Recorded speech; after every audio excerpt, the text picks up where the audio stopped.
I'll say I'm this far from the mic. And I'm this far from the mic. And we watch anime.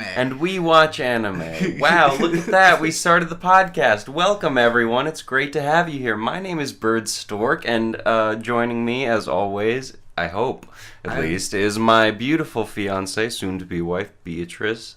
Trixie the Golden Witch. B. We're going by Bird and B on this because it's cute and simple, and everybody will remember it. And it'll fit nicely on a convention flyer. It already feels like I've spent a long time with this podcast because through the course of watching all the shows, gathering all the screen caps, talking about the shows based on the screen caps, and then editing the podcast. Oh yeah. I basically experienced this whole thing 4 times. I kind of feel bad because I kind of know how to edit, and so every now and then I'm like, oh no, should I ask to learn how to edit? One day we'll be able to afford an editor. I've got big ambitions for this show. You know, we want to do it every week. Great expectations. We want to offer bonus content on Patreon, probably starting after next week. We have the live stream where people can super chat, but I really want this to be a convention panel one day. That would be awesome. Where we get up on stage and I do this PowerPoint presentation of all the anime screen caps and we talk about the shows in front of a live audience. Any excuse for me to cosplay and or wear a nice suit, and those two things they intersect very often, and so we would definitely do it in cosplay and cool outfits and stuff. So yeah, on this episode, on episode 2, last time we started off talking about like our favorite shows and kind of getting into the swing of our tastes. Then we talked about shows for like 5 straight hours. I don't really know yet how people are going to engage with this, if they're just going to listen to the show that they care about the most, or if they're more likely to listen to the whole thing. I hope people will comment about all those kinds of expectations. But yeah, also, shout out to Mopu, guy that only enjoys anime when it's good, revolutionizing the game. I do believe I watch a lot of anime, and I only like it when it's good. Thank you. That's key to life right there. Don't go around liking bad anime. It's not a good look. Don't go around liking bad things. Yeah. Not when there's so many good things you could be liking, you know? It's better for you. It'll do you good in the long run. Anyways, that's why we didn't keep up with some of these shows. There's a couple shows we're going to talk about here at the top that we didn't continue. We also have one that's just so short it's not worth like having a whole segment for. Okay. So I just threw it in this little other segment at the start. Segment. Ooh. Yeah, we actually made it 3 whole episodes into I got a cheat skill in another world and became unparalleled in the real world. I think that's the full English title. This show is interesting.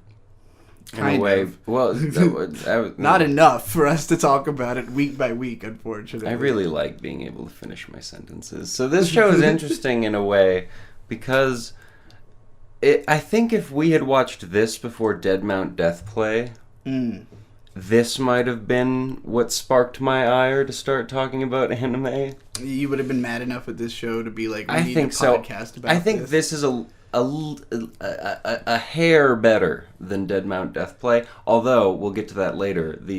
This week's episode of Dead Mount Death Play kind of slaps. I'm not gonna lie. It was not the worst. It wasn't probably the worst episode of anime we watched this week. That is true.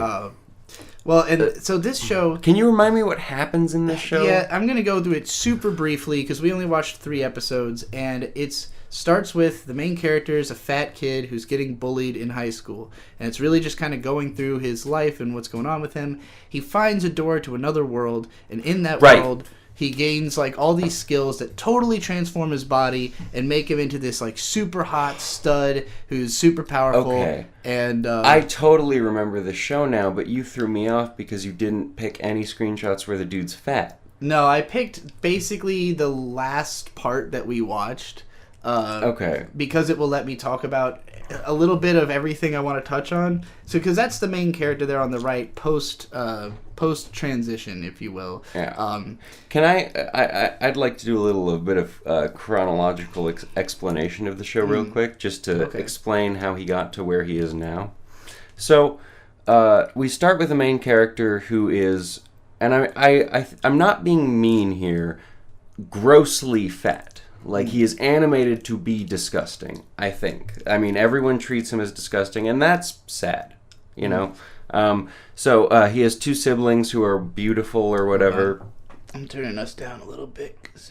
Okay. You got a big voice. Sorry. So he has two siblings who are perfectly beautiful, and he just goes through life for a while, kind of just being shit on by everyone around him. And then the only person he has a good relationship with is his grandpa. And then his grandpa dies and leaves him, I think, a house. And the house has basically a Chronicles of Narnia cabinet. But it's not a cabinet, it's kind of just a door. So you go into the door, he realizes, oh wow, I'm in a cabin. And then there's all kinds of weapons and stuff in the cabin. He experiments with all of the weapons, and he starts to get attacked by, I guess, like mobs and MMO mobs, but like really high level. I think the first one he encounters is level 300. And he manages to kill that, and I mean, he was like level 1 when he started, and that boosts him to level 100. So that's awesome. But anyway, so he's incredibly overpowered in that universe. So he kills that big thing, still as a fat guy, and with a really overpowered spear. And then he goes back to the real world. He falls asleep, and then he wakes up. He has like a body horror transformation scene where he turns into the guy. But the weird part about this for me is that there is so much done to address like the way that being fat like affects his life, and like everybody treats him like shit, and he's depressed all the time. When he transforms, the main focus of the show is how on everybody else treats him differently, like how they're all everywhere he goes, everyone's in love with him. There's women fawning over him. He's dating girlfriends every episode. I'm sorry, I forgot one really important thing, and that is, I think it might even be the opening scene of the anime when he's still fat and schlubby. He defends a girl from getting raped by a gang of guys. He's pretty much constantly saving women from rape. That is kind of the main reason that like show. Women are always into him is that he's always saving them from sexually aggressive men. So, and every time he does it, another woman is in love with him. There's 3 at this point, like including this girl here. There's got to be at least 4 on screen. Yeah, probably more. There's gonna be more for sure. There's a lot of waifus in the art for this show, but what was weird to me about it is that it doesn't address anything about like how he feels being different. Like he doesn't really even notice. It takes him until like an episode later. Because he broke his mirror in anger when he was fat because he never wanted to see himself again. And then he just kind of goes like a whole day without realizing that he's beautiful. He just knows his body has changed somehow. It's just that he doesn't really address how he feels different or talk about that at all. And it kind of made me think, because like, I don't know anything about the author of this, but it goes really in deep, like into the experience of being like a fat bullied person, but it doesn't go in deep on the experience of losing the weight and becoming like a Chad, other than in how people treat you different, which is something you can observe about other people, but you have to experience like, getting fit to really understand like how different it would actually feel. And for me, as somebody who's, lost a lot of weight, gotten physical, like I understand you feel totally fucking different when you're in shape versus when you're out of shape. So to me, like, just the way that it treated the difference, as though it doesn't mean anything other than people are just nicer to him. So he goes to school for the first day as his new, I guess, glow up self. And everyone, I mean, I thought he was going to lie and pretend he was someone else at first. But then he just admits who he is, and everyone's like, No, that you could. It's been a weekend since we saw you. You were huge. How did you get rock hard abs over the weekend? That doesn't make any sense. And so it's like a break or something. He kind of, it was a month. Everyone starts to love him and whatever. And so he walks around, and as he's leaving school, his siblings that were the perfect people or whatever confront him, and they're like, "You can't be our brother. Our brother sucks." Yeah. And he's like, "Well." The siblings are just assholes. They're the worst. Everyone in his family sucks. And then in the middle of that, the girl that he, in the opening shot of the anime, saved from being raped, was like, hey, you're, I don't remember the character's name, but hey, you're the guy, right? And he goes, yeah, wow, cool. And she goes, I'd like to get you into this super cool secret academy thing. And my dad's in charge of it. And so they go in a limousine. He tests out the school. At one point in the limousine ride, he goes, how did you know it was me? And she goes, you have the same eyes. Mm-hmm. And I thought that was sweet.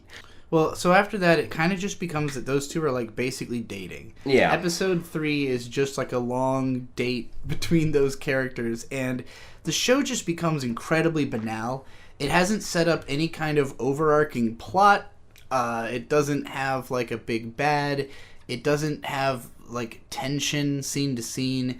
Every time that there is a conflict, he resolves it extremely easily, and then another woman falls in love with him. And he's just building this massive harem of women who are in love with him. In the real world and assault. In the video game world. Yeah. It's very confusing. I mean, it's not confusing, but it is weird. It did seem like probably a plot was going to emerge around the time that we were getting sick of the show, but it was just, it got so slow and so, like, I don't care. And then this flamboyant, weird So character. what is he about? I don't actually remember what he's he's for. Like, sort of I think he's basically a director of a, like, production studio of some sort. Right. I remember. Okay. He is walking. Oh, fuck. Okay. Ooh, I can curse on this podcast, right? Yeah, we've cursed a lot on this I know. podcast. I was doing a bit there. I'm sorry. So I just remembered this whole scene entirely. It flashback. After he levels up, after he gets all the admiration, after he goes to the new school, which is tailored to, I guess, creative people. I mean, imagine going to a high school that's tailored to creative people. I would never. So anyway. Happens in a few shows this season. He, after going to the school for the first day, thinks, I need to have better clothes. So he goes to the mall, and he kind of comes across a photo shoot where the guy who's going to be photoshot has not shown up yet. And the director, who I assume is this person that we're... Yeah, so... And he's just like a camp, gay, flamboyant, over-the-top, obnoxious, like, ass-grabbing monster of a character that... Around when he showed up is when I was kind of like, alright, I think I've had enough. Like... I don't think this show doesn't necessarily have the legs to go the distance. But it doesn't have the claws to grasp me. It's so slow. It's so fucking banal and slow. And, like, a lot of... It's not quite an isekai story, and that also kind of sucks, because it's literally just about, like, the isekai world gave him the ability to be, like, very normally... like, cool in the real world. Like, it's not about a guy being, like, an actual badass. It's not that he's just handsome and people like him. Yeah, he's not normally cool, I would say. He's not normally handsome. This anime takes a lot of time to... That's true. He is, like, over-the-top handsome. Like, everywhere he goes, people literally stop. The animation doesn't really convey that to me well enough for me to, like, truly feel it. It's just insisted so much. Like, Vampire Hunter D level of... Which in that, there was a magical reason that everyone wanted his dick, but in this, vampirism, of course. Yeah. Dampirism, even, because he's a half. Do you have another slide from this show? Can we... No, this is it. Okay. We're pretty much done talking about that. Hang on, real quick, before we switch, let me think if anything else happened. Nope. Right before the third episode, right before the end, he gets another girl because he had saved her in the MMO world previously. It's fun. I wouldn't say don't watch it. I just don't think we have What show is this? It's called I Got a Cheat Skill in Another World and Became Unparalleled in This One, or Unrivaled, whatever. It's not worth watching, in my opinion. It's surprisingly well made, I think, is why we ended up watching so much of it, is that it looks kind of decent. Well, but it just didn't go anywhere interesting. If I'm bored and I'm just kind of looking for something to watch, because let's be honest, Netflix and YouTube, the suggestions aren't great right now. I mean, Netflix, the selection purely just isn't good. There's not a lot of fun stuff to watch. There's not a lot of good series. YouTube's, you can find fun stuff to watch. Mostly Whistling Diesel. I've been listening to Maidcore compilations. Maidcore is... it's good. You almost said it was good. You're like, wait, I don't like Maidcore. I've had to become accustomed to it. Okay. That's nice. I'm moving on to the next slide. Yeah. Oh, Cube Pokemon. I'm sorry that I clapped right there. That must have been bad. Well, this is not a show we're dropping. It's just so short that I didn't want to give it its own segment. I mean, there's not a whole lot to talk about. It's literally 1 minute long. I guess I'm just kind of signal boosting its existence. This is Cube Pokemon on Cube Island, or something like that. The first episode of Pikachu is just like washed ashore on an island. It's in the style of Pokemon Unite. Is that the game? There's a cell phone game. That's the League of Legends one. Okay, then it's a different one. There's Pokemon Go? No, there's like a Chinese box Pokemon cell phone game that this is based on, and this is actually a Chinese animation as well. But basically, Pikachu shows up on an island. A horde of Psyduck come out of the ocean, right, to like raid the apples off the trees and go back. And one of them kind of gets left behind with Pikachu, and then they become friends. It's very cute, and I liked it. This show is great. It is as spiritually healing as Waka Kozake. I like M&M's comment. If you need to take a breath in the middle of saying the name of the show, it's way too long. I agree. Also, as a Fall Out Boy fan, if you need to take a breath in the middle of saying the song title, my songs know what you do in the dark. Wow, you got that wrong. I'm ashamed in you as a Fall Out Boy fan. It's my songs know what you did in the dark. Whatever. This is I'm with Yamada-kun till level 99 or something like that. This one we dropped after like an episode, right? We didn't even make it halfway into the first episode of this. Okay. Because this was like, we were already coming off of something else that was slow, and we were like, we can't watch too much slow, plotting anime this season. And this one was the slowest and most plotting at the start. It's about this woman and her online dating through MMOs, basically. Okay. I think this show, if you are someone who's ever online dated through an MMO, probably a show for you. Especially if it's like a routine habit of yours. But I have not done that, and this show bored me very quickly. I'm trying to think really carefully about what I'm about to say. This character, the girl on screen, the main character of this show, reminds me of my mother. I get what you mean. Who's also an MMO. She's an MMO nut. She gets. I think the character is probably relatable to a lot of people, not me. It's sort of like her way of thinking. A lot of anime. Well, and she's also not actually into the MMO. She was so. This show starts out with... I'm surprised you remember the details. I just remembered it because I looked it up. And then it all flooded back immediately. It's like a superpower to me. Thank you. I appreciate that. So this show starts with this woman, I don't remember her name, in a relationship with some guy. And I think the opening scene is the guy breaking up with her. But the guy got her into a video game. Okay. And she spent a lot of money on said video game for cosmetics and weapons or something like that. And so she wants to keep playing it, and then she keeps playing it. And then she meets a guy. Almost. I don't know. To just like someone's life made into a manga. I don't know. It looks nice. Just looking at this image, I'm struck by the art design and everything, but it's very slow paced and just not enough of something I care about. I guess if I have Skip and Loafer for my slice of life this season. Yeah, I have Skip and Loafer, and we'll get to the other one. Yeah. But if you think you'd be into this show, give it a shot. Why not? Yeah. But it's not for me to talk about at great length. There's one more show that we dropped, I think. Yeah. Yes. Oh, right. So I didn't want to drop this show. The problem is there's not really a whole lot to talk about. No. I like this show. I will definitely watch all of this show. So this is Insomniacs After School. It's a very cute, quiet, slice of life, Iyashikei show about two kids who can't sleep. And so, beginning of the show, we open on a ghost story. Our school used to have an astronomy club. I don't remember the exact details, but basically, a girl died, and then a guy killed himself. based on something to do with the astronomy club or in the astronomy club room. And so our school doesn't have an astronomy club anymore. But, the astronomy club room and the telescope and everything still exist. So we open on an Insomniac guy.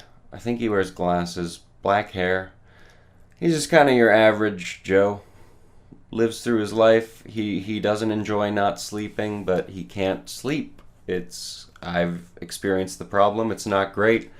So he goes to school. I'm not sure if he's starting school. I think we just pick up in the maybe right after the beginning of school. Not sure if I remember any entrance ceremonies.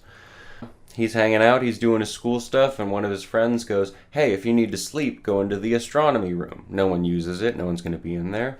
And so he goes into the astronomy room. And he tries to find a place to sleep, and then he opens a box, and shocker, there's a girl in there asleep already. And so they're both freaked out, and the girl is like, "Oh my god, there's a guy in here. I have to get out of here immediately." And so she tries to get out, but the guy closed the door behind him, and the door only opens from the front. Yeah, so basically, in summary, this is hashtag Nightwalk the anime. The two characters, they both have insomnia. They bond over it. I would say it's a very believable portrayal of insomnia, probably written by somebody familiar with the subject. I'm familiar with the subject, as when I was in high school, it was very difficult for me to get to sleep. Actually, my whole life, pretty much. But I focus on school because that was when it really mattered. It's difficult for me to sleep on a 24-hour cycle. So, I understand. I felt what the characters were feeling, and I like that they bond over just kind of staying up all night, wandering around the town, and talking about stuff. But this is just like a quaint little...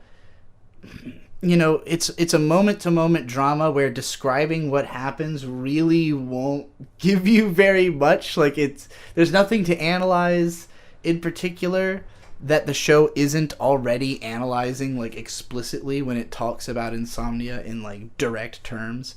So, I if you are an insomniac and you think that hashtag Nightwalk the anime with cute high schoolers sounds up your alley, by all means give it a shot. Nightwalk, going on a night walk. Hashtag Nightwalk. Oh, just in general, you're bringing up the concept of going on a night walk? Yeah, that's what this show is. This hashtag Nightwalk. Is that a thing? Yes. Okay. This is very much when there's a scene where they're walking around town, and I was like, they need to be playing the Doomer playlist. The Smiths. If a 10-ton truck that would certainly be interesting. This show I would definitely recommend. It just doesn't have a lot to talk about, and I don't really see where it could go. It's cute. It looks nice. There's not much to say. Why does the fish have arms? Wait, what is... Oh, right, Frog Girl. I remember. Okay, we're on the next show. This is Heavenly Delusion. Or Tengoku Daimakyo, I think. This is the anime that the most people were curious for our opinions on. People seem to be feeling it. What, do you think there's something people asked us about more? Oshinoko. I saw more comments on our channel directly asking about Heavenly Delusion. Okay. So, I'll be honest. We're in the first episode here, right? Yeah. Okay. And before we get into the description, just overall thoughts on... We're 6 episodes into this show. We're going to cover all 6 if you're not caught up. We're not going to spoil anything past the episode that we talk about them in order. So, it'll be literally event by event. But right now, just general synopsis. Do you recommend this show? Do you like this show? I do recommend this show. I thought I was not going to like this show because it starts really slow. There's not a whole lot going on. Then it really picks up and it's fun. I didn't think it felt too slow. I have also read the first volume of the manga, which covers pretty roughly the first 2 episodes of this anime. So maybe it felt fast to me compared to the manga just because it's, the manga is somewhat sparse, so it didn't feel like it was rushing through or anything like that, but rather it feels more dense because there's a lot added with the soundtrack and the colors and the voices. This show is very well made. For me, right off the bat, I was comparing it to Made in Abyss, which you haven't seen, but in terms of like anime adaptations that really went all out with having like amazing artwork, great animation, great designs, amazing soundtrack that's always like just hitting you with something unique and that matches the tone perfectly. This show has all of that. So like I was ready to take the whole ride just on the basis of like, well, at least I know it's going to look and sound nice the whole time. You know? And it does look and sound nice the whole time. You know, you won't be able to see this if you're listening to the podcast, but the girl we have on screen now is like, I like when people, I like that My Hero Academia brought Frog Guy in, or Frog Girl in, because now, you know, froggy people are being animated, and I don't know that they necessarily exist, but they sure look adorable. If you haven't looked at the We Watch Anime channel on the YouTube banner, we have Frog Girl there. And that YouTube banner, the full version of it, is actually my wallpaper on the desktop, so I can see her over here. And she does look just like, kind of like this girl. And she seems to have some kind of frog-like abilities later on as well. But we'll get into all that. I also, obviously I recommend the show based on everything I just said, but I do have issues with it. I wouldn't say I love it. I like it a lot. For me, it's like a strong 7 to a light 8 so far, I would say, which is pretty much the same as how I felt about the manga. It's a curiosity, but it has kind of the, what I'm going to call the lost issue of like, it's just too many concepts at once. Always introducing more mystery and more questions at a faster, I haven't seen Lost, so I don't know that that's true. Faster rate than it offers like answers or intrigue. It's just almost every episode there's like 2 or 3 things where you're like, well, what the fuck is that then? You know, and then you don't really get that answer anytime soon. Yeah, we can talk about. Wait, I don't even know what they bring up in the first episode, actually. Well, so I'm not sure. The first episode, we'll get into it. It starts with these kids in a sort of walled garden, an institution of some sort. It's really, these scenes, so like almost, I would say maybe a third of the show takes place in these scenes with these kids. It's kind of like the Assassin's Creed real-life storyline. Yeah, you compared it to that. It's a little initially interesting, and then it's really annoying. Well, because the main storyline has characters that you really connect with and care about quickly, and like you're interested in their adventure because it's full of action and suspense and you know, travel stories. But this is always like in this facility with these weird kids and an old lady in a wheelchair. She's just rocking around doing her thing, and all of them they're not totally abnormal. It's really similar to like the feeling of the Promised Neverland, where you got all the kids on the ranch and they're like, you know, they don't really understand the world. They only understand whatever is being presented to them by the people who like run this society, but they are being raised to be like fairly normal and human, you know. So yeah, like it's hard to get a read on where it's going with the facility storyline at any given point that it's come up so far. Well, so if I remember correctly, the first episode is kind of just establishing him growing, or our main character, and I don't remember his name. If only there was some kind of anime website. Oh yes, I planned to have my anime list open so we could remember all the names of the characters. Sorry, if we could just take Tokyo. That's his name. Yes. Yeah. So our main character is Tokyo. Well, there's 2 main characters, but Tokyo is the main character, it seems. It's his upbringing a little bit. Well, so Tokyo and Maru, I don't believe are the same person at all. So if you're under the impression that they're the...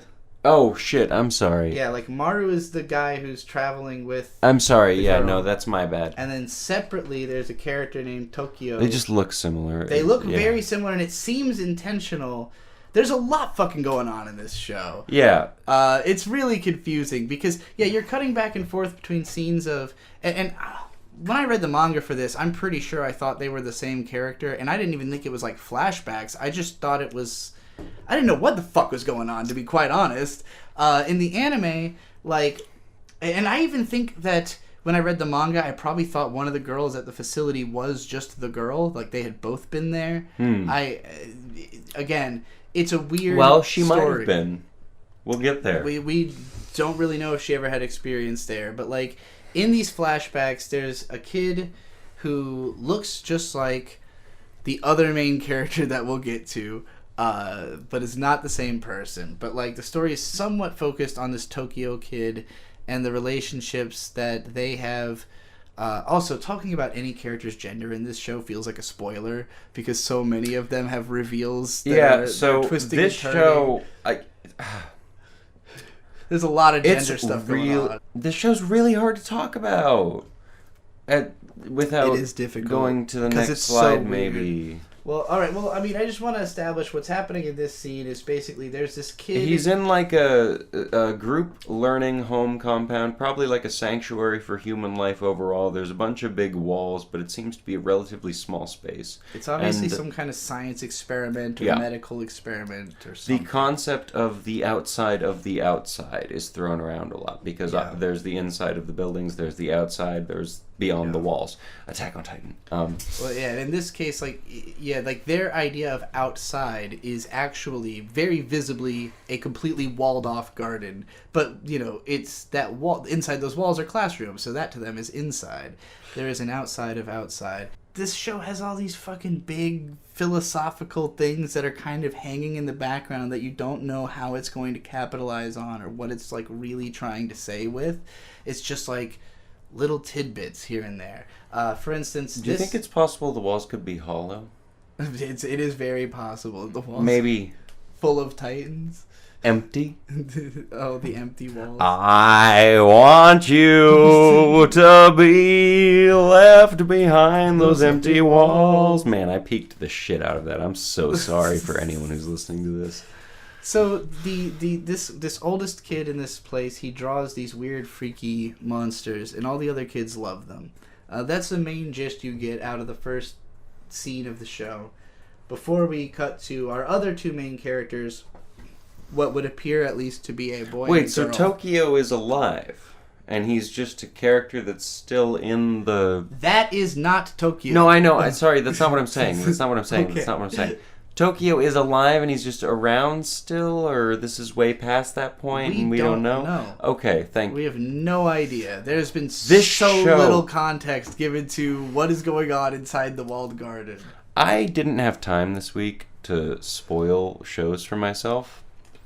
So, I was kind of surprised you weren't just spoiling the show for yourself. Yeah, I don't know. This one, people were recommending it a lot. It's got a bit of mystique to it. I do like it a lot. I'm curious to see where it goes.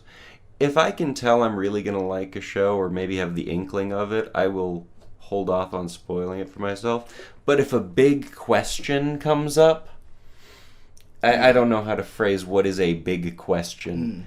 I'm just going to find out everything immediately. Right. But we're not there yet. I haven't...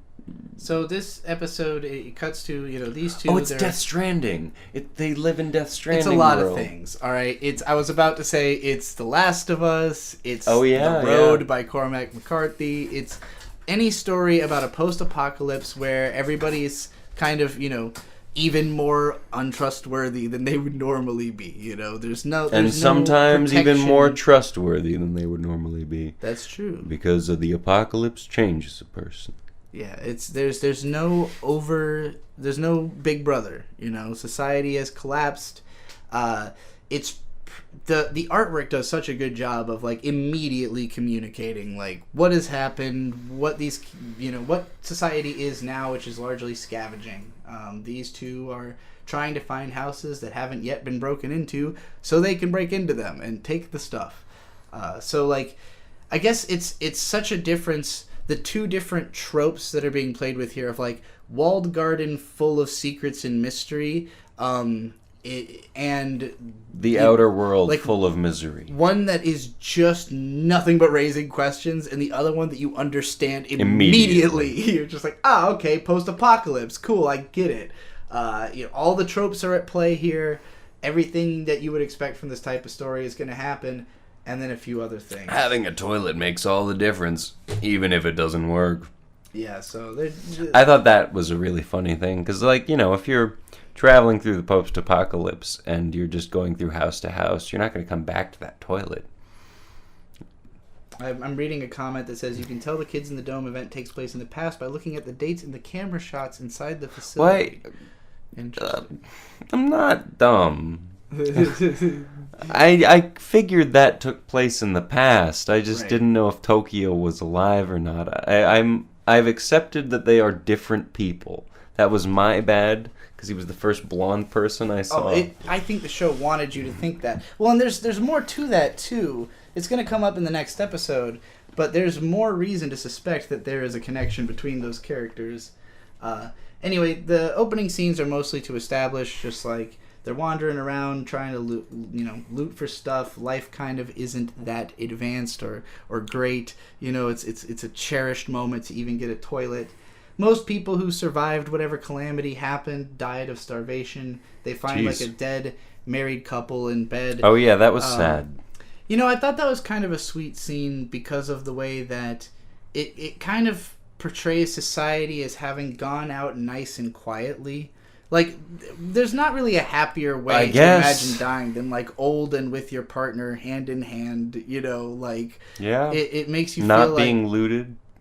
Humanity had, like, a closure, almost. It's like, it died at its peak, and it's moving on peacefully, if you will. That's at least how I felt about that scene. We've got some scenes just to establish like personality traits of these two. There's a lot of little details in this show that we're not going to get into all of. He falls asleep. No. She usually falls asleep before him, even though she's supposed to be the bodyguard. He can't sleep or something. There's a lot going on with their relationship, and we'll get into a lot more of that as we go. This is one of the not strange beasts, but man-eaters. Yeah, man-eaters. Strange Beasts is another show. But these are much more well-animated. And these are probably more strange, too. Very much so, yes. Closer to, like, Parasite. And they're different. I guess the Strange Beasts are different, too. But these are, like, different in scary ways. Yeah. Like Junji Ito monsters cross with Parasite this show monsters. Feels very Junji Ito-esque to me. So there's a scene where they are basically getting mugged. Like 5 guys surround them, older, scraggly dudes. One of the guys goes, "Hey, we've got a couple of girls," and our main guy, whose name I've forgotten again, my bad. No, his name is Maru. Yeah, Maru, right?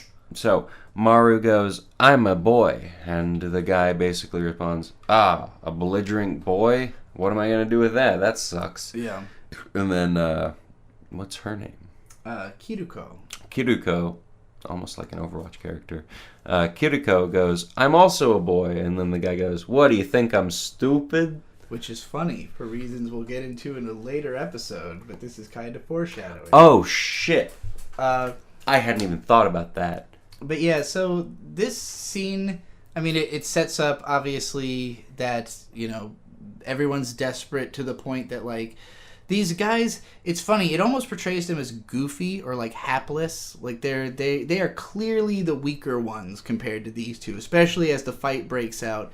They end up kicking everybody's ass. In particular, Maru has, like, just mad, insane kung fu skills, and he's, like, super strong. He's also super resilient. Whereas Kiruko has, like, this badass laser gun. It's just, like, it turns everything into plasma and then disintegrates it. Yeah. But she only gets a few shots because it's battery charged. 4 is what it is. And also, she's bad at math and keeping track of how many shots she actually has, which is funny. Her being bad at math, it's kind of a plot point in that, like, it really could fuck her over. Well, and also sometimes the gun doesn't fire. They mention. That's true. It's finicky, so you're always kind of questioning how things are gonna go with the gun. I'm also curious if that's just their gun thing, but it might just be a battery thing. So. Could be. I think it's the tech's not up to. It's not up to code. Not well taken care of. Yeah. So this whole scene, basically, she ends up after demonstrating how powerful the gun is, threatening these guys to take them to their base and give them a recharge on the battery. After which she reveals that it had actually been dead. They would have totally been fine. No, she just says, she holds them hostage with the gun to charge the battery. Yeah. And then they give her the battery and they go, "What was that for?" She goes, "The gun." And then she puts it back in the gun and holds it at them. Yeah, and they all realize, oh, she couldn't have she done played anything. us. But now she has the gun, so obviously they can't do anything. So that's that scene. It's nice. It sets up that these characters are wily.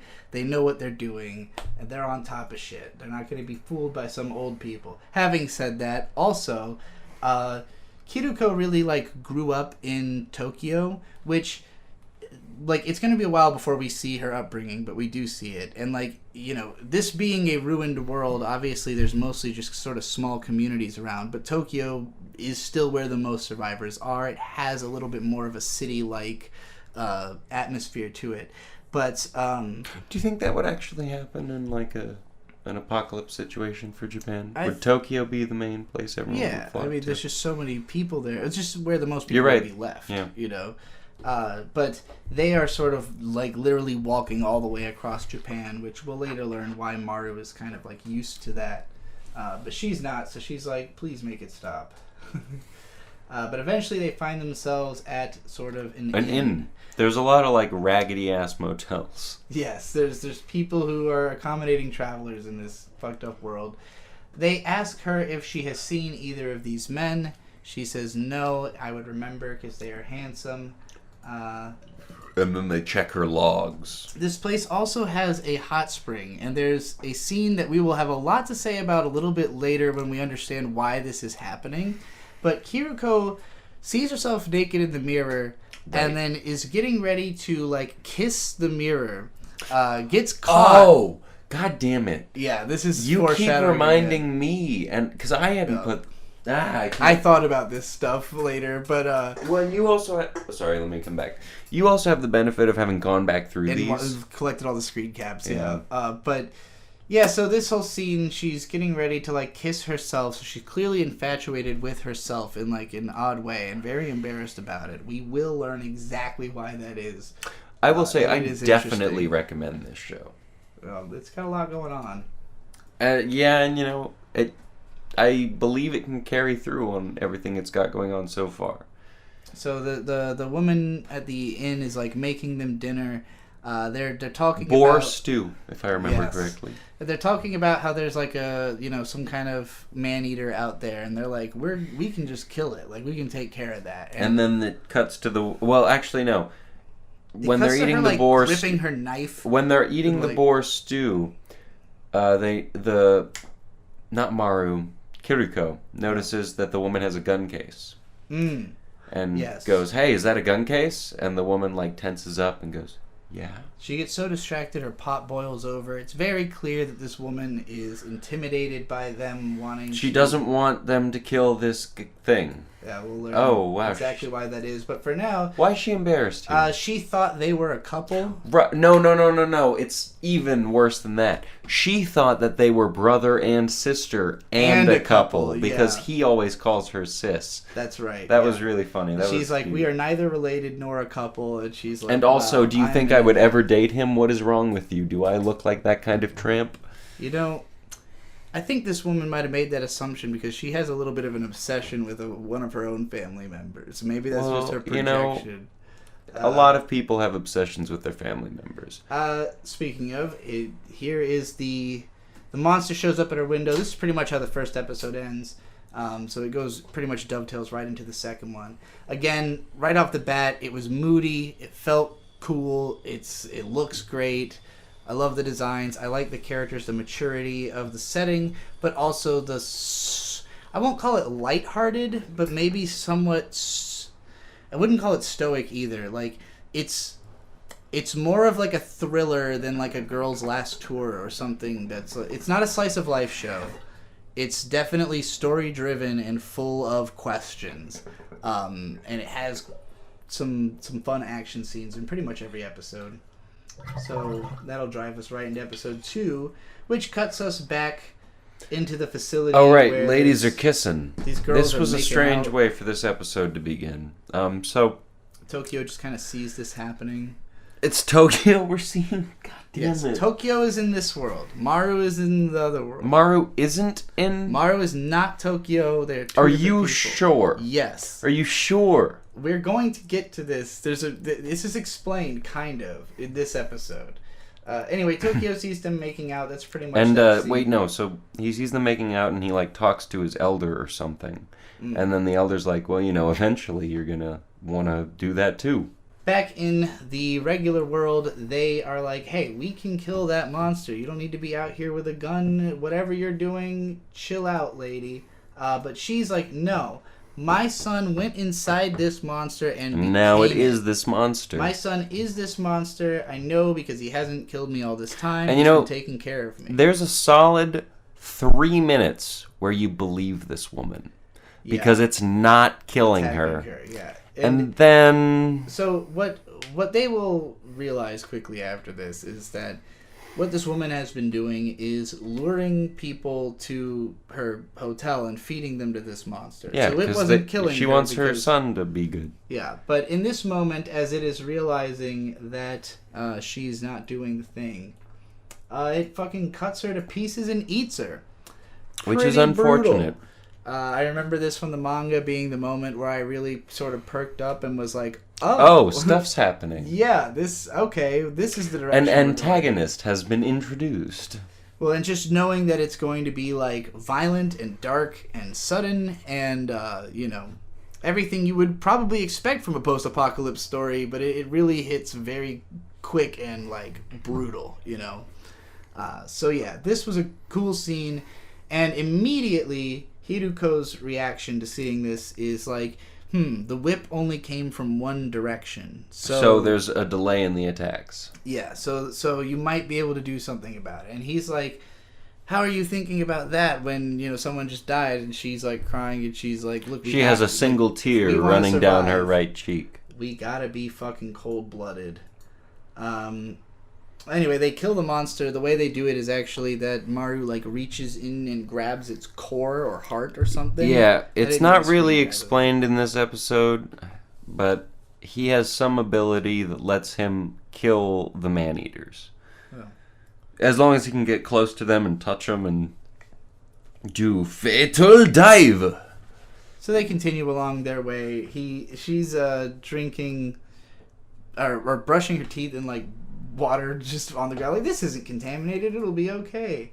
And then they go on a raft ride down this river. And they're constantly worried about crocodiles. And so actually this shot that you've picked here is after them worrying about crocodiles, and then they see the end they have to go to, and then they decide, oh my god, we have to we have to paddle really, really fast so that we can get out of this water. And then they find out it was in fact infested with crocodiles. Oh, they do? Yeah, the guy says, like, there's crocodiles all over that shit once they get there. Yeah, I guess. So back in the facility... Tomato head... Oh, no, this is the facility again. This is what I think... This scene, to me, was, like, almost just kind of spelling out the themes of the show, I think. That's my read on it, because it's otherwise just kind of a pointless scene. But... It cuts to the facility, and this kid has figured out that he can have these robots that sort of like, I guess, how would I describe them? They're like, what are those vacuums? Roombas. They're like these little Roombas that go around the facility, and they can go up the walls. And he figures out if he stands on 2 of them, it will carry him to the top. Sidebar. Did you know they have Roombas for mowing your lawn now? I did. Isn't that neat? Pretty cool. They have like little ones, and they have like full-on like lawnmowers, like lawnmower-sized lawnmowers. That you can just have automatic. Oh man! Enough about Roomba lawnmowers. This kid goes really high up, and eventually the signal gets interrupted on the robots, and so they start to slip, and he just straight falls all the way down. He survives. He's fine, but just the idea of climbing too close to the sun. Hubris. What might have damned humanity? There's a lot of human experimentation, a lot of playing God going on in this show. So if I had to say what this scene seems to represent to me, it's just that, this is the theme is, it seems all just like fun and games and having a good time and experimenting, but actually, you are in more danger than you realize, and that's what happens here. Kind of like in Guardians of the Galaxy 3 when the High Evolutionary is training Rocket Raccoon. Sorry. Sure. I believe... So, okay. This is where we get the explanation. Heaven. Well, the reason they're looking for heaven, a place called heaven, is that Maru met someone who has the same face. No, we don't get that yet. We don't get that That yet. is literally this scene. That is this scene. No, okay. It is the dialogue directly before this. He says... Let me rephrase. You are remembering it wrong. What do you mean by that? He did not meet someone with the same face as him. How does he know about them? Thank you for asking. Yeah. I appreciate that. So, it's not that he met someone with the same face as his. He was like given an objective by someone, or it's the only thing he remembers, that someone has the same face as him, and he needs to kill them. So he hasn't met that person? No. Well, he's not trying to kill them. He's trying to give them a medicine he thinks will cure them. And when he cures them, it should help a lot of people. I mean... I don't have a lot of faith in the pharmaceutical industry, so I don't know that cure... Yeah. Look, if this guy is dangerous, I will immediately think cure means poison. There is definitely some...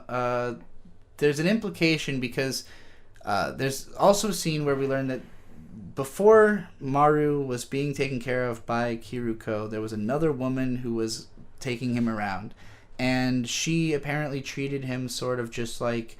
almost non-human is the way he puts it. And when Kiruko found her, she was dying, and she said, take him to heaven. This could mean kill him, for all we know. Take me! Take me to heaven! Yeah, so they're trying to find a place called heaven, because that's where the person with the same face as him is supposed to be. Makes sense to me to think that Tokyo is probably the person with the same face, because they look exactly the same. Mind blown!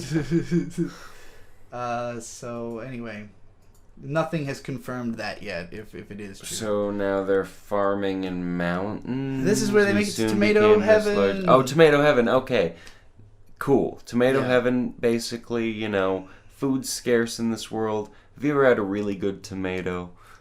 So we all enjoy BLTs, right? I understand. BLTs are great. A lot of people think that bacon is the hero of that sandwich. But if you can get really good tomatoes, and, of course you put a little salt on those motherfuckers before you put them on the sandwich. I mean, 2 strips of bacon's all you need. I mean, you could probably get away with 1 if you really crumbled it up right. I'm just saying, the tomatoes are the heroes of the BLT, nothing else. Tomato Heaven's a place where they grow tomatoes, and everybody lives. Right. We're talking about anime. And I got sidetracked on BLTs. They also grow marijuana. Oh, right! And so basically all these people do all day is eat tomatoes and get high. Smoke weed. And can you request a better life than that? I mean, honestly, if you really... They call it a heaven. It's so nice that Maru kind of just wants them to stay there. And he's like, Kiruko... I'm in love with you. I've got a crush on you. We should stay here at Tomato Heaven. And she's like, I kind of want to keep moving and not just get high all night all the time. And which is, I will say, incredibly unbased. He tries to force a kiss on her. She's totally not. She's like, get the fuck off me. He's like, I'm so sorry. And then she reveals, I'm a boy. Well, you don't have a screen cap of this? I don't think so. This is one of the actual pivotal moments. No, pivotal. Not. Oh my god. Okay, so wow, it was actually like 6 minutes of the show. No, this is just the end of the episode. Is okay? So she doesn't. I'm a boy. Okay, she doesn't reveal. Okay. The whole next episode is her backstory. Cool. Sorry. What she says is, "You may see me as a woman in a woman's body, but at the heart of things, I'm a boy." Yeah, and what she means by that is going to be some really advanced stuff. That's why I was confused. Last Issa said, what do you think of the visuals of this anime? You barely spoke about them, but I think they're the show's biggest strength. I mean, I did talk at the start about the, just how the presentation being so strong, is the biggest reason to watch it. The biggest reason I knew I would want to see the whole thing, regardless of the story. I think the design work is especially strong. I like that Kiruko has, a nice body, but kind of a pudding face. And it's, clearly deliberate. You know, there's a realism, but also not like a hard realism to the designs, but without being quite like Made in Abyss level cutesy. You know, it's definitely got its own identity. I know that the author of this has done other stuff, and so, you know, for some people it's probably a very recognizable art style. I haven't really read any of his other stuff, and I only read one volume of this. The production really reminds me a lot of Made in Abyss. It feels to me like the same kind of good as that show, if that makes sense.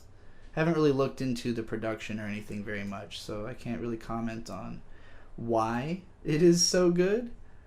But yeah, it does look extremely nice. And for me, background art is a quick way to win me over, because there's a lot of anime now that really ignore it.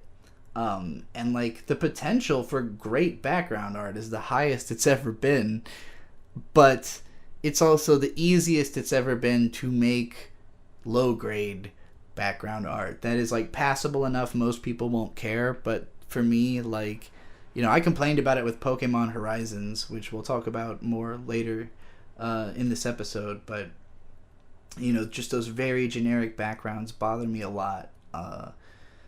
This show, immediately you feel like you're in post-apocalyptic Japan. Like it takes so few images to engross you into the setting. It's amazing. And you know, every step on the journey, every stop rather, like I wouldn't say that the places are like visually that distinctive from one another. It's just kind of ruined Japan overall, but like the story beats make it memorable, that you'll remember like what happened at each step. You know, maybe not exactly where they were, but what happened where they were, in order. And I like that. So yeah, the visuals contribute a lot to the adventure feeling of the story. There is a very, very lengthy backstory given to Kiruko and the how do I describe it? Soul inhabiting her body. Her brother. Brother. I'm trying to find the brother's Robin, name. Isn't it? Sure, yeah. Well, wait, so it doesn't say her last name. I don't know. You know, she has a little brother. Kiriko has a little brother. That's what we're getting at. Yeah. So in this very lengthy backstory segment, we learn about what it's like for these slum kids in Tokyo. They basically live in like an orphanage run, or at least headed by, this very violent psychopath of a man who's sort of like a father figure to the little brother, and like teaching him how to kick people's asses and, right, and beat them to death and shit and be merciless. And there's a part where there's like a man-eater attack, and all the guys like go off to go fight it, and he runs in with this little like weird fucking crossbow slingshot thing that apparently works. No, it doesn't work. Well, he did at one point kill a man-eater with it. Oh, he did? Yeah, in the like early part of the episode. We also learned that Kiruko was originally a boxcar racer. Is that what those are? Kart racer? It's like a go-kart kind of. It's like a futuristic go-kart. It's like a go-kart if you rode it with Tron control, like Tron motorbike controls, where you're like laying on your belly. It's hard to... Being one of these racers seems to be like one of the biggest forms of celebrity that you could be in this society. It's like one of the highest level events that transpires, and she's really good at it, so she's kind of like a famous kart racer. It also, I don't know if I'm being a hater here, seems like a terrible idea. Oh, like doing the kart racing? Yeah, just at all. It's presented kind of similarly to pod racing in Star Wars as like a dangerous, somewhat violent, you know, thing. Not nearly as like high tech or fast or whatever. But yeah, so she's a kart racer. She's having success. You know, everyone in the orphanage is doing fine. Until one day during one of the races, the Fire Nation attacks. Well, a big fucked up monster attacks. A man-eater. They're called man-eaters. And so this is where it first kind of... The show first kind of establishes that the man-eaters can be different, as opposed to just kind of the weird whippy guys we've seen before. So this man-eater is kind of like a big... I guess it's most comparable to like a six-legged ox, but without ox head. See if it's in the next screen cap I've got. Oh yeah, that's it. Yeah. So basically, the the little brother hears reports of a man-eater at the arcade, and he thinks, oh, I can stop it, because he stopped one before. And so he goes... Yeah, well, he sees it, like, he sees it coming in the distance, and then he goes and tries to tell everybody at the race, but he's piss poor attempt. He's, like, across the street, trying to yell at a crowd of this kid didn't need to die at all. That, like, there's a monster, and they don't hear him right away, so he's like, fuck it, I'm gonna take care of it myself. Dumb move. So he finds the monster. So he goes out. It's kind of in stealth mode when he finds it. Yeah. But he sees like a glimmer. He shoots his crossbow at it. Spoiler alert, it does not kill the man-eater. No. And so, I don't know what made him think this, but his next action is, what if I charge it and punch it?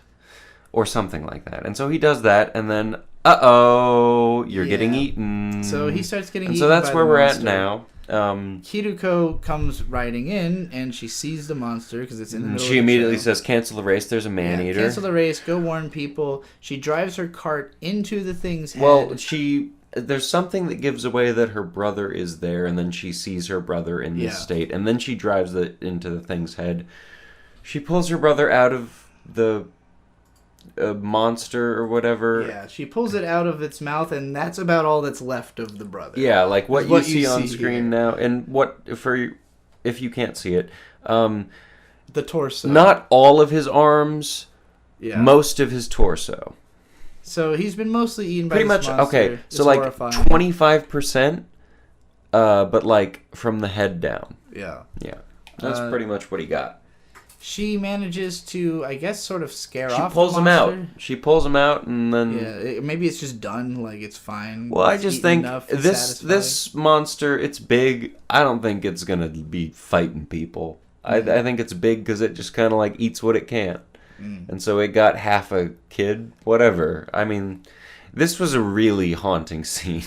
It's a well done sequence, and it leads us into where stuff gets particularly weird and the questions really start ramping up because the brother wakes up in the sister's body. Huh? All that they know is that they were found on the scene. The brother is, by all appearances, dead. You know, there's no reason, but he still seems to have a little bit of life in him when Kiruko is like cradling him in her arms.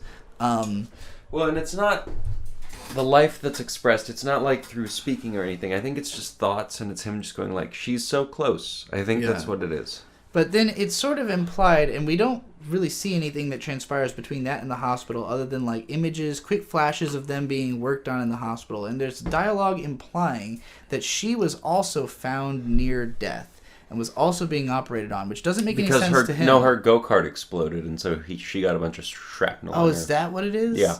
Okay, so... yeah, she was also injured. He found them both on the verge of death, and somehow, some way, the doctor who was there, who vanished as soon as this was over, must have made this happen. It's unclear. I mean, the best I can think is it's a brain transplant. He just put the younger brother's brain in the sister's body. That's what makes the most sense to me. I don't know. We don't know. Yeah, we don't know if her will was involved in this at all. What happened? We have no idea. She was shot. You can hear the gunshot. Shot by what? If she was shot, well, that's the mystery then, right? Is why was she shot? We really just don't know anything about why this happened, and now the little brother's in the sister's body. Do I use she or he pronouns? It's hard to say. I think she goes with she. I mean, initially, ultimately, just doesn't care is the answer that's given. We'll get to that. I have a screen cap of it. So. Basically, brother woken up in sister's body, starts going around trying to figure out what happened, and cannot find any... The whole orphanage that they belong to is gone. Everybody has fled. The guy who was in charge isn't there anymore, and she's particularly like, well, what the fuck happened? Like, that guy should not be gone. So that's one of the people they're looking for. She's looking for him and the doctor. And that's basically the mission, is try to find these two people to get some answers into what the hell happened to my sister. So when asked about the pronouns, basically Maru's like, should I keep calling you One-chan? Does that make you uncomfortable? I've been calling you sister this whole time. And she's like, you've been doing it for a month. Time, so there's no reason to stop now. I definitely... Which just goes to show, you can call someone whatever you want, as long as you're their friend and you build up a nickname repertoire. Yeah.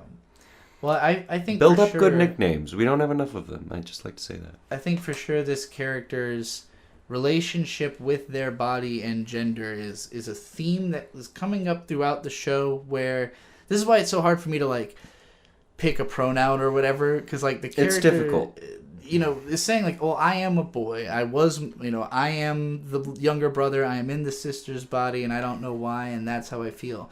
But they flip-flop on it a lot. There's not a sense of gender dysphoria, and there's a lot of very like natural inclination towards feminine behavior that gets explored through this character.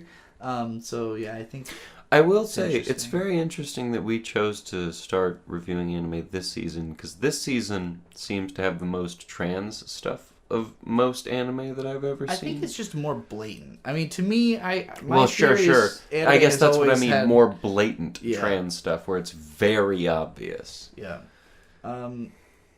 Gender discourse is a big part of anime. Oh, big fish with the arms. Yeah, so this episode ends with the monster that's attacking them is very explicitly that same fish with arms that we saw the kid drawing at the facility.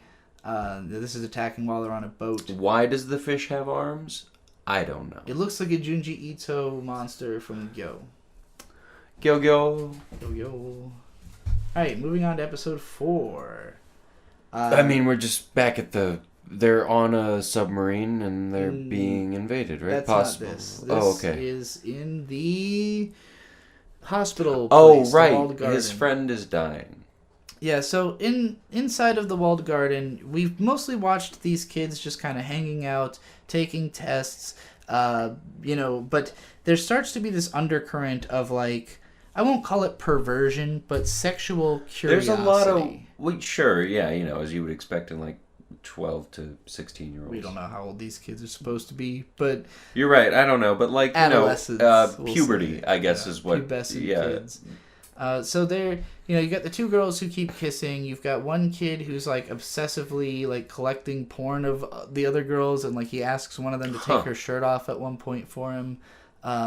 There's like, and there's a lot of what at least appear to be homosexual inclinations going on. Very much so, yes. But some of that is not true. And again, there's a lot of gender change reveals and stuff, interplay in this show. But yeah, in this... Oh, you fuck. In this facility, this one of the kids, the like younger frail boy, is dying of some kind of strange disease. I would assume it's not a disease, it's a result of some experiment that was done on him. Yeah. Meanwhile, in the way that they beat that fish on the boat is that the boat has a room that's full of marijuana. Right. So they run out of charges on the gun. It's a whole thing. I'm smoking to this one. Absolutely. And so the girl is like, well, I don't know how to beat it, and get Maru there so he can have an opportunity to do Fatal Dive, which is his special move where he crushes their heart, or I don't know, it's not really explained. And so she doesn't have the good. That yet. I know, I just like calling it that. It's the Maru touch. Maru touch right now. Touchy. Maru touch. Fatal Dive! Anyway. So then it's kind of like a challenge issue to the girl. How are you going to beat him without the gun? And so it's explained at some point that the fish needs moisture. I don't think Japanese people know fucking shit about marijuana. For one thing... Well, it would be dry. It's being kept in boxes, cardboard boxes. Who keeps weed in cardboard boxes? Yeah, it would at least be in a bag, right? It would at least be in a bag in the boxes. Is weed so absorbent that it would suck all the water out of a it would certainly be dry. It would definitely be dry. It was pretty funny. It was marijuana and something else also. It's also really sad to think about all this weed getting ruined by. Well, water. That's that. That's that good shit. That's that AI Joe Biden stuff. The AI Joe Biden stuff. You know, the stuff he's always talking about. The stuff you want to be smoking on. So meanwhile in the facility, a lot of the interplay between the kids that we've seen has been about the kid who draws the freaky monsters. All the other kids want those drawings, especially Tokyo and this frog girl. And so Frog Girl and Tokyo have been kind of arguing about the drawings for the last couple episodes. But now Frog Girl is like, hey, Tokyo, that new drawing is of a weird baby. So the guy draws like a baby, like a human baby in the womb. And she's like, that's not what babies are like. I've seen babies. You want to come see them? And so they sneak through the air ducts and go into a weird part of the facility. It's the teacher's only room, I believe. They find these fucking things. Just another scene that had me I mean, based on what we've seen in the show so far, are obviously baby man-eaters. That's what I would assume, yeah. But it was another scene that just had me like, okay, another thing. Like, another thing on the table, another thing in play. Well, I don't know if it's another thing, because I'm assuming Maru is, like, fused with one of these things or something like that. That would make sense. I don't know if I'd count it as another thing quite yet. Okay.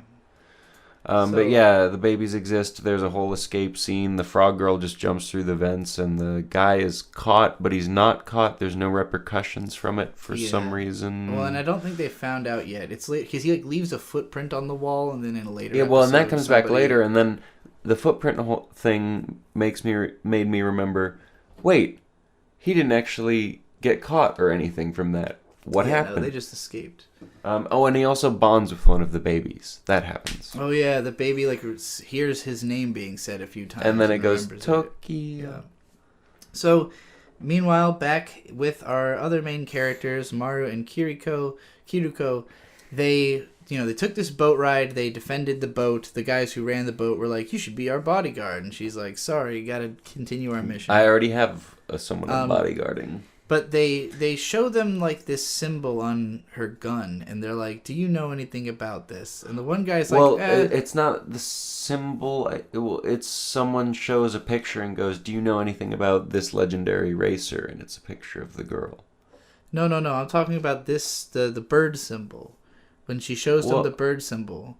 Oh, does that not happen in the same scene? I'm sorry. No, I don't remember, actually, when... There's a part where a guy recognizes her as like this famous racer, and that happens before the whole flashback though, so we just totally missed that scene. I didn't screen cap it, but yeah, there's somebody who had recognized her as a racer, but like she has different hair and stuff, and obviously is avoiding it.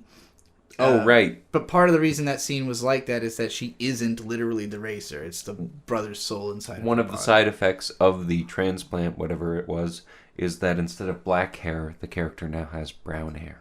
Yeah, from the, like, chemo or whatever changed about her. The chemo.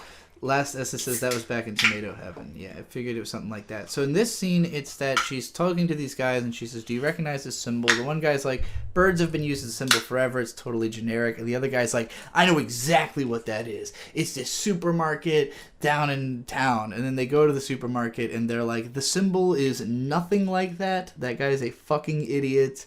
And there's not really anything there, so they're just kind of slumming it around. Slumming it around. So then we get to back in the facility. The one kid is dying, and Tokyo is sort of visiting through the window. Oh, yeah, he visits through the window, and then they have, like, almost a gay kiss, but... The kid is going in for a kiss, but Tokyo's freaked out by it. Tokyo runs off and finds the other big kid who draws all the pictures and has a conversation where they're very clearly romantic. And they both say, I want to be you to one another, which I thought was interesting. Huh. In the wake of that, Tokyo goes back and has like a whole giddy in the And then at one point he learns that the guy's condition is deteriorated and he wants to so he goes back and visits that kid again, and he's just kind of being like, cagey. Being a homie. They're just like, hey, I hope you're okay. That's pretty much the end of episode 4. So then, episode 5, they are in this... They're scrapping. Yeah, they're scrapping. They're collecting stuff. They're selling it in this town. I don't remember if they're like in Tokyo or what. They're in more of a city than before. There's a lot more people around doing shit in this area that they've made it to. There's an arcade where Maru is just sort of gaming and having a good time, and then a bunch of punks come and they kick the shit out of him for no reason. They get into a fight. He loses a tooth. He beats most of them up. Kiriko comes in and beats the rest of them up, and it's like, they could have called for backup. You've got to make sure you get them all.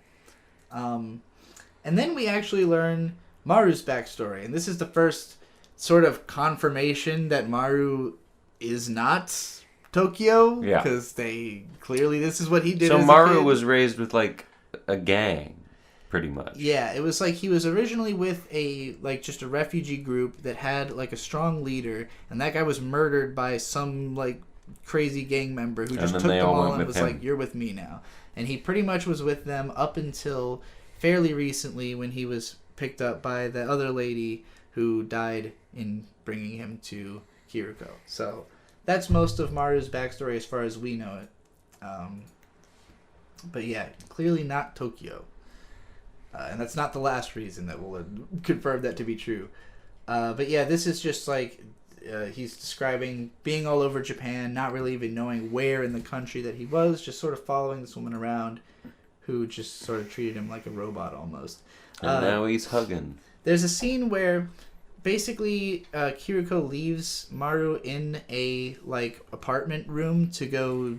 I don't even remember what she goes off to do, but when she comes back, he's not there, and she starts freaking out. It turns out he's just like basically like cranking it in the next apartment over to a porn magazine or something. But when she like cries, having thought that he had left or disappeared, been killed or something. And that's when he realizes, didn't realize you were going to get so emotional about me and stuff. And then they start discussing theories about how the world ended. One of those being that people were monitoring each other so much that they all started getting upset with each other's behavior and killing each other. Basically, extremely toxic cancel culture is what he thinks led to the downfall of society. But that's just one theory. I'll cancel you to death. I just thought that was really funny. Meanwhile, back in the facility, the kid who was dying dies. They have a lot of flowers. The staff members are really like upset. They're like, it's not really exactly clear. They didn't think this guy was going to die for some reason. Yeah, their intentions are not totally clear, but they are definitely not okay with what's going on. Oh, this is a funny scene. So, we cut back to the real world, or not the real world, but the current time. Yeah. And Maru and Kiriko? Yes. Kiriko meet this guy who informs us with a bunch of exposition that basically says, if you eat a part of the man-eaters, you oh, Lord, what are you doing to yourself? Why did you do that? My beer exploded. Oh. I have a towel, don't worry about it. Anyway. So basically, Maru and Kiriko go to this guy, and the guy lets them know in exposition dumps, if you eat a part of a man-eater, you become superpowered. I don't know how superpowered, I don't know the context, but he has part of a man-eater in a bottle, and then they go, isn't that rotting? It's all sloppy. And then he immediately opens it up and just like throws it onto the ground. And yeah, it's just like, it's all fucked up. This man is weeping, he is distraught, he is destroyed to realize that his thing is fucked up. It's unfortunate for him, but it is kind of funny in the way it's presented, because he's like talking all this big game about this thing he's got, and then it's just not, But it sets us up for the expectation that something like this will happen again. Somebody might have a complete one of what he has. And that moves us into episode 6. And the first screen cap I have is kind of into the episode, so I'll explain what happens at the start. They meet a woman who offers them a room and board at her inn. And their inn's just sort of like a sketchy part of town. Well, they're just kind of passing through at first. They're looking for a water source. And they heard there's a place with 100% drinkable water, which is like 100% pure water, clean water, or something like that. So they're walking through town, and this woman comes up and goes, "Hey, come stay at my inn." And they go, "Hey, we're just passing through for water." Yeah. And she goes, "Well, leave your stuff with me." And so they do. Then they go to the water place, and spoiler alert, there's a bear. Yeah.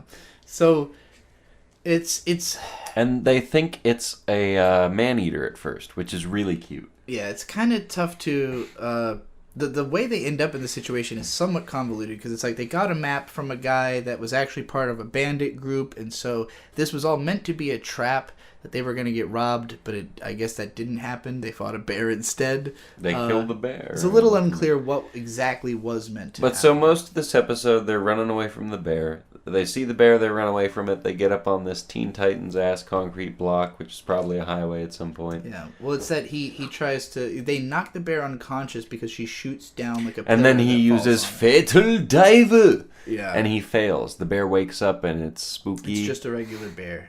So yeah, they climb up on this tee up this ladder, which is a funny scene because there's like a cutaway to just the sound of that happening because obviously they did not want to try to animate that very complicated sequence for no reason. But yeah, I love situations like this that use the environment in really dramatic ways because, you know, it really makes you feel like this is something that could only happen in this story. Oh, also, at one point, Maru... so we're in a Chainsaw Man environment here.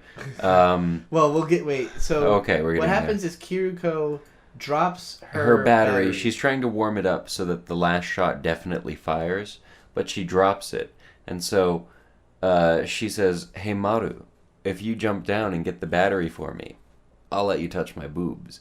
And like before she finishes the sentence, he's jumping down. It's more commitment than Denji, I would say. It's the most Chainsaw Man moment I've seen outside of Chainsaw Man, for sure. Yeah. Boob grab as major plot point and character motivation. And so, yeah, you know, they get the battery back. They do a little distraction thing. She brains the bear. It's all good. They're friends. They like. You know, the thing I was most surprised about is that they didn't take the bear back because that's a lot of meat. That's true. Maybe they don't trust it. Wait, I think he does eat it. Yeah, they do eat it. They do eat it? Okay, yeah, there's a part where he comments about how it's real animals are great because they don't disappear after you kill them and you can eat them. But yeah, so they go back to that hotel. And basically, he's getting like, ready to I'm grab gonna touch your titty. boobs, and she's like, "Wait, no, I'm a guy. Come on, look at this picture of me when I was a guy. You're grabbing this guy's boobs." But then she ends up letting out this really girly yelp when he like opens up the. And then the innkeeper shows up, and there's like a scene that shows "keep the rooms clean," and she points to it with a pipe, and then she points to another sign that says on the wall. And then she says, "Don't dirty the futons," is the other one. Yeah. And so basically, she rushes him into the other room, and then immediately goes, "Well, I know what you were trying to do with her. Why don't you do it with me?" Yeah. And immediately strips down and just bang. She's like, "Bang me, come on, give me your solar light, give me 800,000, whatever." Yeah. Or She's something. like, "There's a few things I want. If you give me one of those, we can fuck right now." And then coming on really strong. And then he grabs her titty and feels her soul. And he can only do that with like, we're here at this scene. So wait, before we get to this, what's happening here? I don't even know if I could show this on YouTube. Yeah, you go back to the original one. The other one. Come in. So yeah, she strips down. She's trying to make a bargain for sex. He accidentally realizes that for some reason he could reach into her core if he wanted to. This freaks him out. He yells for. It also freaks her out. Yeah, he yells for Kiruko to come into the room, and she comes. Kiruko. You called her the Overwatch character. That's why. Kiriko. Yeah, she comes into the room and he's got her in that position I showed in the other screen cap, and it looks all wrong. And then he explains himself.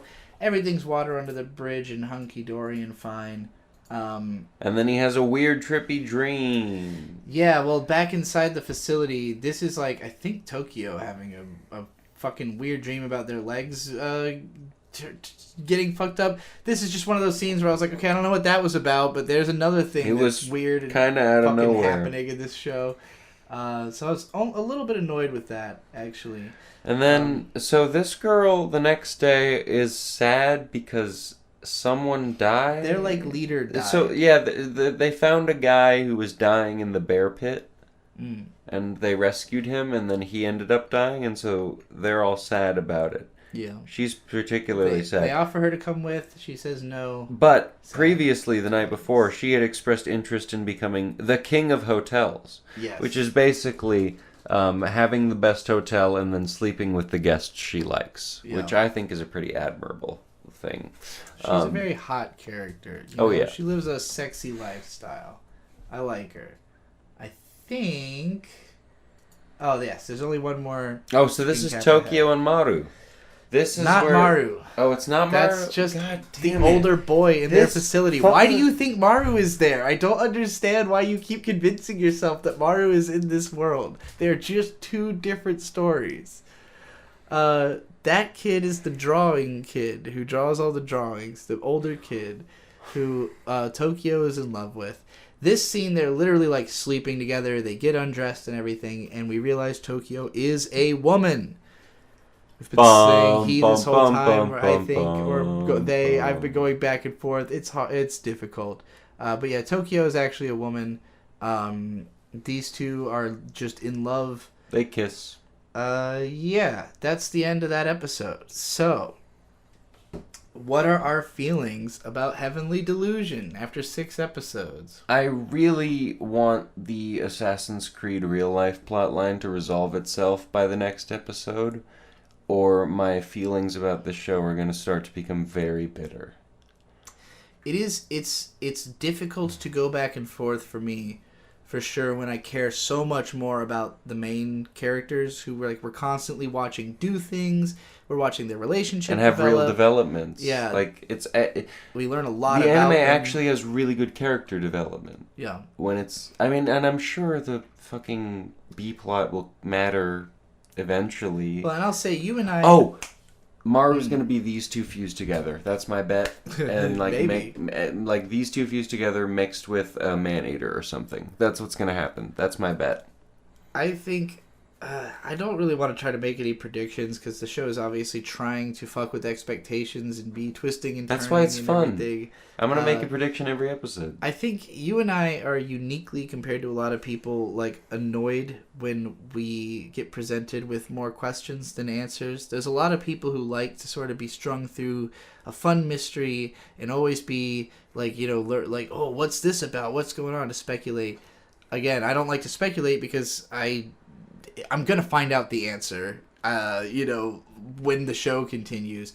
But it can get frustrating to me to feel like I'm, I don't know, how long do I care?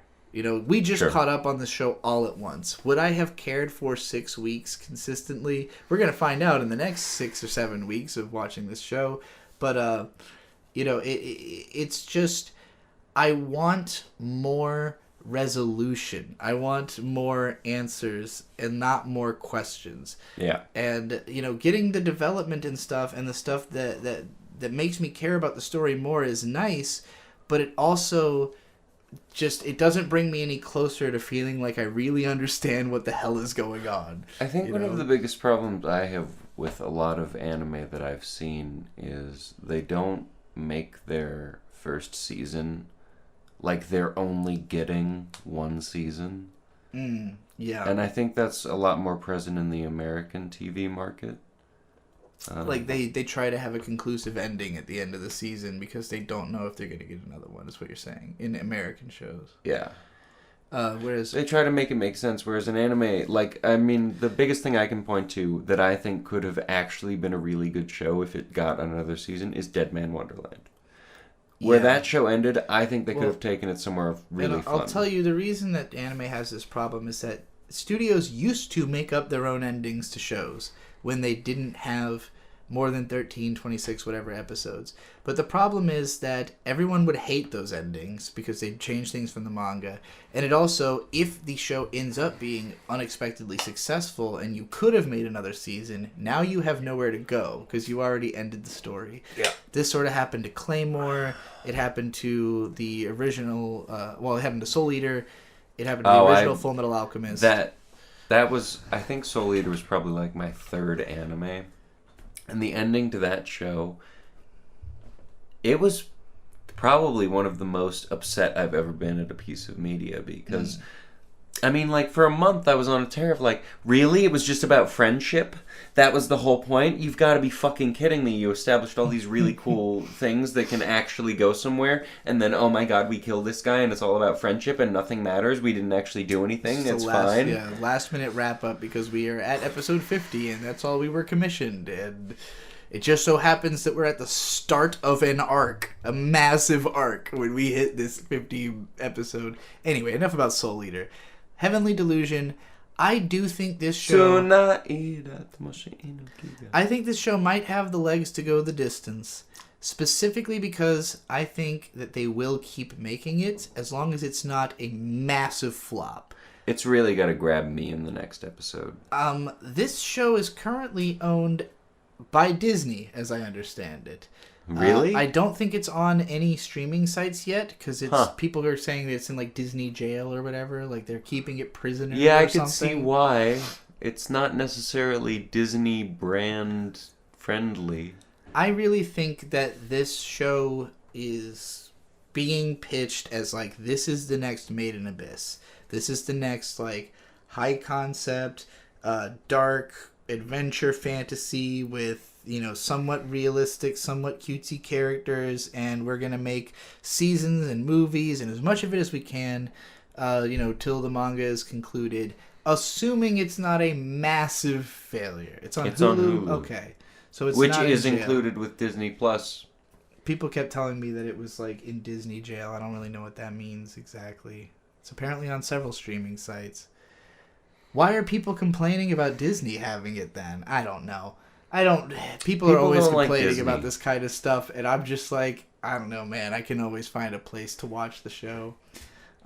Which is always legally licensed. It's on Disney Plus all around the world, but in North America it's on Hulu. Interesting.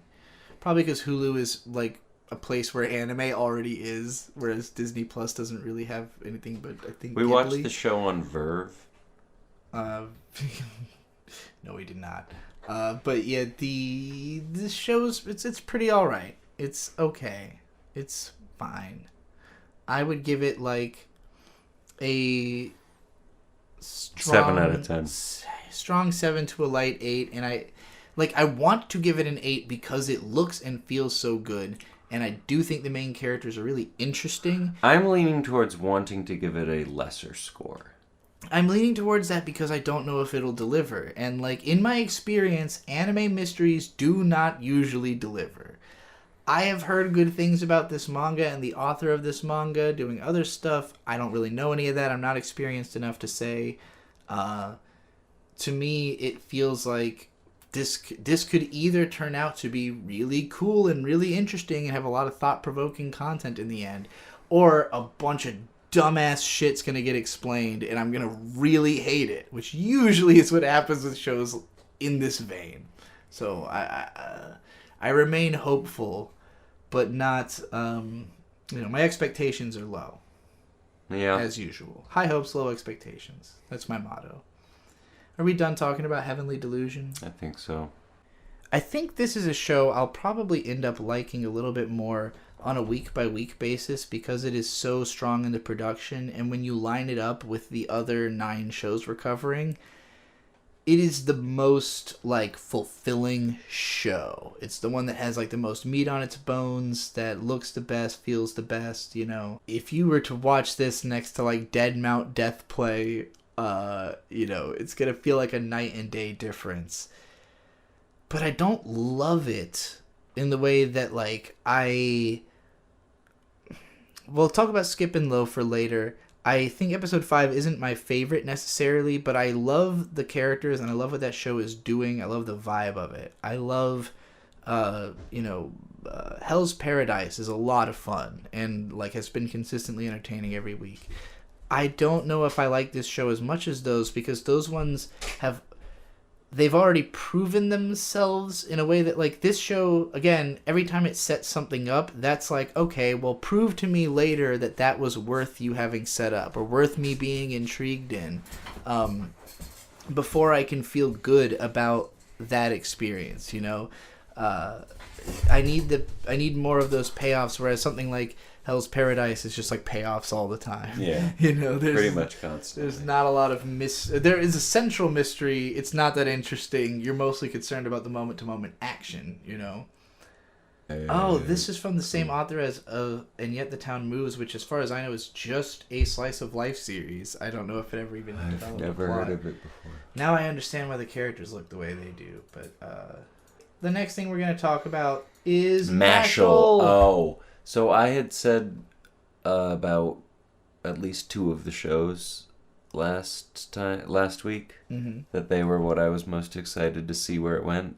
And nope, it's Mashle now. This is the one you're most excited. Mashle's so fun. Interesting. It's not the best show, but it is a lot of fun, and I really enjoy it. I like the concepts it's dealing with. Mashle is a show that it's a Shonen Jump manga, and you really feel that early on in how it feels like it was built to go as long as possible. Yeah, absolutely. It's not in a hurry to get into the thick of its plot. It's really just trying to establish the characters and the world and tell a lot of jokes. It's definitely more of a comedy with action elements. The framework of the story is shonen action tradition, but it's mostly gag comedy, beat by beat.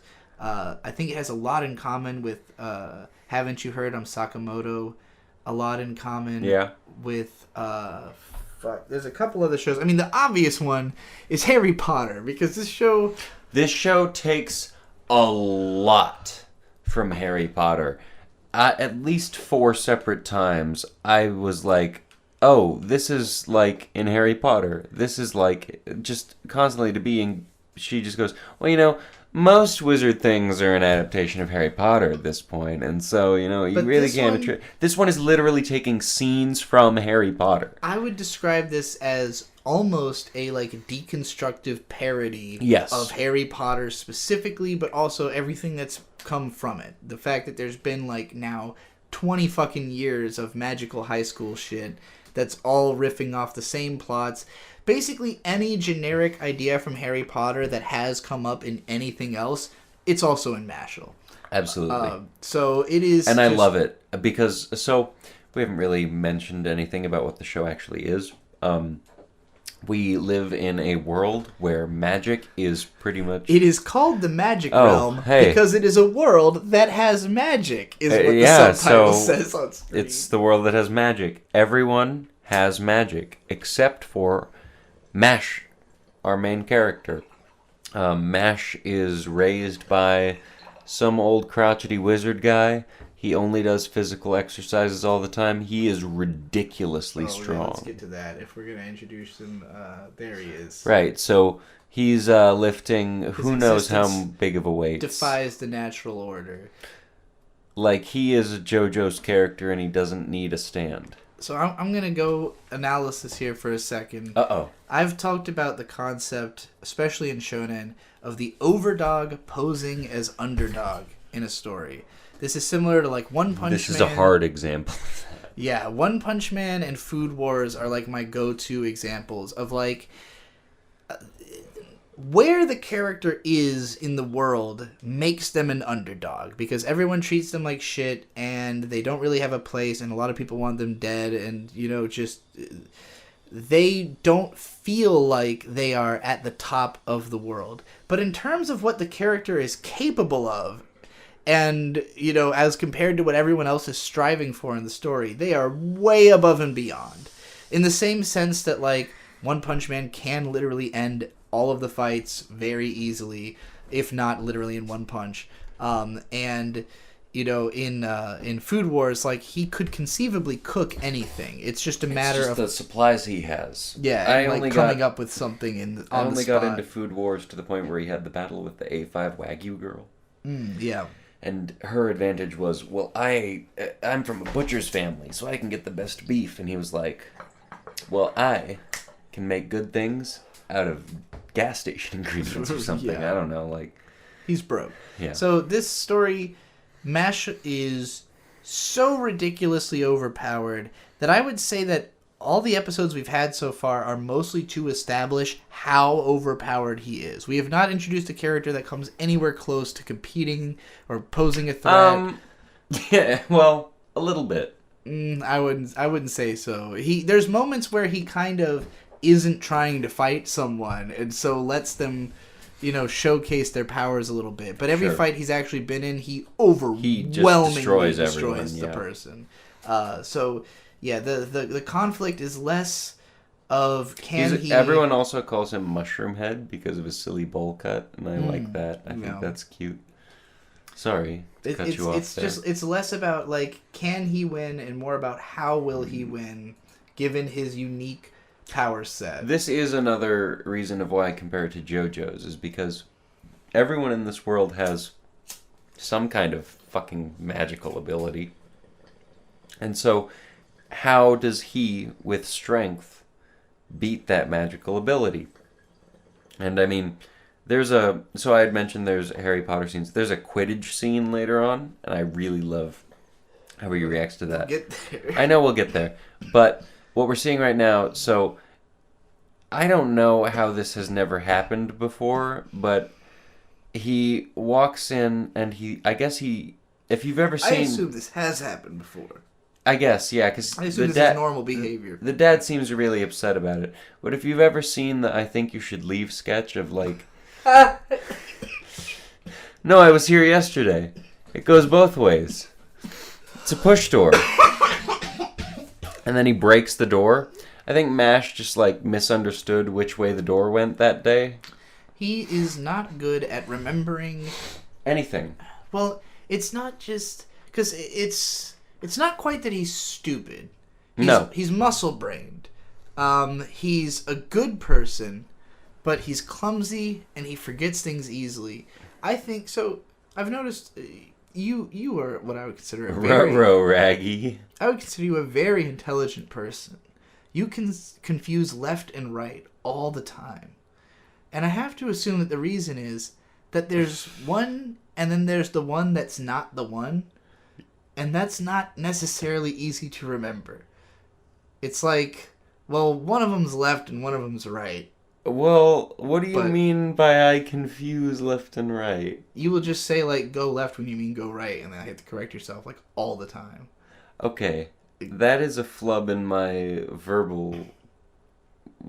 I don't know. Well, in the case of Mashle, that flub is happening all the time. He's wait, open... Is it push or pull? I can't remember, so I'm just gonna try the door. Yeah.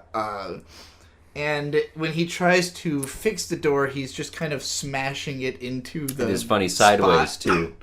Hoping that it will go back. And then it breaks. He just doesn't really understand how things work. Well-meaning, though. And that's something that keeps coming up, is that every time he fucks something up, he feels really bad about it. And that's why his granddad is not incensed by the behavior. Also, something that we forgot to mention that has been established by this point in the anime, our man Mash loves cream puffs. Oh, yeah. Especially after a workout. Shu Creamo. Shu Creamo. The whole ending theme is Shu Cream Funky Love. It's great. This is a great It's ending the best ED that I've had to listen to so far. This is the only show this season where you did not want me to skip the OP and ED most of the time. Yeah, that is true. Pop's old wizard man goes out somewhere and says, "Hey, Mash, don't leave. Do not leave." They live in a cabin in the middle of the woods in the middle of nowhere. And normally Mash is not allowed to go into town. And what we will learn is the reason for that is that almost everybody in this world has some kind of... Yeah, they have a black line on their face. Or two, depending on how powerful they are. We learn about that a couple episodes later. But Mash doesn't have a mark because he doesn't have magic. And that is super forbidden in this society. They are killed if they don't have magic. Because it's a weird fascist thing. Mash's father figure, granddad man, however you want to call him. But so we're going to learn how we found him. So. Mash goes into town to get cream puffs. Yeah. And so that's what I'm saying. He didn't leave him with any cream. He didn't leave him with any fucking cream puffs. He didn't leave him with cream puffs. That is a fault on the dad's part. So Mash after the dad leaves, 5 seconds after he says, "Hey, don't go into town," goes I'm going to go into town. Yeah. And he goes into town. He's going to get some cream puffs. and he gives the coins to the baker, but he has crushed them in his hand on accident. Yeah. By accident. And then he uncrushes them in front of the baker, which freaks him out even more. And when he draws attention to himself, everybody notices that he doesn't have because he takes his hood off. Up until that point, he'd been wearing a hood. So everybody's freaking out about it. And then we are introduced to this character, sort of just like, I don't know he's if like he's a cop. Government person, sort of. We were introduced to him like in a jail. Where Bureau he's of Magic. I think that's what is the governing body in this show. He's just kind of bored of life. He wants a promotion. Yeah. So he's just like kind of a skeezy fucking guy who works for the government, establishing that the government's not the best. Cream puff. Here he is eating his shoe cream. This is pretty much his main personality trait. Is he likes cream puffs. Them. He also likes to make them. We'll learn later. Well, he's got that, that obsessive, like, endearingly obsessive relationship. If Mash had a driving force, I guess there's two. It would be his friends and family, but above of that, shoe cream. Cream puffs. Yeah, shoe cream. So basically, he causes a whole thing. A cop who has been drinking off his ass. He's very drunk. He's holding a bottle of alcohol. Gives him some shit, and Mash rips his clothes off. And then in the middle of all that, the dad shows up and very quickly steals him away and says, "I'm so sorry, please forgive me," and they go back into their hand of the woods. Lightning speed absconds to get him away from the cops. But then the cop, the guy that's bored, he sends a tracking bird or something. Oh, I forgot. It's a magic tracking bird. I didn't remember how he found where they were. Well, yeah, this is what I was saying about how Mash is always if he gets in trouble, he feels really, really bad about it. Because, he's always very apologetic and he always wants to fix it immediately. He doesn't ever do anything that if he's scolded for, he doesn't feel bad about. Yeah. Which is cute. It's nice. So they find, the officials find their place. So hang on. We're going to kill you. Before that, to punish Mash, Pops sends Mash out into the woods to do his workout again. And then these guys show up and basically bully Pops and are like, we have to kill the guy who can't use magic. That's not good. They have no privileges. It's bad. And they torture him for a bit, and then eventually the old man just kind of starts yelling, "Mash, get out of here. Mash, run away. Mash, run." It's also alluded to, or it's not even alluded to. They cut to Mash doing his workout, which is, I don't know what his workout is, but the fucking weights are ridiculous. Yeah. And it's this only takes me 5 minutes to do. And then he's lifting them at rocket speed. It's It's insane. But so anyway, he starts yelling, "Mash, come at me." And then we get into the Mash backstory. Yeah, so it turns out that the old man himself was already a very weak magic user, and his whole life was bullied about it. Put down, told he was a piece of shit. Literally divorced for it. He is about to commit suicide and jump off of a cliffside above, overlooking town, when he hears the cries of a baby, and he notices that this baby was clearly abandoned because it doesn't have any magical abilities. So he's like, "You're just like me. I'm going to make you my new purpose in life and take you in." What a sweet story. Obviously, Mash is going to save that old man. All right, so then... basically, the old man is yelling out, "Mash, Mash, run away, Mash, don't come in, run away, run away, run away, they're coming for you, Mash, run away, run away, run away." And then Mash just busts down the door immediately. Is this the beginning of episode 2 now? No, we're still in episode 1. Okay. Mash just comes busting in.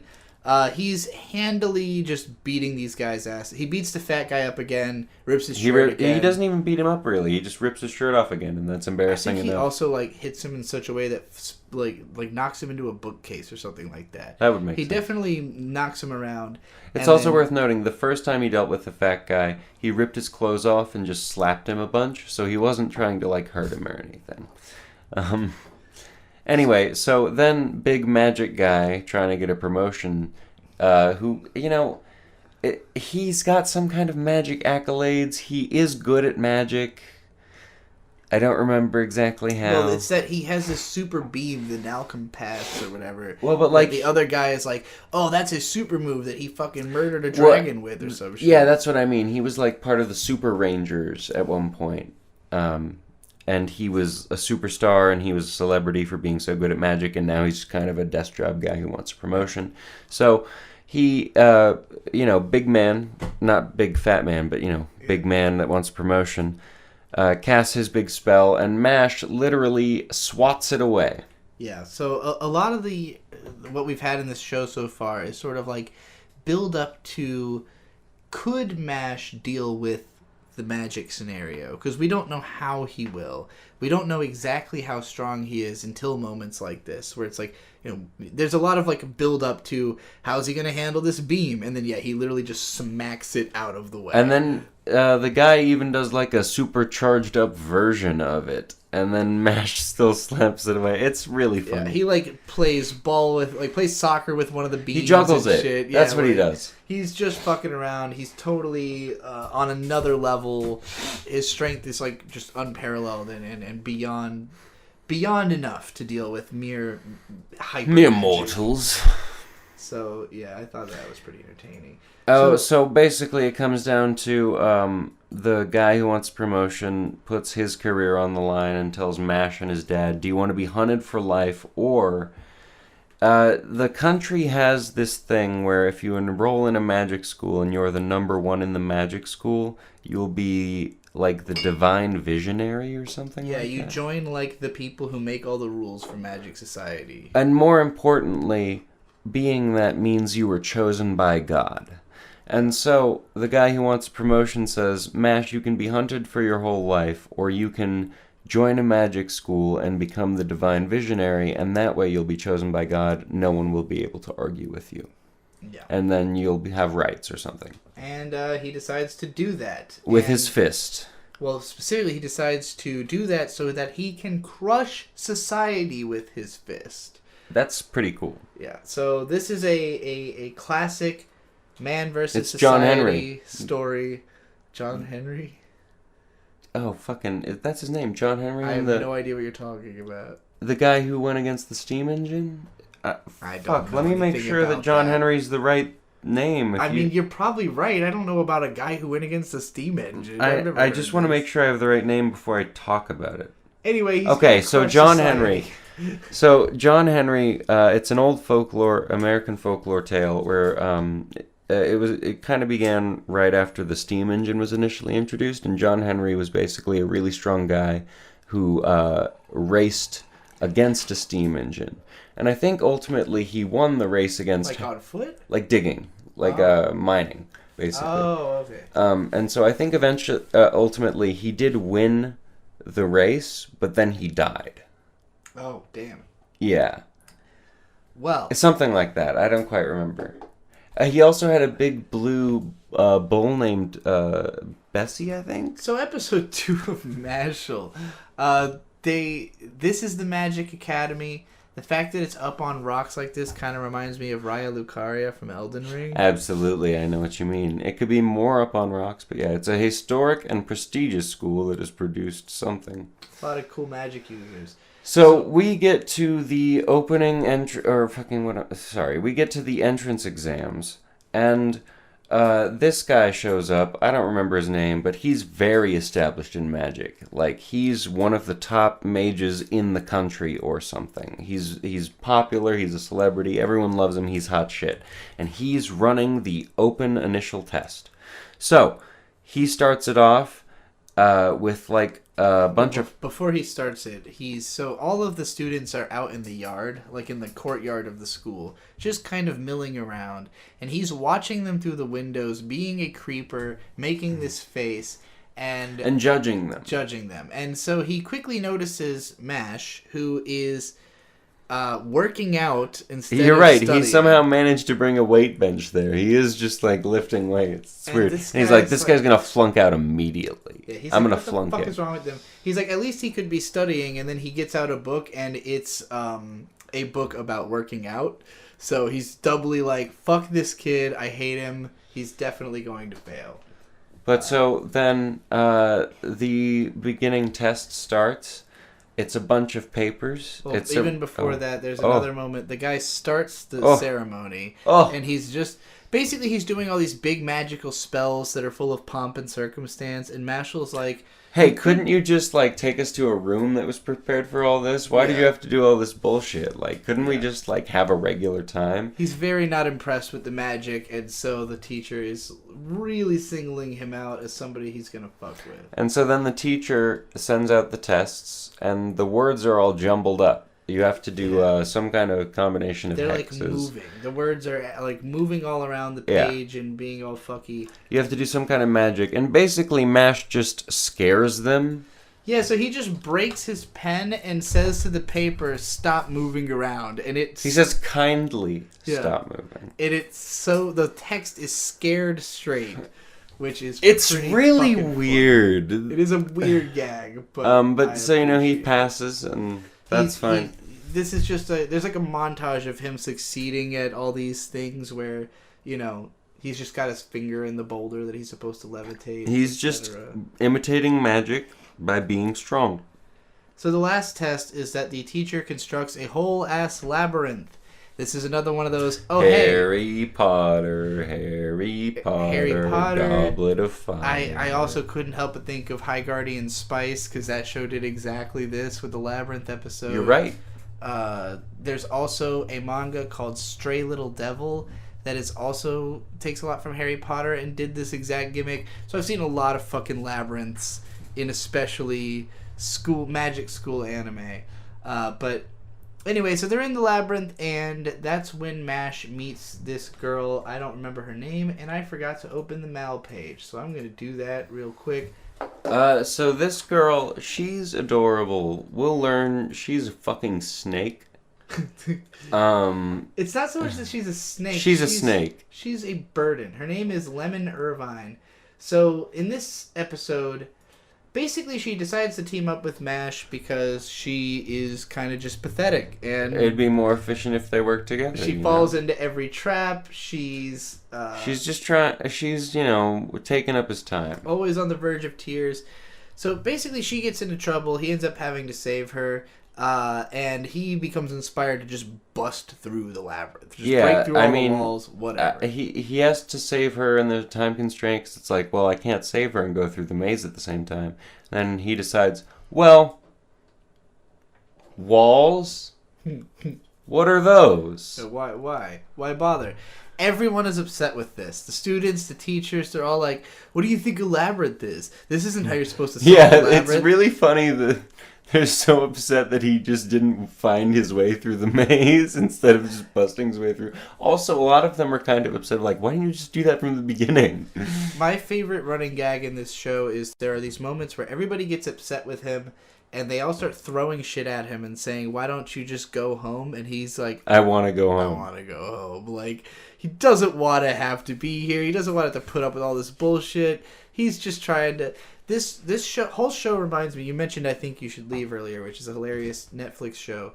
But one of my favorite sketches is the one where this guy goes to a haunted house tour.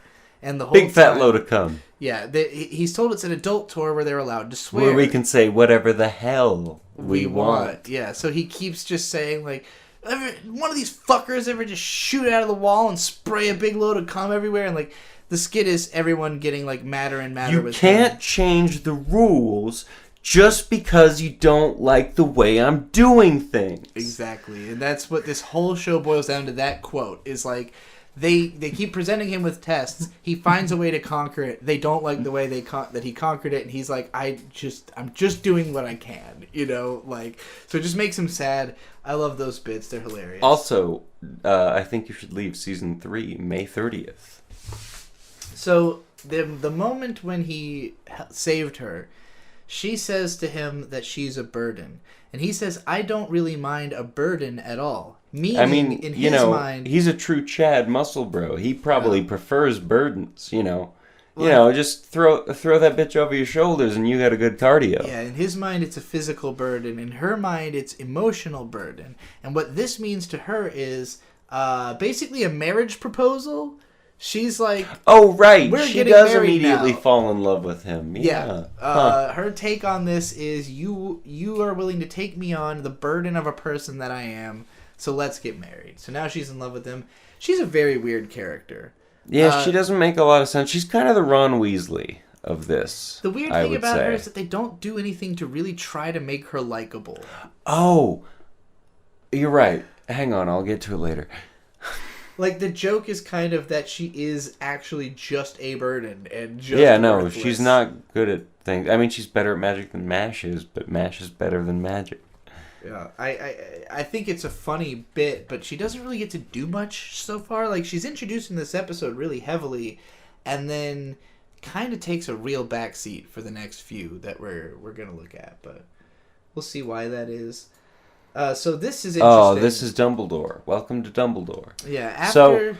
I want to explain. Can I? May I? Sure. Yeah. Am I free? Go for it. Okay. I just wanted to make sure it was a safe space. Anyway, so right after he busts through the maze, it becomes very clear that the instructor is biased against Mash. And, I mean, I think they even get in a confrontation and they fight, and Mash just kicks his ass or something. But, Dumbledore shows up. I don't actually remember his name. He's just called the headmaster. The headmaster shows up, and he goes, "Hey, you guy that's been running these trials up until now, get out. You're bad at this." And then he goes, "I'm going to be taking care of this from now." And then he immediately summons Mash for the first interview. And they just start grilling him. Yeah, he takes him into this big hall that's probably with just where at least out, I guess. 12 other people, I would say. It's like a big hall with the council of whatever. Yeah, the wizards who run the school, basically. And he's like, "We're giving you a final private interview." He summons this gigantic monster machine with a big, spike needle. It's like a voodoo doll thing. And the voodoo doll has the soul of his dad. Yeah, he's just suddenly transferred the soul of Mash's dad into this voodoo doll. And he's like, "How are you going to deal with this?" Yeah, so Mash immediately... Mash just, takes his hands and starts... First he punches it. You're right, He and runs that right hurts. up and just punches it, and that's why he's all bloody right here. And they're like, "Yeah, that's not going to work. We're way more powerful than you." And so he just puts his hands under it. And starts pushing up against the blade and basically goes, "Hey, this is an endurance test, right? Yeah, his take on it is, I just have to hold this off until you can't keep using this thing anymore. That's what this is supposed to be, right? Because magic has costs." Yeah. That's a thing I think a lot of people forget. And that is very well established in Dead Mount Deathplay. I'll give it that credit. I don't quite remember what argument he's having here. Mashle's having another disagreement with the teacher, and it ends with him just saying, "God is dead." Okay, hang on. Says, "That's creepy." Let me try and remember what's going on. But I pulled the screen cap because of the fact that there's multiple moments where he says things that I think can be taken as Nietzsche quotes. Sure. And right. He is so kind he of the has just started Ubermensch. School. I don't remember what exact class it was, but he had taken a class with her, and he just, he did it in a strength way instead of a magic way, and she was pissed off at him, and so she took him aside, and then... That's kind of the rhythm of the show. That's usually the reason of why people are upset with him, and why he's sad at society. Because also, we do live in one. We learned that he names all of his muscles. You're right. I had forgotten about this. Yeah, that's this kid who sits poor next to him kid. in class is basically de facto becomes Mash's first friend because he happens to be around. And that's the end of episode 2. So going into episode 3, I think the two of them are roommates actually. Yeah, they are. And we learned that he doesn't even know what a broom is. They're doing broom. Well, he knows training what today. a broom is. He just didn't bring one with him because he doesn't know. He thought a burdock was a broom. What's a burdock? I don't know. Somebody explain to us what a burdock is. I assume it's a stick. I'm not entirely sure. That scene, I was a little lost. And did I look it up like Bird's doing now? I couldn't even figure it out. So... Anyway, he needs to borrow a broom from his roommate. He ends up getting a broom. They go to the training, and basically, he can't fly. So what is he going to do? He throws the broom as hard as possible, jumps after it, and falls onto it at such a speed that nobody can tell that he didn't just set a new record for speed on a broom. So this again, like, it's not just that he's overpowered, it's that he's comically better than Magic using his super strength. As established in a scene like this, and it's going to get a lot worse by the end of the episode. Oh, right. So, hey, welcome, Draco Malfoy. Yeah. So, in this scene, I think the kid that's being bullied right now by the blonde kid. So, before this bullying happens, a different bullying happens. While Mash is doing all his broom stuff, some brown-haired kid comes up and starts giving Mash shit. And Mash just, like, shows him up entirely. He might even kick his ass. I don't remember. No, he just did that thing that we just talked about. Yeah, so he showed him up. He just showed him up. He made a new world record. And so blonde Draco Malfoy looking ass motherfucker shows up and just starts punching him in the face for failing over and over and over. You were supposed to make a fool of that guy, and instead you made a fool of yourself, you idiot. Now I'm going to beat you up. So basically, this guy is a controlling bully. He's like the son of a superintendent or something. Well, like he's that. the son of the like Bureau of Magic that oversees the school or something. Yeah. So he's important in that. He's got ties with the vice principal or something. Oh, he's making cream puffs. Our guy's making cream puffs. He's in the kitchen making cream puffs. Yeah, of course, Mash is like, there is some utility to this magic school. They have a kitchen that I could use to make shoe cream. Which he thinks is going to get him. He's like doing this on the down low. He thinks it's going to get him in trouble. Later. It's funny. But yeah, so. Because Mash embarrassed Draco Malfoy's underlings. I'm just going to call him Draco Malfoy because I don't remember his name. Go for it.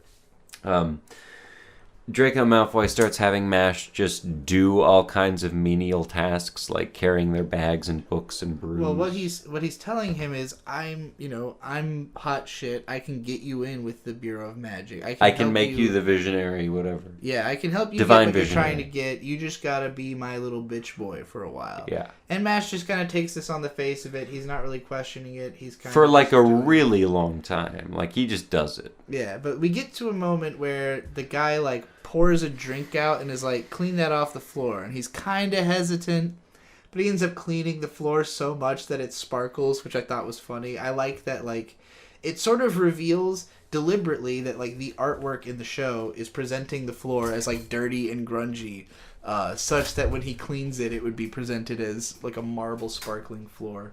It is funny. And then immediately after this, Mash's roommate is getting the shit kicked out of him. Yeah. So because you didn't grab any screen caps of this, but this whole time Mash's textbooks have been burning up. Yeah. And like his clothes and stuff like that.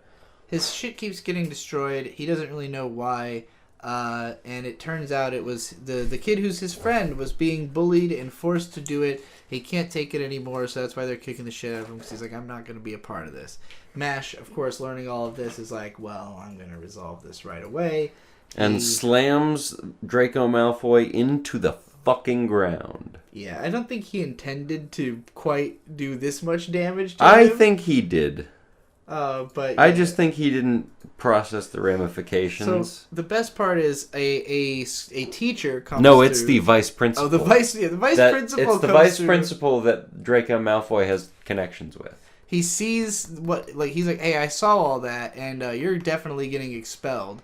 So Mash immediately knees him in the face. Mash knees him in the face and starts burying him. And yeah, because he's like, well, the guy seemed unreasonable, so I beat his ass. So what am I going to do with him? And then, so as he's burying the vice principal's like, how do you think this is going to end well for you? What could possibly happen? Can you imagine what's going to happen to you? And Mash just kind of goes like, well, you mentioned you could expel me at any time. Think about this. I can bury you at any time. Yeah.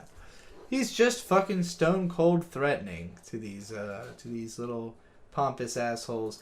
So basically, the school receives an order to expel Mash, and Dumbledore, in very Harry Potter fashion, just pretty much goes, nah, Yeah, he's like, fuck that. I think you'd be a great leader of society. I want you to keep at it. And the way you're going to do that is every time you do something cool, yeah, you'll collect coins. There's bronze, silver, and gold coins. And you need to collect the most gold coins to become the Divine Visionary. I hope that's what it's called. We haven't had a slide. So. So yeah, he explains the coin system. Mash passes out during that explanation. He falls asleep because it's too complicated. Yeah, his brain can't handle it. And then this guy shows up basically as he's wandering the halls. Right, so this is I don't remember his name, but in Harry Potter, this is the guy that shows up and recruits Harry Potter for Quidditch. What's his name? He's not a Weasley. Who cares? Anyway. So this guy shows up and is like, hey, you broke a record riding a broom. His name is Tom Noels. Tom Noels. So Tom Noels shows up and he goes, hey, you broke a record for riding a broom.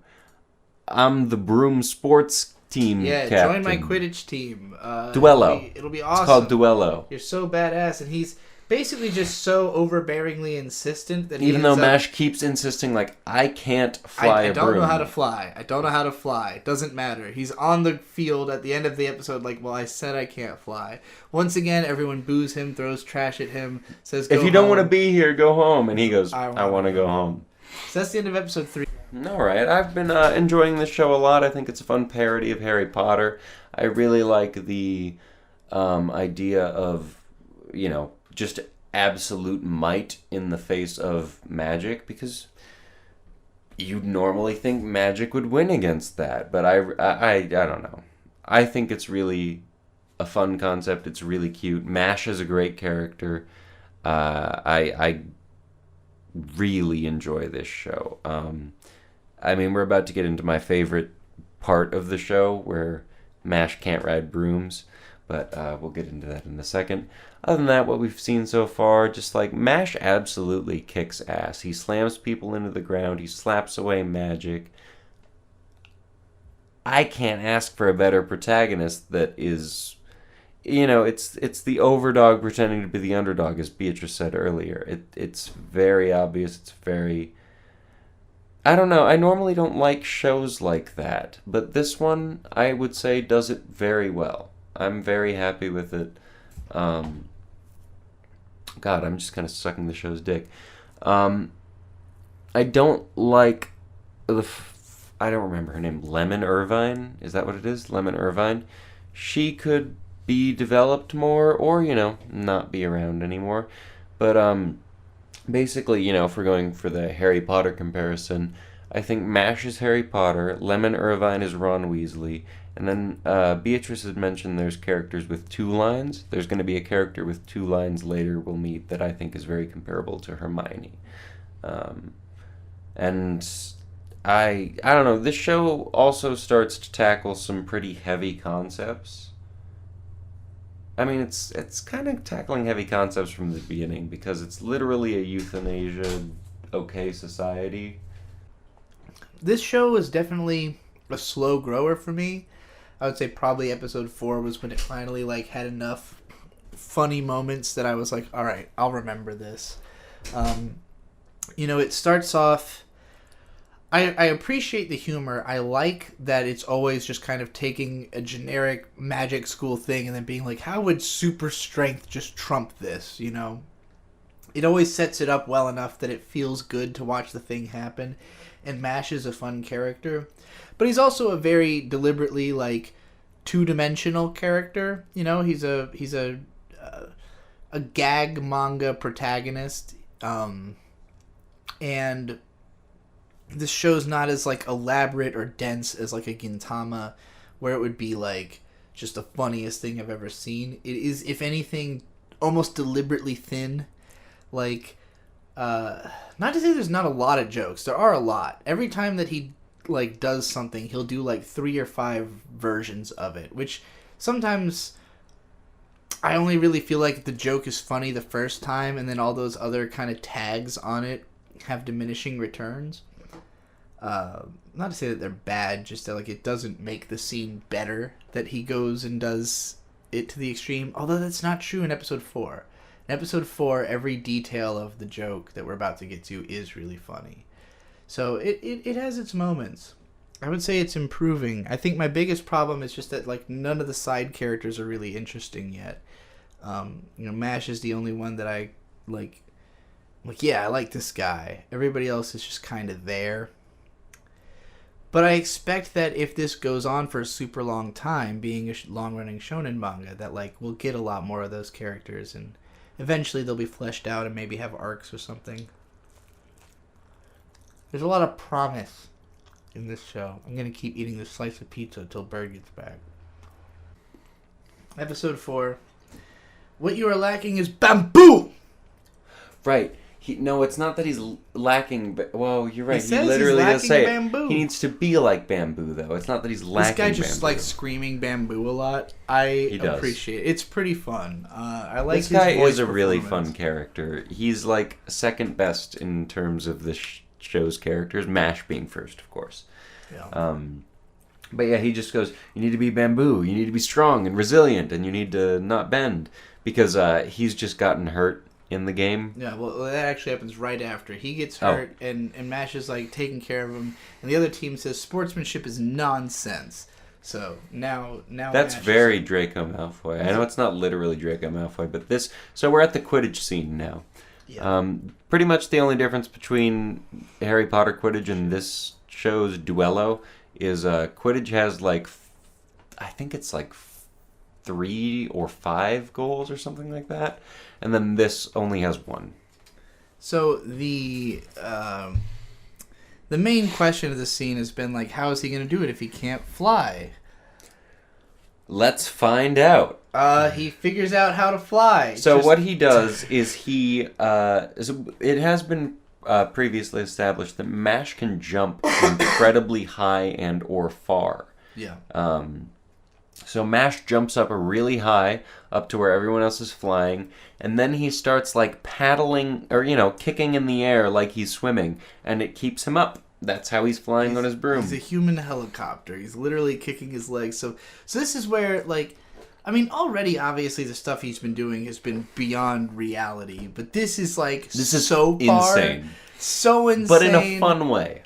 It definitely, again, reminds me of Haven't You Heard of Sakamoto? Because usually the joke with that show is that, like, how he solves the problem is, like, reality-breakingly, I think perfect. That could be a fun bonus episode for us to do, is you and I watching that. I'd like to understand the context of that show. Or we could just watch it for no reason. Or that. Funny. But I like making money when I waste my time. I think we have other shows that would be more popular bonus episodes. But anyways, yeah, he's kicking his legs so fast that he can fly. Demon Slayer. Sorry. And then this is the reaction from the crowd. Wow, it's amazing. I don't know who this girl is. They just cut to her and this Wait, so I'm sorry, what is this reaction to again? This is just them seeing him doing, like, all the crazy shit he's doing. It's just like someone in the crowd goes, wow, it's amazing! Go to the previous slide again. Right, okay. And then... And so then he gets possession of the ball. Mash's team is like 30 points down. And there's not a lot of time left. And so the announcer goes, how are they going to win this? And then Mash gets possession of the ball. And he throws the ball so hard that it disrupts the people around it. And then he just kind of keeps throwing it in an unlimited chain. And he breaks the score. Yeah, he's boomeranging it to himself through the goal until the point that the scoreboard hits 999, which is the maximum score possible. Thus, basically breaking the game forever, which he says he will never play again. Which I doubt. I can't blame him. He's ruined the spirit of the game. Everyone's excited to see this. Everybody loves seeing this happen and apologizes to him for throwing shit at him. But... I doubt this will ever be seen again in the sport. I don't know about that. Sport might just have to die after that moment. So anyways, this scene... Right. Okay. So now we're in the library type or study room or something like that. And now that Mash has won a Duello game and he's a big sports guy and he's cool, he's standing next to the sportsman, as you can see in this shot if you're watching. all the girls want to like carry around his books and everything and help him study and blah blah blah. So we see Lemon Irvine or Irvine Lemon or whatever her name is carrying all of Mash's books, and then we have Hermione Granger, blue-haired guy, show up. Interesting choice that you think. I had mentioned this while you were gone, but I think the Harry Potter like trifecta of this show is Mash is Harry Potter, she Irvine is Ronald Weasley, and I don't remember the blue-haired guy's name is Hermione Granger. His name is John Cena. No, it's Lance Crown. And so, Lance shows up, and everybody's like, "Oh, this guy is a badass." He's like, because he has 2 marks. Yeah, he's got 2 marks. He's one of the top of the class. They all know about him. He was number 1 in the entrance exams. And then he traps them in a bottle. Yeah, he traps everyone but Mash. All of Mash's friends in a bottle so he can challenge him to a personal fucking one-on-one duel out in the woods. That's just them talking about how he's got 2 marks, and that means he's super strong. He uses this crazy, massive gravity spell that it just like forces people and things straight into the ground. Yeah, and I think so. Mashle gets Mash gets slammed into the ground. I know, it's hard not to call him Mashle, isn't it? I believe that he claims shortly afterwards that he just likes rolling around on the ground and like allowed this to happen funny. or something. Yeah, because he overpowers it shortly after this first time. But the Lance is like giving this big rant about how he's basically scum because he doesn't think that Mash has any ambition. He sees him as mocking all of this stuff because he doesn't think that he's like trying to do anything. Because he's not doing things the traditional way. Yeah, Mash is like, that's absolutely not true. So he breaks through the spell, makes it very clear he can kick this guy's ass. And then the guy threatens to throw all of his friends in a jar off a cliff and says, "I'm going to throw this jar off a cliff." We're not quite there yet, though, because Mash finds a locket that this guy carries. Right. He finds a locket and he sees a little girl and he goes, "Lolicon." He's a lolicon. And I'd like to say, we here at We Watch Anime, not a fan of lolicons. Well, the guy corrects him and says, "I'm not a lolicon. That's my sister. I have a sister complex. I'm obsessed with my sister. She's perfect, and she is the only meaning in this world." So he's threatening to drop their friends off of a cliff. And then we get his backstory. This is his adorable little sister. She's like healing him because he got into a fight with some people. Right, because she's good at healing magic, but she has she's not dying. She's losing her magic. Her mark is going away. And if she does lose her magic, they will kill her. So in a weird kind of why is she like bedridden if she's just losing her magic? I assume it's a painful process. Like in this kind of world, it would be like losing a part of yourself. I guess so. Anyway, so in a weird kind of fucked up way, Mash and Lance. Yeah. Have pretty much the same goal, which is to justify that people without marks, without magic, have a purpose to live, because Lance wants to save his sister and Mash wants to live. Yeah, so they both are trying to change society so that the rules are different. This is after so basically what Lance's plan is to drop them off the cliff. He drops it off the cliff. He accelerates it with a gravity spell, and then Mash, disappears for a second. Well, his plan is that Mash is going to jump off the cliff to save them, and then he will attack while Mash is doing that. Yeah. But Mash manages to jump off the cliff and come back so fast. Hang on. No, wrong. No? So, I don't remember what it is Mash does when he disappears, but I'm pretty sure that the glass bottle he drops was a decoy. Oh, yeah. Mash is like, you can't be that bad of a person because that wasn't actually the real glass bottle. Yeah, and so Mash just kind of disappears for a second. He probably does something important. I believe that it is explained that he just literally ran down and back so fast the guy could not perceive it. Like, he thought he was going to be able to attack him while he was down there, but he gets back instantly, and he's just like, oh, well, fuck. And then Mash is like, that give me the real bottle, bitch. So if you just give me my friends back, we can be okay with this. And that's what's happening here. The friends are all free and screaming about bamboo. That's it for Mashle. So what are your thoughts? Where do you think this show is going to go? Where do you think it is now? My take on Mashle so far, it is very traditional Shonen Jump in the way that it's going about things, and also very traditional to the tropes of the genre it's parodying. I do think it is funny. Like, initially, it put me off a little bit that it's so Harry Potter. It's so, like, deliberately generic. But that is why it works so well as a parody. And, you know, I can tell it's going to eventually muddy the waters and become more of, like, a shonen action thing. And that's probably when it will really get interesting or uninteresting. It's when it will really show its true worth. Because, like, every Shonen Jump manga is designed to go on forever. And this one, like, it's taking its sweet-ass time to establish everything so that it can, like, endear us to the characters before it starts using up its bigger ideas. And so that's kind of what I'm curious about, is what are the bigger ideas? What is it going to turn into? How long? I know this manga's been running for a few years now, so I assume that it is a, you know, fairly girthy story. I don't think we watched Mashle episode 5. It seems like it came out today or like right now. Okay, so we're not too far behind, having not seen episode 5. Whatever. That's all for Mashle. We both seem to enjoy it. I would give it like a 7 out of 10. A 7 out of 10. Where do you think it could go? What are your predictions for the series? What's going on with it? I know this is supposed to be not bad. Yeah, everything about it is fine. Like, it's a fine adaptation of what's probably a fine manga. It's probably easier to read and just, like, burn through this whole thing really quickly. Being is that I'm not really much of a manga reader, especially of, like, currently running Shonen Jump type stuff. I'm a lot more likely to keep up with the whole anime than I would be to read the manga, even if the manga was probably an easier experience, you know? Again, there's already enough of it that, like, this anime would have to go on for years to even catch up to what exists of the manga. I don't know if it holds up. I haven't heard a ton about it. I think only really Super Eyepatch Wolf has ever, like, talked about the manga. I'm curious. I think it could either become an 8 or a 6, or it could totally go to shit, but I don't think it's ever going to do that. I think fine. I would say it could become a 9 or a 6. That would be hopeful. I would like to see that.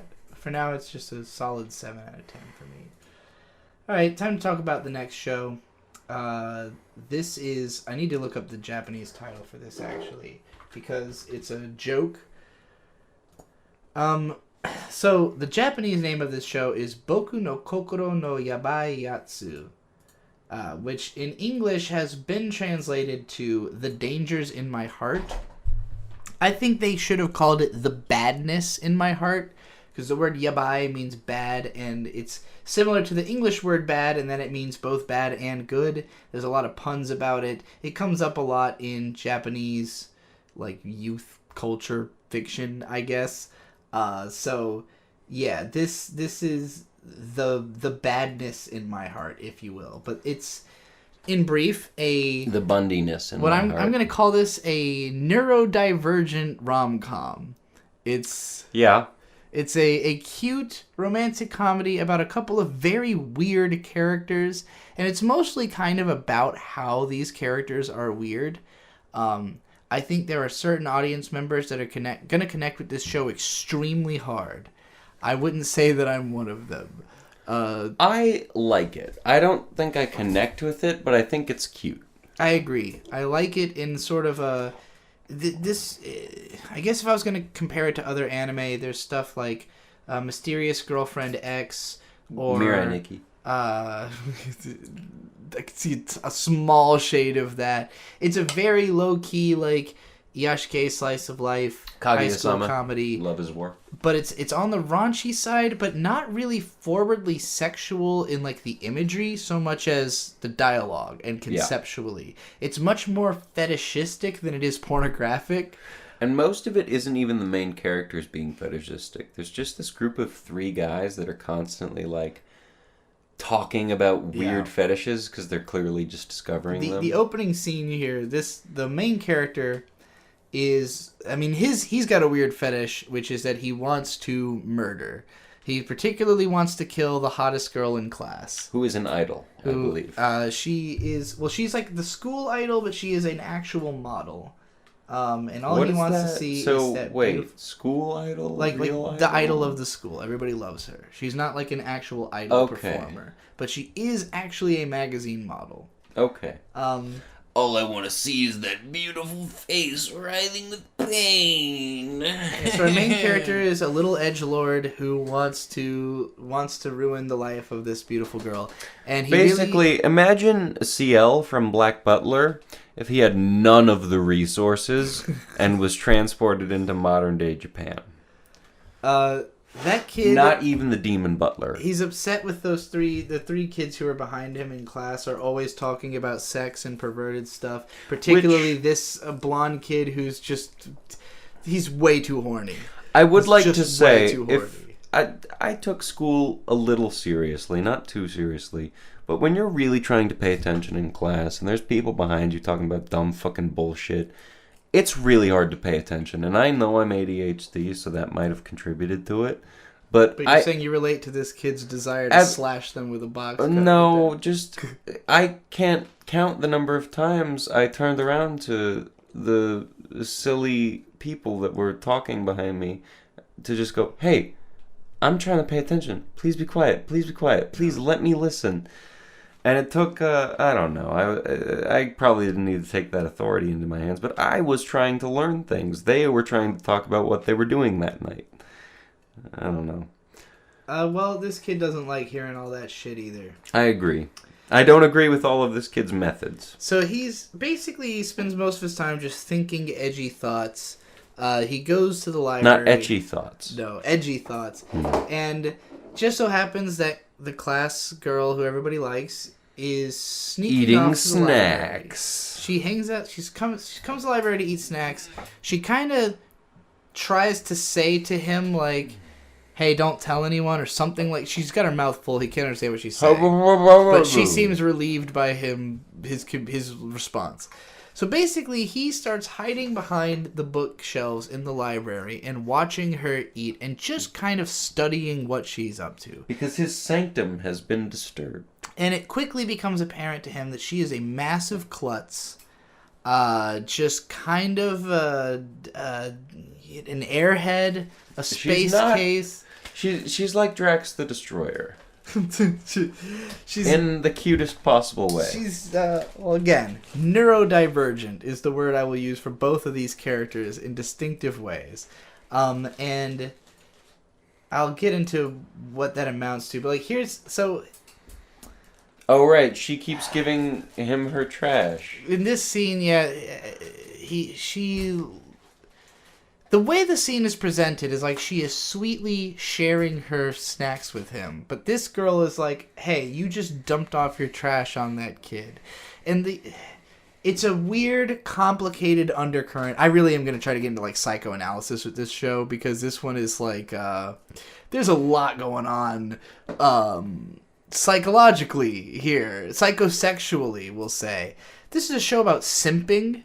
It may be a show about being a cuck, even, but we haven't gotten that far yet. I don't think it's going to go there. There's undercurrents of something like that. But basically, this kid spends most of his time watching this girl from a distance, kind of obsessing over her, thinking about her, and then doing things for her without really much promise of return. Although it's very clear that really she's wanting to do things for her. No, well, wanting to kill her supposedly. At first, at least, absolutely. He's really trying to convince himself that that's all it is his compulsion to murder her. But as early as episode 1, so there's a scene where so they're in the library. They're working on a project. He lends her his X-Acto knife or something, and she does a lot of work on their group project. They are not in the same group, mind you. So the Idols group goes up, and it's completely redone. It's not anything that the Idol made at all, and the Idol's really sad about it. And so then main character Well, so she's like crying in class, and it just so happens like a helicopter is going by or something. And so everyone's looking towards her crying in class. And so in order to distract everybody so that they don't embarrass her while she's crying, he just like takes a box cutter and slashes the poster at the front of the class. So right after it's done, because his class or his group mates are like, "What the hell, man? Why did you just do that?" And he goes, "Well, we're done. It doesn't matter, right?" Yeah, this is perfect to me. Like, this moment is, if you were an edgelord in high school, you probably remember moments where you overdid trying to, like, how do I compare? How could I forget? I'm remembering. I'm full of awkward memories in my brain, but like, for instance, in middle school, there was a very brief phase I had where I was like making gun hands at people and going, "Don't judge me." Like, and like, oh, okay. Because I still make the gun hands and go, I just don't go, "Don't touch me." I just remember, or "Don't judge me." And I did it at whatever. somebody that had such a like astonished and awkward reaction to the idea that I had like made, gun at them, that I was like, "Oh, this was a big mistake. Like, this isn't something you just do to people." That's kind of where I would qualify. It's like he's trying to do something heroic, but he does it in such an awkward and edgy way that it just makes him look like a fucking complete weirdo and psychopath. And there's going to be a lot of that, of him, like, heroically sacrificing his integrity in order to do something for this girl in a way that she will not know. She usually notices, though. She finds out sometimes. She will, not this time, but she will sometimes find out that he did something. Well, I think this time she does actually catch on to it. Really? I don't remember that. Yeah, I don't know. Most of the time that he does things for her, she catches on. But she can't like let people know that she catches on, which is why I compare this to Kaguya-sama Love is War. It's not that they're fighting against each other; it's that they're fighting against the weird social norms. There's a few layers of plot in this show. There's the main thing of the boy meets girl. Then there's her hanging out with her girlfriends, which is often like spectated by the others in various ways. And then you've got the perverted group that sits behind him in class, who is often also spectating and making perverse comments about the girls. So this is a scene where pervert guy is like seeing one sit on another's lap and is like, "Oh, it's like they're fucking," or they're like they're together or something, and like he's just always making some kind of lewd. This guy's basically Denji. Whereas our main boy is much more like, he just kind of sees it as like he's watching a moe anime. Every time he sees the girls hanging out, he's like, this is just like one of my iyashikes, Well, and he's constantly annoyed by it too. It's like, wow, it devolved into a moe that quickly? Are you kidding me? So, we're getting back into the psychological angle of this show. Oh, shit, right. There's a conversation preceding this where they're talking about what kind of girls they're into. Yeah, and it's not the people on screen, but it's the boys, the perverted guys. They're talking about the girls they want to be with, and this kid, he's kind of got a... He likes them heavy. No, hang on.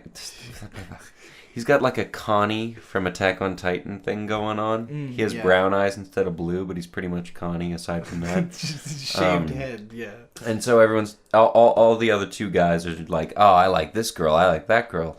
And Connie goes, "Well, I like Hara," I believe is her name. And both the guys are like, "What? You like Hara?" Because Hara's overweight. They all determine that he is a disgusting pervert. He's a chubby chaser. Like, he is the most perverse, most disgusting of them all because he likes the fat girls. And there's definitely a undercurrent of, like, whoever created this, the author, likes the bigger girl more. I think main girl is a concession. It's like, because she's really tall, she's got big tits, which is, like, in anime, girls usually have big-ass titties, not necessarily... She's, like, a big woman. This girl has unnaturally big titties. Well, she's just, like, all around big. We're talking about Hara again? Yeah, main girl. I'm talking about the main girl. Oh, main girl, yeah. She's like tall. A large woman. Yeah. And the main character, boy, is very small. Yeah. So there's definitely, like, small, like, wanting to be with a giant woman kind of fetish thing going on. And in particular, the fact that there is a lot of time given to exploring this other character who likes them even fatter, and his relationship with the girl who's actually overweight. A little plump. And, she's insecure about it. She's like, I'm trying to diet. And he's like, no, don't diet. Please, stop. Please, no. I like girls with meat on their bones. The conversations that she has with the main girl are fucking hilarious. Because main girl very obliviously just keeps, like, giving her weight loss advice and being like, yeah, it sure is nice being skinny. You should do it, too. And the other girl's like, damn. Like, even the kid who's watching from behind the bookshelf is like, damn, you could, like, approach her a little. Veil that a little bit. Yeah. But, this guy is like, please don't lose weight. I'm into you like this. And so at this point, I believe also the main character and the main girl know that these two are into each other. Because they're meeting in the library now, right? Yeah, the girl is kind of failing to pick up on it at first. But the guy definitely knows. He pulls her aside. The way this scene ends, I didn't cap it, but the two of them go... Oh, right. He knocks over a book. Main character knocks over a book. And all three of them are like, what happened? And best girl idol is like, it must have been a cat. And so the main character just kind of makes like a... Like a shitty just cat not noise. A cat noise. Not even kind of a cat noise.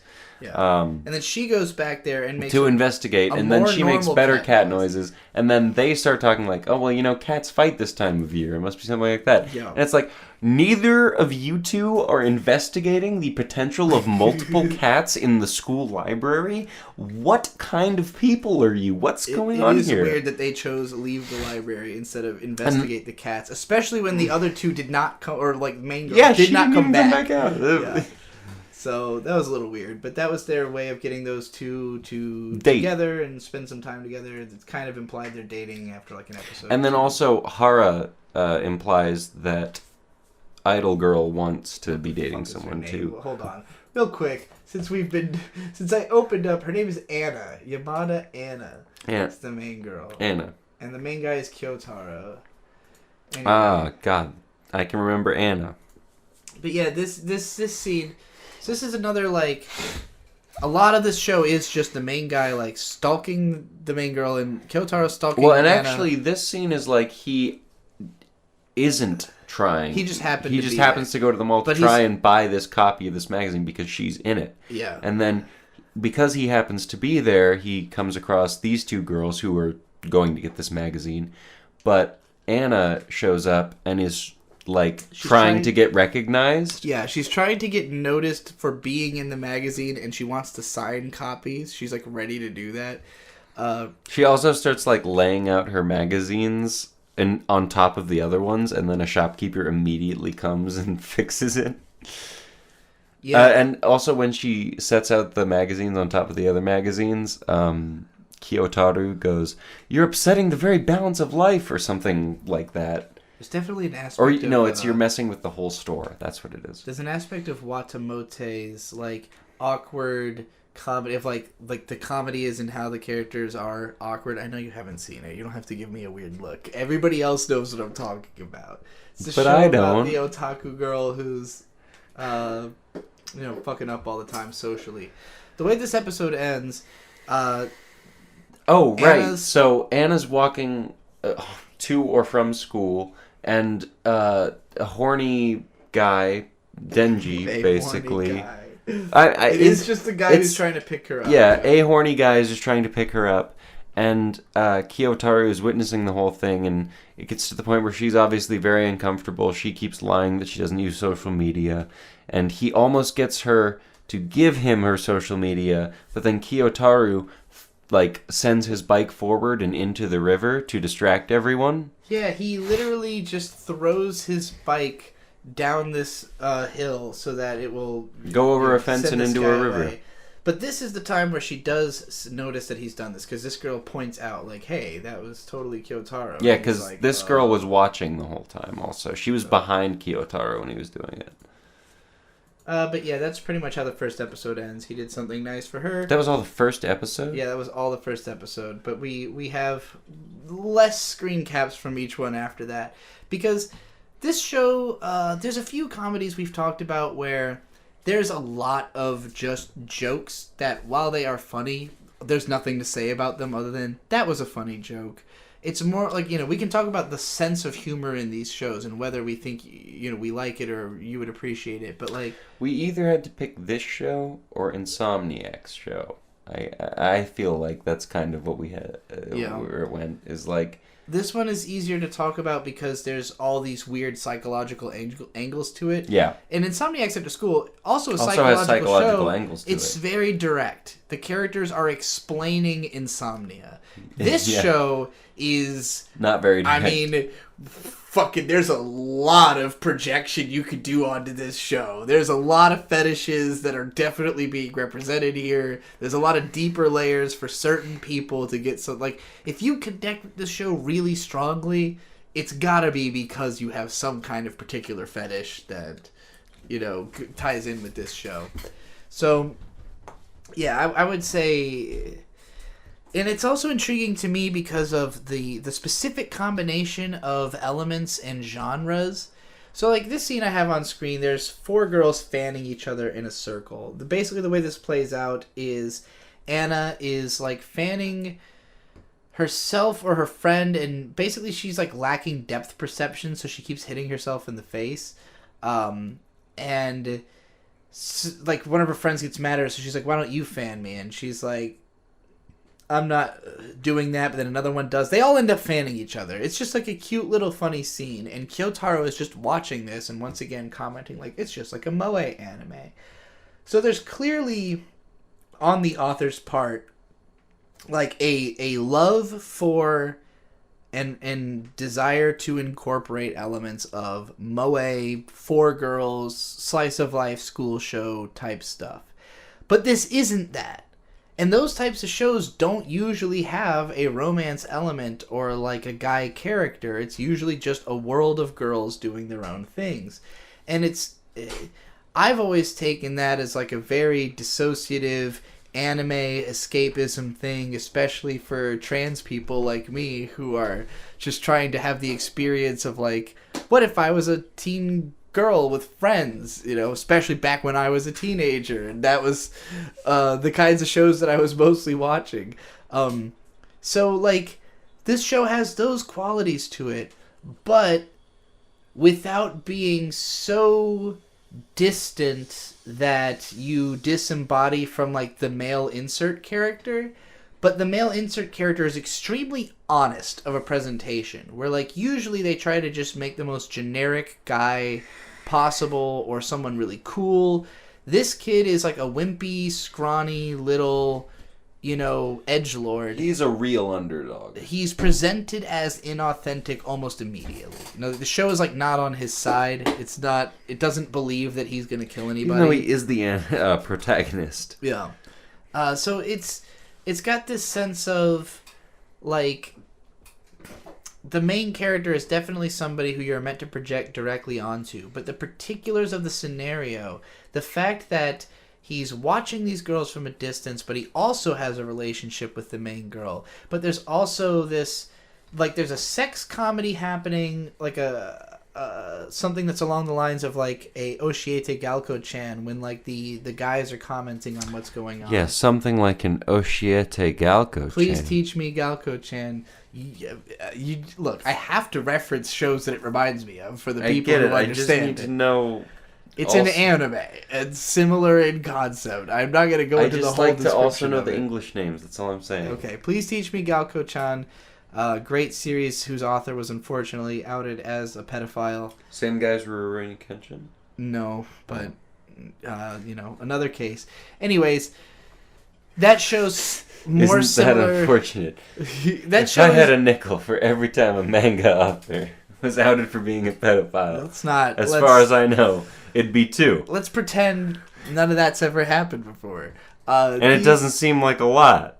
Basically, what I'm getting at is it's quite a lot of this nickels. show is like 3 different shows combined in a really interesting way. It reminds me of stuff. There's another name you're not going to know. There's a guy called Cool Kyoshinja. He made. Hey, he's cool. He is very cool. He made the Maid Dragon show. Oh yeah, cool. And this show is kind of like Maid Dragon in the sense that there's a core genre appeal of, again, like the 4 girls stuff, the romantic comedy stuff, the kind of perversion stuff that all is pretty normal to anime. It's nothing I haven't seen before. But the extremely particular combination of fetishes that's like, this show is still watchable if you don't have these fetishes, but obviously it is for the people who have those fetishes more than anything, you know? It is. It goes into a lot of fetishes, and I was surprised about that. Because it's a very mainstream anime. You could watch it without knowing anything about the fetishes and probably be fine. Like, if you were a very innocent person who didn't know anything about anything, this would just be a very cute show. But it's kind of like watching Pixar movies. Like old Pixar movies when they, like, had jokes for adults. I get what you mean. I think this goes a little farther than that. Here's a scene of our incredibly horny, down bad, perverted, incel is literally grabbing his friend's chest, his male friend's boobs, because he's wants staring at the women, right, and grabbing his friend's boobs because he's trying to get to that feeling. This episode starts with a heat wave. It's really hot out. All the girls are like fanning each other, and Anna needs to change her shirt. And so that's why this guy's so fucking horned out of his mind, is because Did you ever know any guys that were this horny that they were like grabbing other men's breasts? I did too. I've seen this behavior. I don't know why, but I feel a raging boner coming on. There's a whole bit where... A raging boner! Anna has this friend that is always kind of taking care of her. And, like, she's like short and she also has a bowl cut. Yeah, and Kyotaro calls her boyfriend. He sees her as Anna's boyfriend. Yeah. And Anna is like hiding from boyfriend under the table in the library. Yeah. And so boyfriend comes in and talks to Kyotaro and is basically saying, like, I know that Anna runs off and eats snacks. I've been to her house and she did there. Here? Is she eating snacks here? Are these she compliments her. Well, because she left a bunch of snacks out. And so Kyotaro's pretending they're his. Yeah. And then basically it's revealed she knew she was there. I mean, she's... Anna's hiding under the table, messing around with Kyotaro. And then, fucking whatever her name is. Boyfriend is, just being honest about Anna. And then Anna pops out and is like, hey, I was here the whole time. She's like, I knew if I said something nice about you, you'd appear. And then she appears. And it's revealed that the reason why she runs off to eat snacks is that boyfriend is like a diabetic or something. Oh, she has some kind of health condition that she can't eat snacks and she doesn't want to make her jealous. Yeah. Yeah, this scene, he gets a boner. I don't know why, but I feel a raging boner coming on. And at the end of the scene, he has to, like, run to the bathroom, like, implying he, like, cummed his pants or something because of this whole thing happening. So that's just a thing that happens. Why do they have a well? Then he gets mad horny here because she's going to come out of it like Sadako from The Ring. Oh, right. Wait. Oh, you're right. But yeah, he gets mad horny here because they're in their gym clothes, and then they start... he just notices the fat girl's got big-ass titties. Yeah, of course. I like a girl with some meat on her bones. This actually ends up being a really weird scene, and, like, this show, it's very hit or miss with how funny it is or how interesting the scenes are. You're trying to get I guess they're making a hit or miss reference. Oh, because I said hit or miss. Sorry, I got lost there for a second. But yeah, like, this scene, they're setting up for, like, a cultural festival. They're building a haunted house, and Anna like comes out of the well and spooks the main character. Whatever. It's not that funny. It's not that interesting. But there's a whole lot of scenes of Hara's boobs. Hara like acts like basically they're drawing. Well, she just leans over to paint, and then main character's like boobs. Yeah, beyond the boobs. She's painting all these names on the gravestones, and she ends up writing like. Well, Anna's that becomes a name. thing later. Whatever, it's happening. This is the scene where they're painting the graveyard. So basically, they get to the point where they get to right before the cultural festival, and they notice that someone, because we don't know who has painted it yet, us as the people that go to school with these Somebody people. wrote her name on a graveyard. Isn't that Who's creepy? her? Anna. They all get into a big stupid argument. This scene is not interesting. It's why I'm trying to summarize it very They get quickly. into a big stupid argument. Main character takes credit for it, and this guy starts Horny man is trying to threaten the main guy because he thinks if I show him what's what, it'll impress all the girls. But he, main guy is like, oh, dying's not a bad thing. It's complimentary. This is another, perfectly executed edgelord attempt to do something noble and end up coming off, totally cringe. I liked that, but... it's not the smartest or the strongest hunters that the devils fear. It's the crazy ones. But yeah, this whole scene... Just all of they act like it is actually kind of a big deal that they wrote the names of people, and it turns out that just what's her name had written random names. Basically, it's a huge deal for some reason. Main character, what's it? Kiyotaro. Kiyotaro takes credit for it because he thinks it's going to be a huge deal, and he doesn't want Tara. Anna. No. Fat girl. Tara, right? Hara, I'm sorry. Kiyotaro takes credit for it because he doesn't want Hara to get in trouble, and so he says, I did it. I wrote the names on the gravestones. Blah, blah, blah, blah, blah. And then Hara shows up with Anna. And Hara basically goes, oh yeah, I did it. And then it's completely diffused. The whole scene meant nothing. It doesn't matter. They have to redraw all of them. I just didn't get why anybody thought it was a big deal once they knew that it wasn't delicious. Why did they have to redraw it all? The whole point of that was to have this scene where Anna is like, oh, I forget his name again. Kiyotaro. She's like, paint me Kiyotaro. bloody so I'll be scary. But that's his fetish because he wants to see her bloody and he can't handle bloodying her to his fetish, so he just puts a speck of blood on her. Cuck. That's all I have to say. Yeah, he really lost his opportunity there.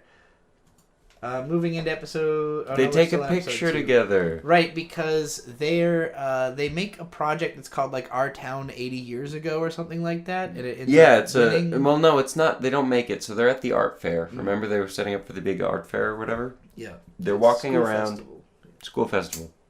They're walking around the school festival, and Kiyotaro sees Anna with all her friends and is basically like, well, I can't approach that group. That wouldn't be appropriate socially or whatever. And so he wanders into Our Town 80 Years Ago, which is kind of like a big map on the floor. Kind of like Beetlejuice, how that guy has that map of the town? Yeah. Kind of like that, but 80 years ago. And so he's checking it out. And then Anna shows up and is like, isn't this neat? And then, let's take a picture together. And so they take a picture together. And Kiyotaro is... So was it relevant to them that it won Best Thing or whatever? Other than what won Best Thing? The town. It won, the... I'm sure them being there got a bunch of people to be there. Maybe that's what it is. I don't know. This episode was a little weird. The next one starts with he's, writing an isekai light novel. Right. And he draws her as, an isekai character. Yeah, and this is another scene where, there's... Something about the way the scenes are written in this show, they're, more complicated than they need to be. I guess just to, fill time or, set up a situation. Writing scenes more complicated than they need to be? This whole scene is, the pervy guy is trying to pass a note to the girl, and main character is like, well, I don't know if that's going to say something weird, so I'm going to pass her my drawing instead. And then he passes her the drawing. Then he reads the note. She thinks it's really cute. Well, because she sees it first. She thinks it's really cute. He reads the note, and it's just something like, send me your IP... Or, not IP address. Your, like, IM address. Yeah. And then he's like, well, it wasn't even dirty. Now I have to redraw that character. Right. The point is that he gave her the character, and she really likes it. He ends up later seeing that it's on her... It's like her cell phone background. He goes to the nurse's office. She's already there. They're both sleeping in beds next to each other. He's just kind of staring at her and thinking about her and obsessing over her. So they're not both sleeping. No, she's sleeping and he's laying there like, hey, girl. She goes back to the class, forgets her uniform. He's like... The nurse just kind of throws the uniform. The nurse tells him to bring her the uniform and then throws it on top of him. And, like, it seems as though the reason for that is to show that, like... Well, he probably wouldn't have just picked up the uniform because he would have been too nervous. But since she threw it on him, now he's got to do it. Again, just like unnecessarily complicated for the sake of communicating something so specific that it almost starts losing meaning in the process. There's this whole scene where the pervert kid leads the boys in testing the girls, where basically they all hold out their fists and tell the girls to touch their fist. And depending on what approach they take, will say how they like to have sex. And it's a whole just, comedy scene. They have all their assumptions about what different things will mean. The girls end up doing totally different things, so they make up their own reasoning of what that means. It's whatever. It's fine. It's cute. It's... And then eventually the girls find out what they're doing. Later they're like playing basketball in the gym, and Anna gets hit in the fucking face with a basketball. And she's bleeding all over herself, and Kyotaro's like, uh-oh, my fetish. So, I wore glasses as a child. And by as a child, I mean like from 8 to 12. And I also happened to play soccer at this time. Mm. And in one of our competitive matches... I got a soccer ball kicked into my face, which broke my glasses and gave me a bloody nose. And man, I can still remember watching the guy kick, or, not a guy, he's like a fucking 13-year-old or something, kick the ball and watching the ball fly into my face. And thank God the glasses were there, because they think they absorbed a lot of the shock. Yeah, probably. She gets her face all fucked up. So she goes to the nurse's office again.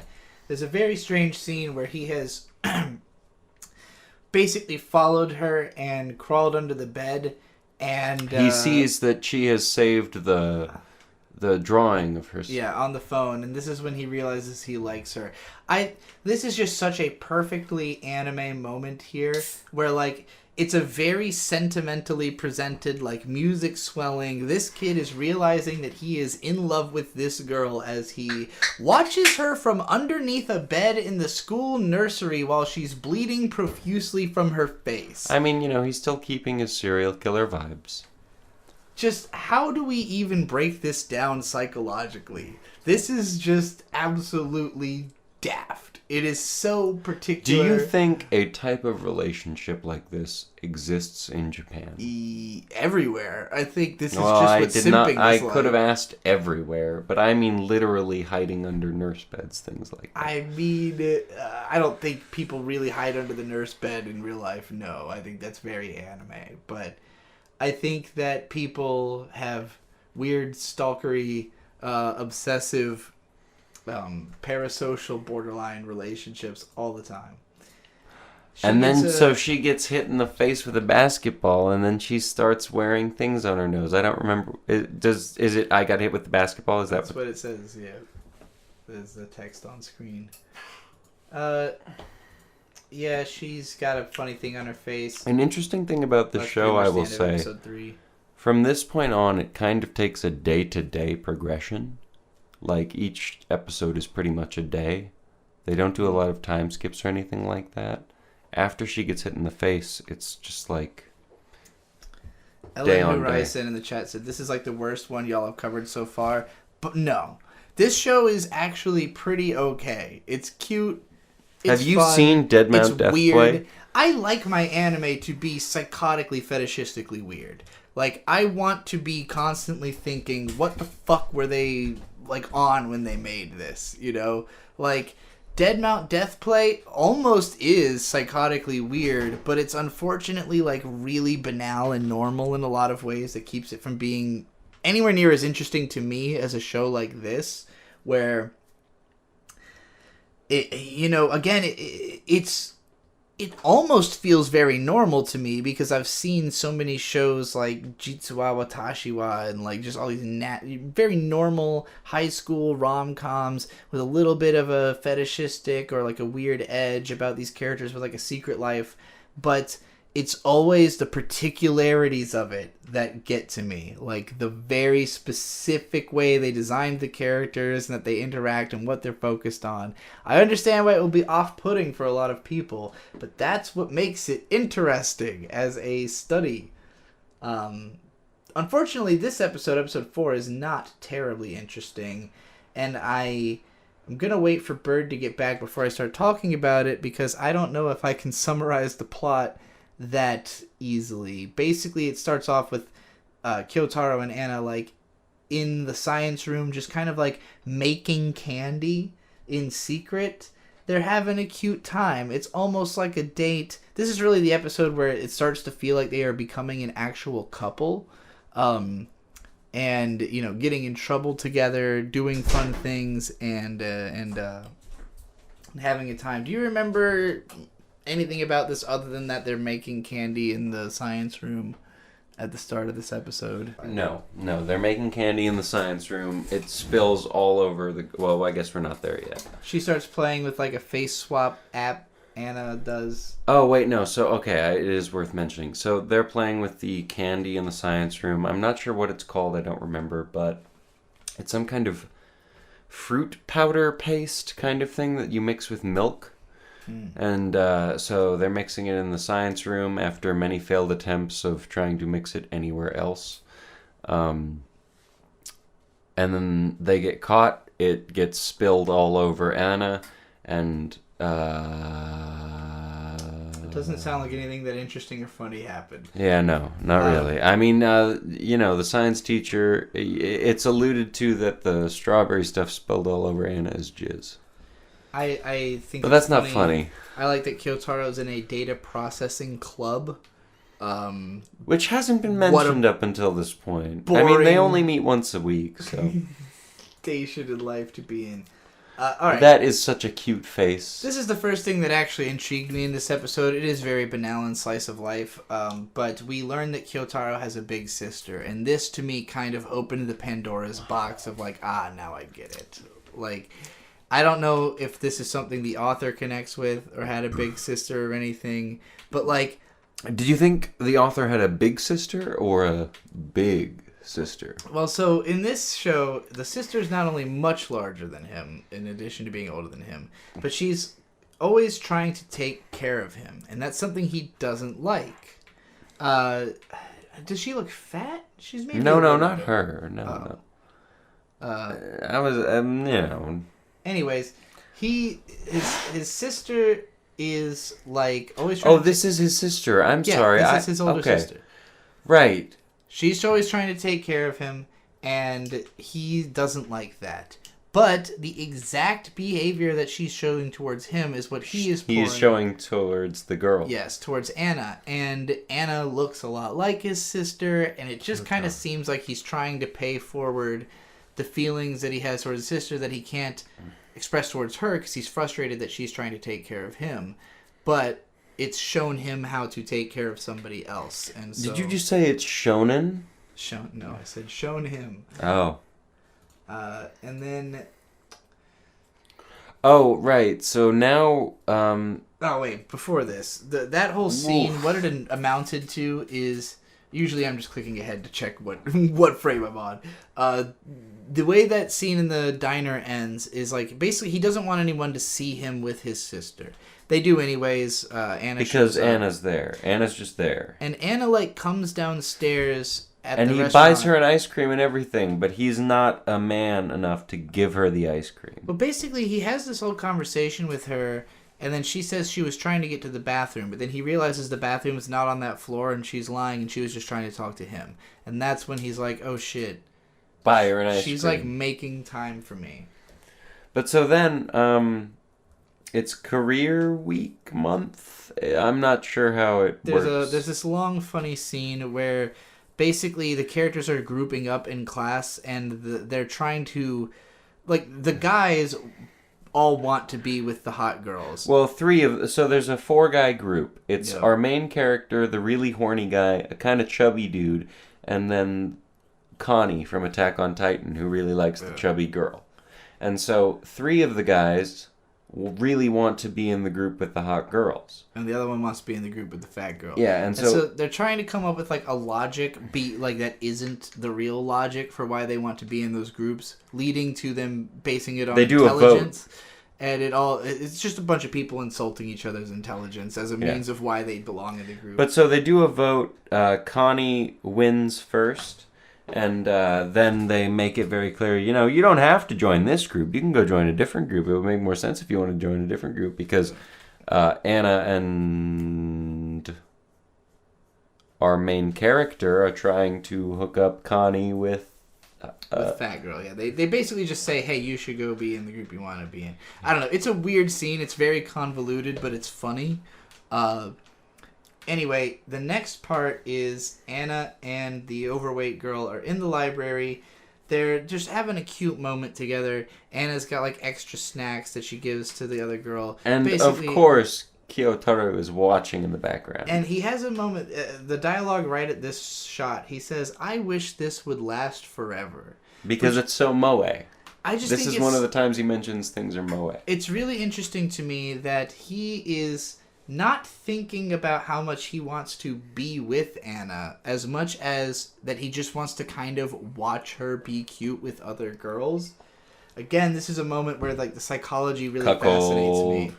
It's cuckoldry and also like again like a kind of escapism. Like he is like he's so obsessed with her, but it's not in a way where he wants to have an effect on what she's doing. He just wants to be able to see it, And that's where the he's a voyeur. Yeah, for sure. Since he's literally it's the rainy time, so Kiyotaro walks out and he has a whole internal monologue. Okay, yep. So Kiyotaro walks out. School is just let out. He has a rain poncho because he usually rides his bike, and he has this whole internal monologue that I really do think lasts at least a minute or two about what if Anna comes out and she needs an umbrella? What if we had to share an umbrella? There's so many people sharing umbrellas. What if it was meant to be? And then Anna comes out and basically goes, I don't have an umbrella. Give me your poncho. I'll run to the drugstore. Or I think it's a drugstore. It's unclear. And get an umbrella.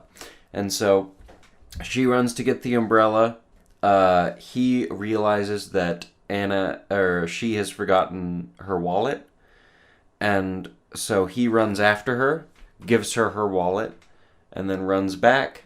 He also looks in her bag and realizes that she has had an umbrella the whole time. When Anna returns, Anna brings many snacks, as well as... Actually, I don't even think she brings an umbrella. I think they just realize the one in her bag works. And so Kiyotaro just goes, this was just an excuse to get snacks. You just wanted snacks the whole time. What's going on here? You just wanted snacks? And so I think then they walk for a little bit on their way home. I don't quite remember. I'm skipping to the next slide. He yells louder than he's ever yelled before. What does he yell? I don't remember. Me neither. Is that a problem? No. Oh, this is a weird part. All of the friend group goes to the manga studio, I assume, where this manga is published. Right, so back to the career day thing. It's ultimately decided that the really horny guy and Kiyotaro are the ones that get to hang out with the hot girls, and they end up going to the same anime studio, or manga studio that produced Baki. And so then they're there, they see some original Baki frames. Anna encourages Kiyotaro to actually look at the Baki frames. he's trying to pretend he's too cool for manga because he, he wants to look slick, but then he's actually super into it and really impressed with the Baki draft. Yeah, suddenly Baki. There's mention of Beastars and a couple other manga that are from that magazine as well. I want to say it's Shonen Sunday. I'm not entirely sure, but I would assume this manga also ran in that magazine, hence all the references. Also, so they end up in an elevator. It becomes overly packed, and then Anna gets really close and personal with Kyotaru. And then even after the elevator's opened and everybody's left, she's still lingering on him, like, and he's like, "What's the matter?" And she's like, "Oh shit!" And she kind of like leaves the elevator, and it's like she was totally horny. She was totally getting all up in his shit. What were you gonna say? That? Oh, nothing except for exactly what you said after you interrupted me. But, I do it to you, so it's fair. Oh, the episode basically ends with they get left behind. The rest of the group took off. And so they have to spend a day together, finding their way home. And that's where we are in The Darkness in My Heart. How do you feel about this one? What do you think? What's your score? What's your perspective score? My score would have to be, I think it's a 7, light 7. It could go to a 4 or to an 8. Yeah, for me, this is definitely a 6 out of 10. It has moments that are really cute and really funny, and then it has like whole scenes that I don't remember anything from, even after going back through them and being like, yeah, there was a lot of that for me too. This is not interesting. Some scenes are just too convoluted to really make sense or be funny. Like Kaguya-sama. Like, it's also the kind of show where like sometimes it's really progressing relationships and sometimes it's just kind of, shitting around. So yeah, it's a mixed bag. I would say at best it could probably be like a 7, and at worst it could be a 5 or a 4. I don't think it's gonna get like worse. I think it could get tiring, especially if it doesn't change at all. Like if we're just watching these two go on like the same date for the next 6 episodes, it will get very boring. But it's hard to know. I like that there is, clear progression in their relationship. That there's a moment where he actually like admitted to himself that he likes her after just thinking he's gonna murder her all the time. Well, that's ultimately what like the murderous urges come from, is that you just like the person. I mean, I don't know. I don't know actually a lot about serial killers, but I've listened to a lot of the last podcast on the left, and ultimately it's like serial killers are just hunting women that they can't talk to in any other context, which sucks. It's really bad. Dark Knight Nam D says, "Is it me or are people like me who would never watch Oshi no Ko, idol anime, etc. watching this show and liking it? The plot, mystery, what is it about Oshi that's so interesting?" That is an amazing question. We're gonna start answering it very soon. Is it the next? It's the next okay. show. It's the last one actually the last new show. After that, we're going to talk about all the shows that we did last week. I will be honest with you. I had a lot of the same questions you did. All right, let's do it. Oshi no Ko. It's Hoshino Ai, my favorite idol. This is the big one, not just because it's long. It was requested a lot. It is It overtook Full Metal Alchemist on Mal for a while. Is it? I don't know about right at this moment, but it was. If it's not the number 2 right now, it had been the number 1 and then number 2 highest rated anime on my anime list. Period. It's currently sitting at number 6. It's dropped to 6. Which is a lot more reasonable. Still unreasonable. Yeah. The score is way too high. Absolutely. Guys, I like this show. I am iffy. It's not a fucking 9.6 out of 10. No. Not even a little bit. And it certainly isn't the best anime of all time or anything like that. Not that I think anybody's claiming that. It just happens to be the highest score imaginable. I get how it happened. The first episode, in its own ways, is incredible. I do think it's a very strong start. It's also 80 fucking minutes long. So the first episode is the length of 4 anime episodes. So while we're only talking about episodes 1 through 4 on this particular episode, it is actually 7 episodes. People are saying idol trash in the description. This isn't really an idol show. It's kind of a murder mystery, kind of a thriller about working in the entertainment industry.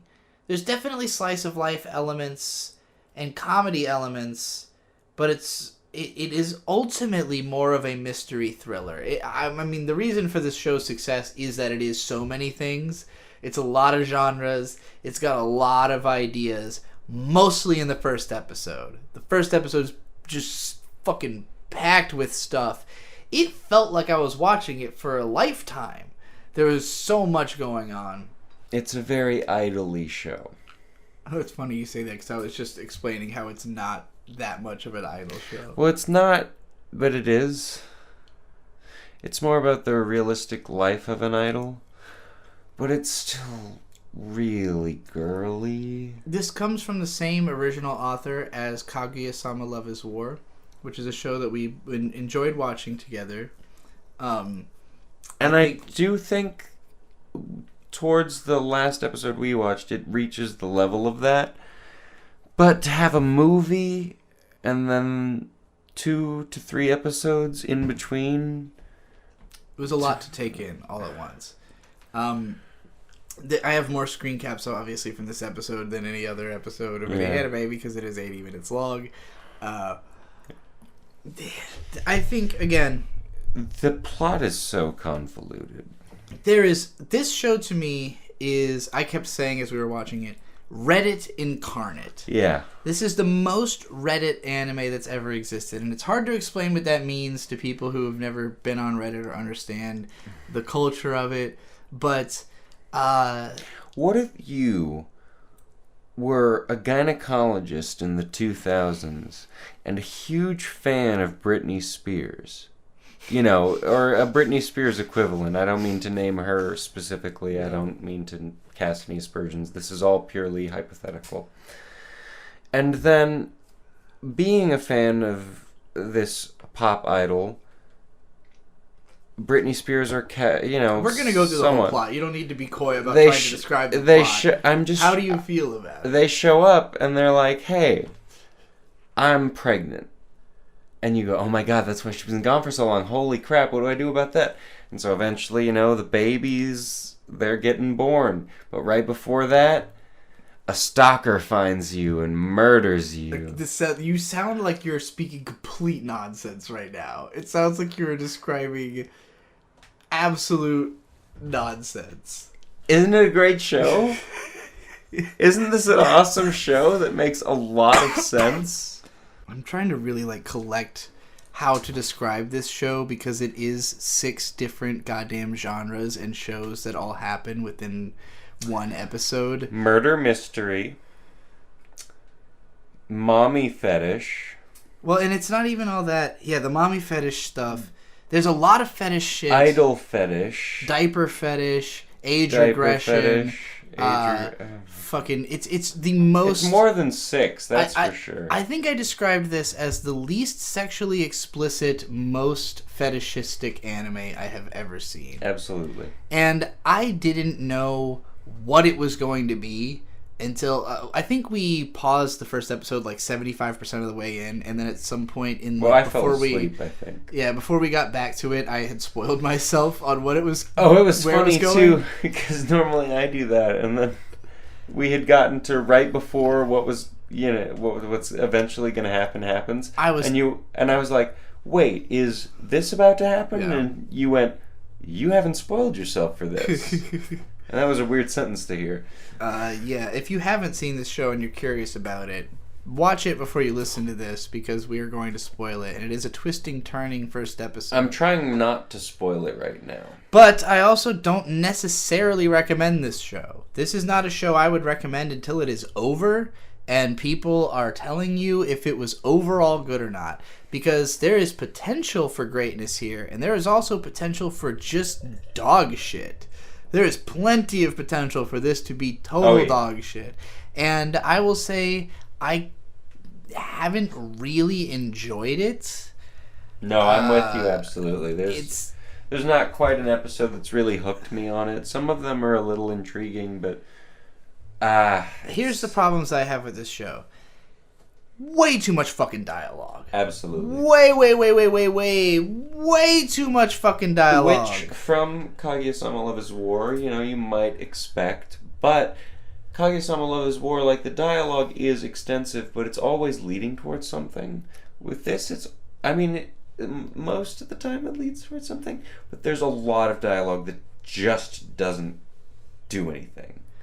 I personally, initially when I watched Kaguya-sama, I had not liked it because it is so heavy on internal monologue and characters with like their own personal logic and approach to the world. A lot of that stuff tends to annoy me, particularly when characters are always going on about like the way things are, and this show has a lot of that.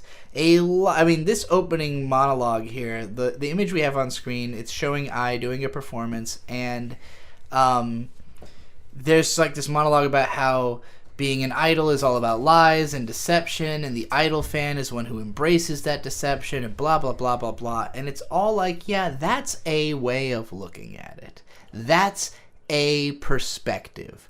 But it's not the way things are. And this anime is always doing this. It's always presenting like one angle, one cynical lens of the industry as like, yeah, but have you looked at it this way? And it's not that the show... it's not true.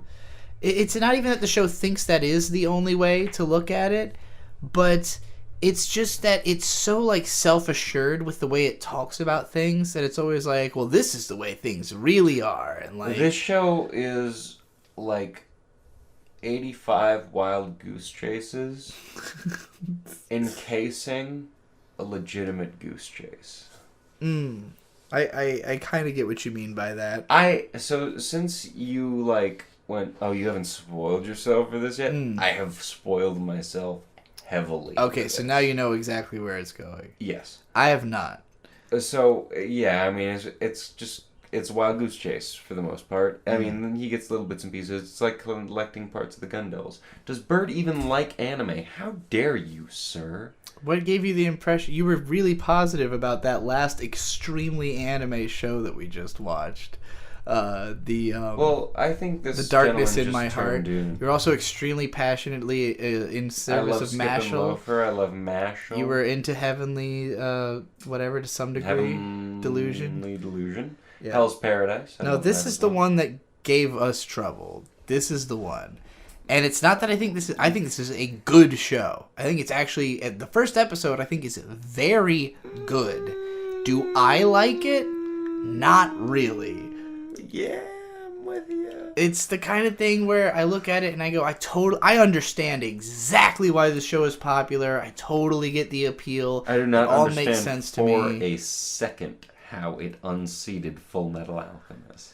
That's where it gets... Well, and so here's the thing, right? Like with Mal's scores, you got to remember, every anime's score drops dramatically once it's over. Because you have to think about what kind of person scores an anime they have. It's dropped from number 1 to number 6. I'm saying it's going to drop about 200 slots when it's over. I'm thinking a lot of people saw this first anime, or a fucking... episode. The episode movie, or whatever you want to call it. I don't know what... the first episode is literally 90 minutes long. It's a movie. Yeah.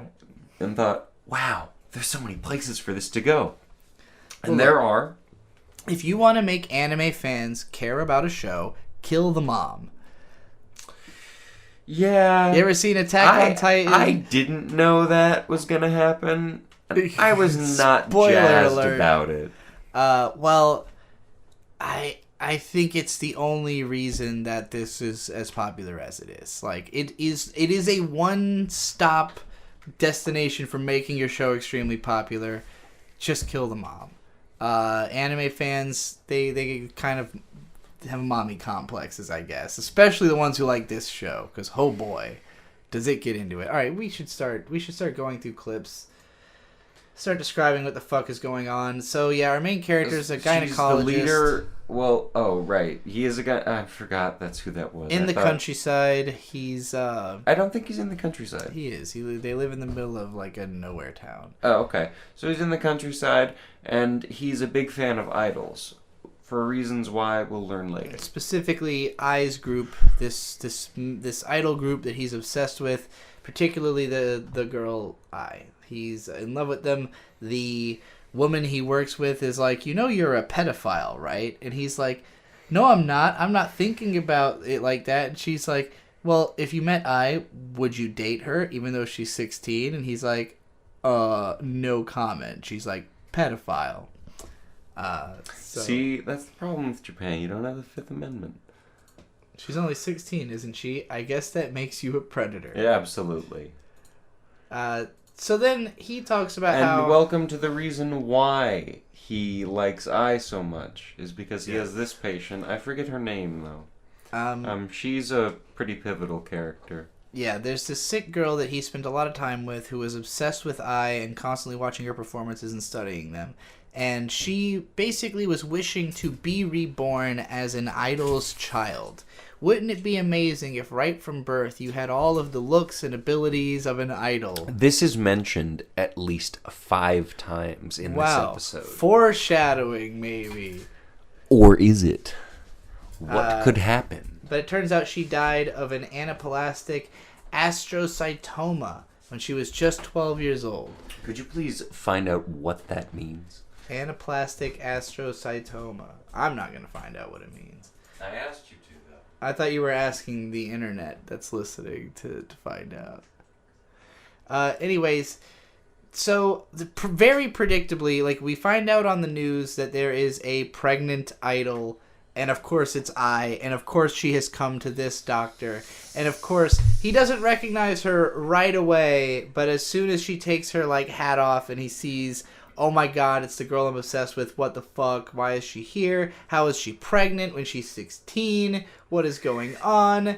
And out in the lobby where, like, there's some other popular entertainers having a marriage announcement, these guys are like, wait, so if I die right now, there's a chance I'll be reborn as an idol's kid, right? Why is this such a widely held belief in this show's universe? It's a weird thing to just mention so casually all of the time. For 2 people in the same hospital to be very specifically like, wouldn't it be awesome? It's gonna be mentioned again, also. I know I said 4 to 5 times, but it's gonna be at least 3 times, I know that. To the person asking who nutted in her in the chat, that's know. The whole show, buddy. That is and the by plot. We don't know, I mean, I know and I can't say. Yeah, that is... Because it wouldn't make any sense. The main thrust of the mystery in the show. So, basically, what happens is, there's a long sequence... And I will say, I think that this first episode being 80 minutes long was ingenious. I don't know how this was broken up in the manga, like how many chapters this was, but it's very clearly like a opening arc that is establishing everything leading up to like what the actual story is. And it's a long time of you wondering like, what is actually this going to be about? Because it twists and turns so much getting there. But in that process, it does a pretty good job of establishing a lot about its main characters and the world that they inhabit. Like, this episode is really dense. And again, there's way too much fucking dialogue. It's denser than it needs to be. It introduces too many concepts. But it really wants you to understand I and her situation by the end of the episode. So there's a lot of, like, her coming to the hospital, working with the doctor. They have conversations together. They develop a bond. She's really determined that he's going to be the one to deliver the children. Like, they have talks about... why she wants to keep the kids and all this kind of stuff. Someone said this is the first 10 chapters. So yeah, that makes sense. It's a lengthy fucking segment. But yeah, after he's talked to her for a long time, on the day that she's supposed to like deliver the kids, a guy like turns up at the hospital asking about her, and doctor's like, what the fuck? Who are you? This is suspicious. The guy leads him into the woods and pushes him off a cliff. So our homie is dead. And then, while he's dying, he has the whole thought of, what if I was reborn as an idol's child? Yeah, I mean, it's something I never had really thought about because... Until, 2 or 3 people had mentioned it to me suspiciously in the past week or months or so. It's a little weird. What do you know? He was born as one of Ai's twins. Cute baby named Aquamarine. So, at this point in the show, I thought this was going to be a show about just being an idol's baby. So did I. It goes on for a little while, and I really thought, this is the most demented fucking show I've ever seen. Yeah. That was my first impression, was middle-aged man who's obsessed with this girl becomes her baby so that he can be... But he refuses to be breastfed by her. Yeah, I think I have a screen cap of that. But, yeah, it's just... I mean, I've known, some ABDL... fetishists, adult baby diaper lovers. I know what it means. I'm curious I've, to know who you've known who are those. I've known a few of them. And, we will talk later. And, it's not my scene. But who doesn't love pissing their pants every now and then? Well, and a big part of it is age regression specifically. So I'm looking at this and I'm like, this is an age regression, baby diaper, mommy fetish. It's just a list of fetishes. And it's like this for about 10 minutes. And it's funny because when I revisited it, knowing what the show is, I was nowhere near as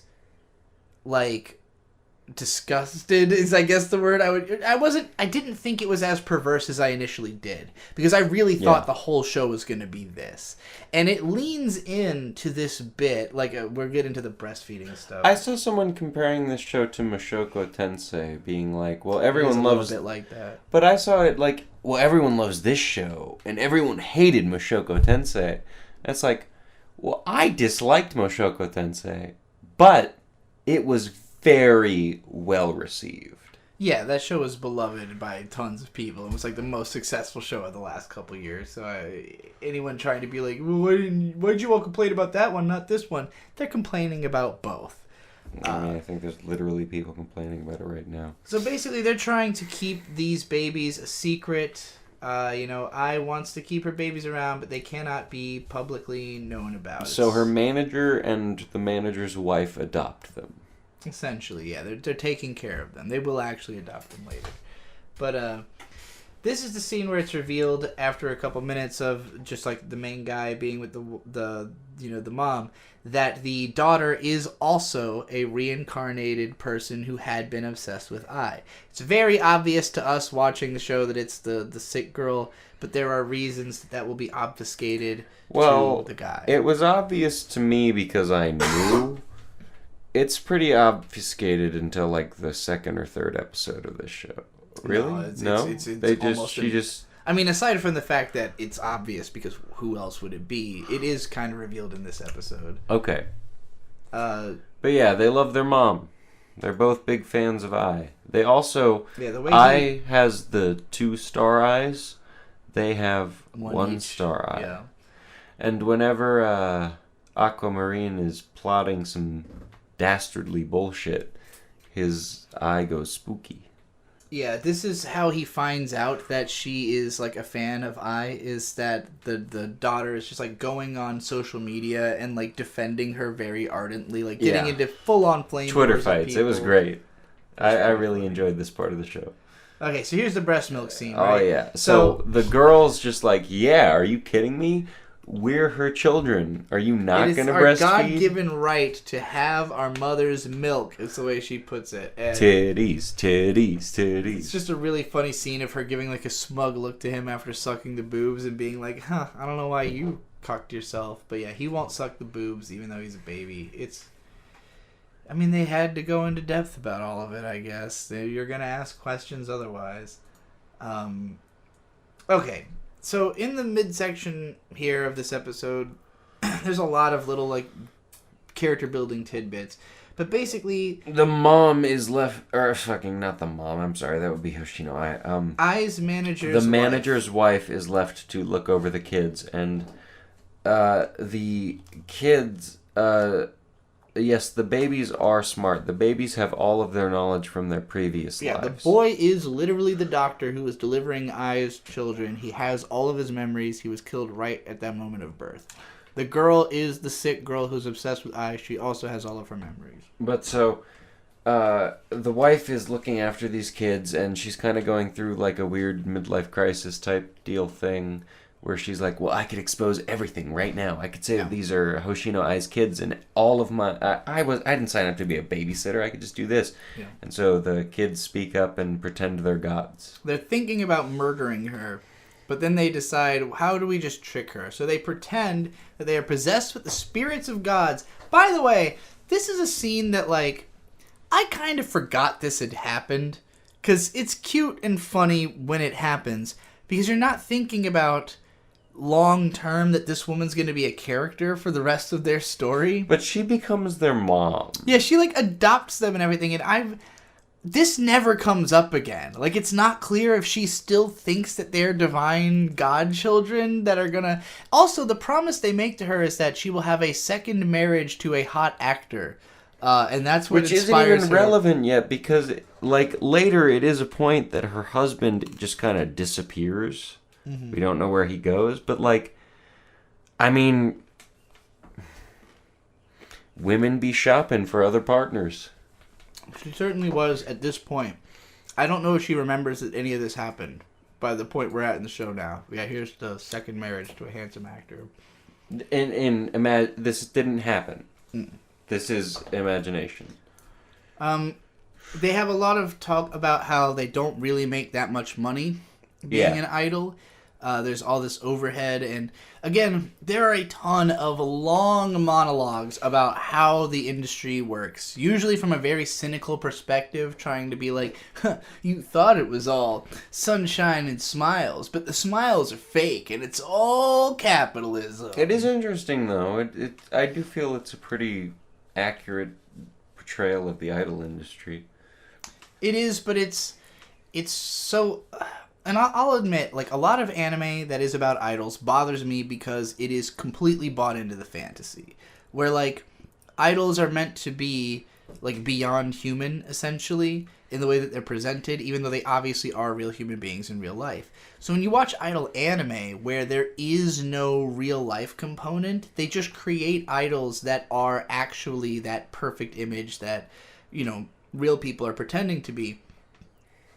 So for this show to, like, deliberately say, well, we're going to present it realistically, and here's how those people would actually act, you know, I appreciate what it's trying to do there, but it's still doing it in a very, like, anime way, where the point of it is still that there's, like, this magical realism, and, like, the rebirth, and the stabbing plot, and all this mystery shit, and, like, none of the characters act like real people, you know, none of them acts like a believable, normal character, but the show is constantly insisting that, like, this is how the world really works, and this is how stuff actually is, and it's weird to have these, like, 5-minute monologues of characters explaining the industry as the backdrop of this totally fucking ridiculous plot with these whack-out, you know, magical characters. So the tone of the show is a little strange. We haven't seen any literal magical abilities yet. I mean, they were both reborn into new It's bodies. Supernatural. It might not be magical. Fair enough. I don't know what the difference is. Anyway, she's saying that, you know, all these idol fans should be selling their fucking kidneys for my mom. She's crazy. They end up having this concert where... This is another scene where, in order to get into Ai's head, they're going on this long thing about how she's a fake. Like, in her own mind, she is somebody who cannot love, who cannot really express the level of happiness that she's trying to, because she was, like, an orphan, and she had, like, this fucked up upbringing, and she's just trying to, like, make money and make something of her life. So there's, like, an internet commenter who shits on her smile for being mechanical, and she's kind of, like, ranting in her head, like, well, it being mechanical is the point. You're supposed to want to buy into this fantasy I'm projecting and all that. but she's getting all in her head about it during the performance. And then her babies, who were not supposed to be there, have been brought along, and of course they cannot help themselves but to, on instinct, do a perfect light show dance routine of their mom's set, which becomes a Twitter sensation. The video clip goes viral, adding to her career, and it's, she's inspired by seeing how much her children love her to put on an amazing performance. It's This cute. is one of the cutest scenes I've ever seen.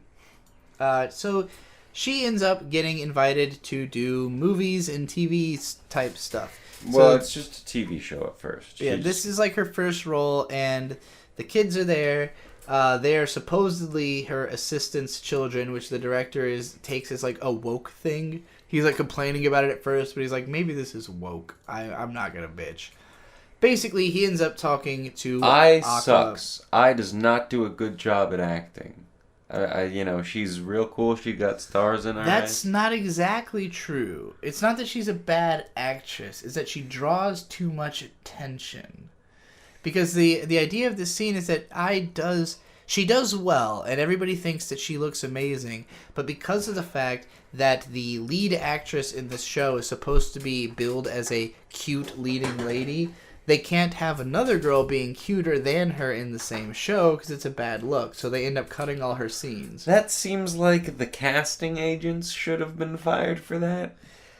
This show has a real burr in its boot over casting and the politics of casting in particular.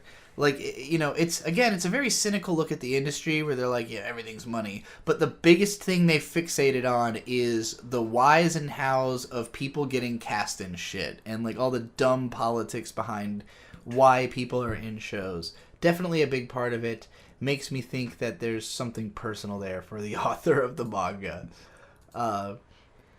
Yeah, this is the conversation they're having afterwards. By the way, so he meets Aqua the kid meets the director of this show, and basically is asking him for like a favor or like a little bit of information about his mom. But the fact that he is so well spoken kind of like creeps out and intrigues the director, and he immediately wants to put him in something. He's like, I want you to be in a thing. And then they have a long-ass conversation where the director's just telling this kid all this complicated information that you would never tell a child, but, that's the scene. So, and then he calls him and is like, what the fuck happened after he sees the episode? And he's like, hey, we had to edit it. It came from the top. I'm sorry. He has... Imagine negotiating with a 3-year-old. I know, right? So he does negotiate with the 3-year-old, and the deal he makes is, I'll get your mom a role in my little indie movie if you will be in it too. So he agrees to that. He's on set. His sister's there, and she's whining like a brat over the fact that their mom doesn't get to do as much as she wants her to. And then this girl shows up, this red-haired little princess. I'm going to look up her name. I bet we'll never see her again.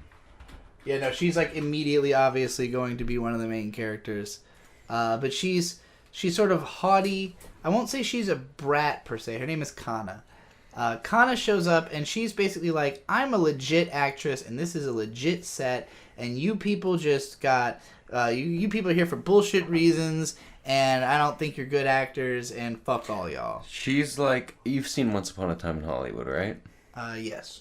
Do you remember when he shows up to like a real Western TV set to play the bad guy, and then there's like a little girl, yeah. and she's like taking her lines way more, like she's taking the whole thing way more seriously than he is. This is basically that girl. Accurate, yeah. She's that type of, she's really serious about what she's doing, and she gets super Which you upstage. all should be. Yeah. Everything you do it with your whole ass. So this kid, this is where, and man, this manga, this story. Did you read this manga? No, it's so specific, again, with like what it's trying to say, what it's trying to portray in the industry. You could be forgiven if you're watching this right now and you're still like, what the fuck is this show about? Like, what is the point? Where is this going? A lot of where it's going is going to involve the fact that this kid, Aqua, can act. and the reason he can act is that he is very good at understanding the expectations of the staff. He knows why the director wants him to be there and what the director is expecting of him. And this is basically his Batman superpower. This is going to be mega important, that he can read the intentions of staff and therefore deliver the product they want. In this case, he doesn't really need to act. He's just a creepy kid who can talk too well. And that's all the director's looking for. And so it's so natural and it comes out so well. It, like, sends fucking Kana into, like, a hissy fit. And we get about 10 minutes of him doing this. Yeah, it's a lot of inner monologue about exactly what the logic is behind why this is so perfect and blah, blah, blah. It's a lot. It is a lot. Mostly, I think part of my impatience with this show is that I do work in entertainment, so I know most of this shit about the industry. Like, why are you giving me this look? I can't continue if you're gonna give me a look that's like, you don't work in the entertainment industry.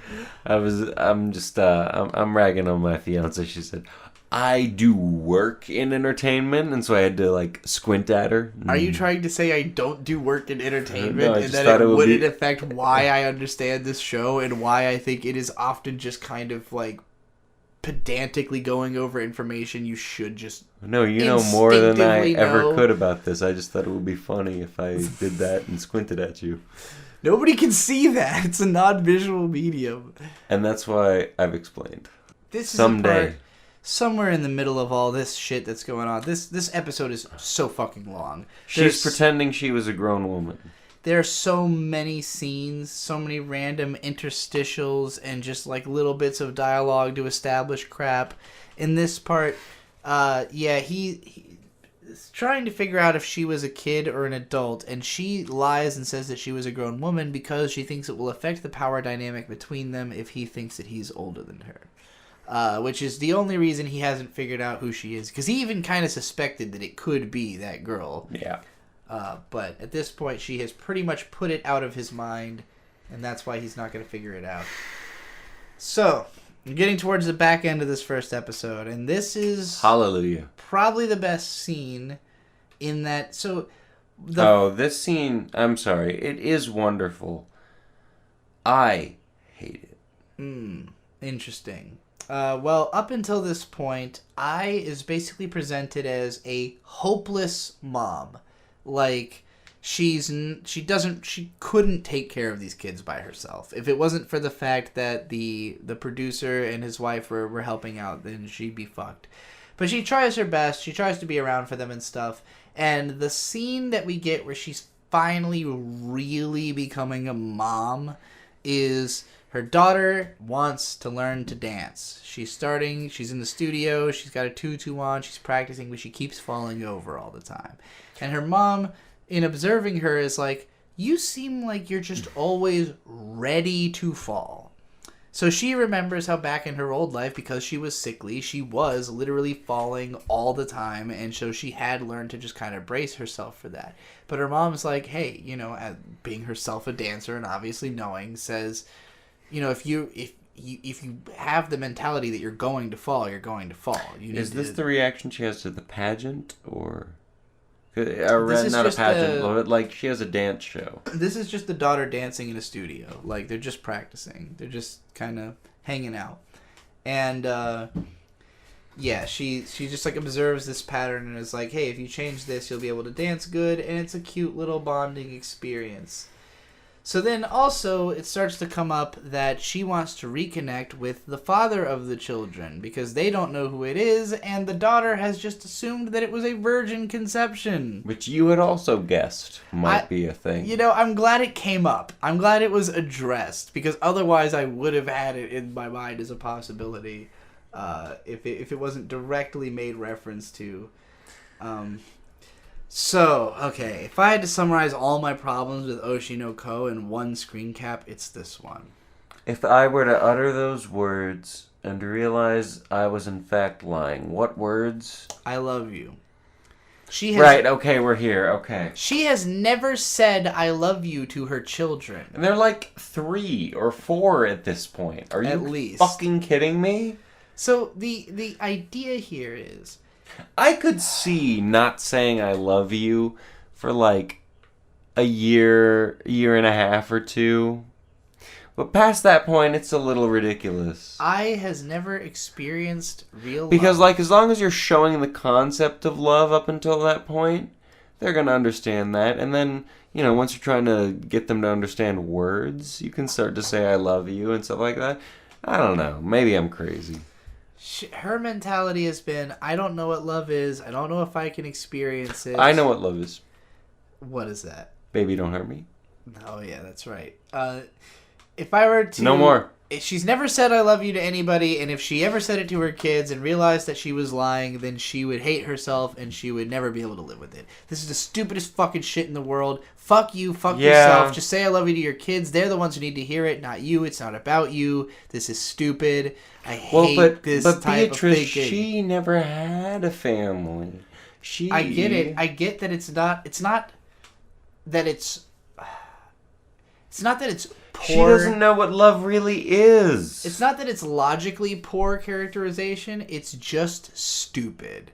It's just the kind of thing that makes me go, oh, you're stupid. You know, you're a stupid, unlikable character that I wish was different. You know, I hate this kind of edgy, way too emotional, way too lofty, like putting too much stock into words and what the words mean.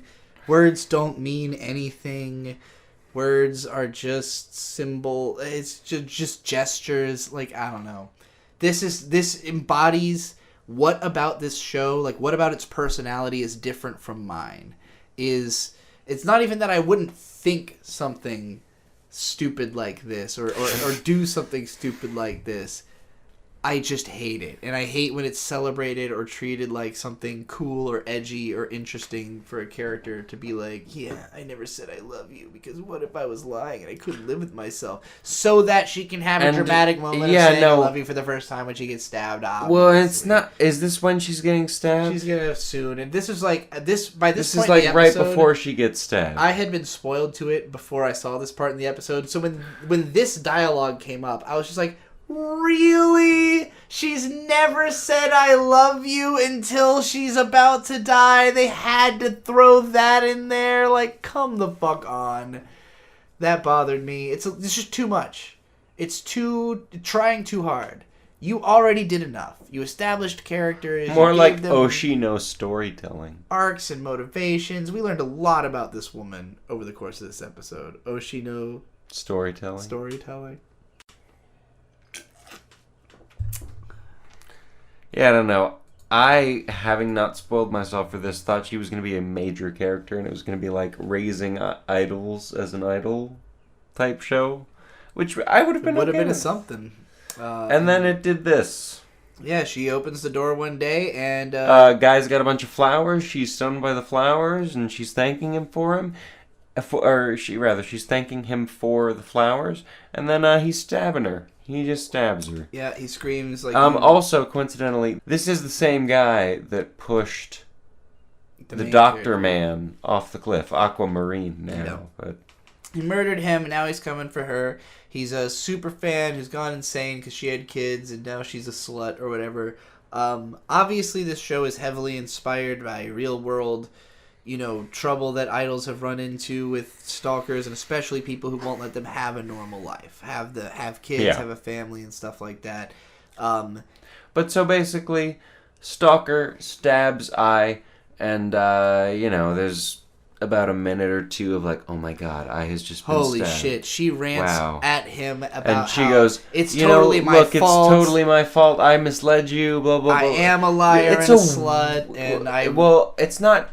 Even now, I'm a liar, but I was doing it because I thought that was the best thing to do to make people happy. Yeah. This is a convoluted show. She manages to be incredibly sympathetic to the man who has just stabbed her in the guts.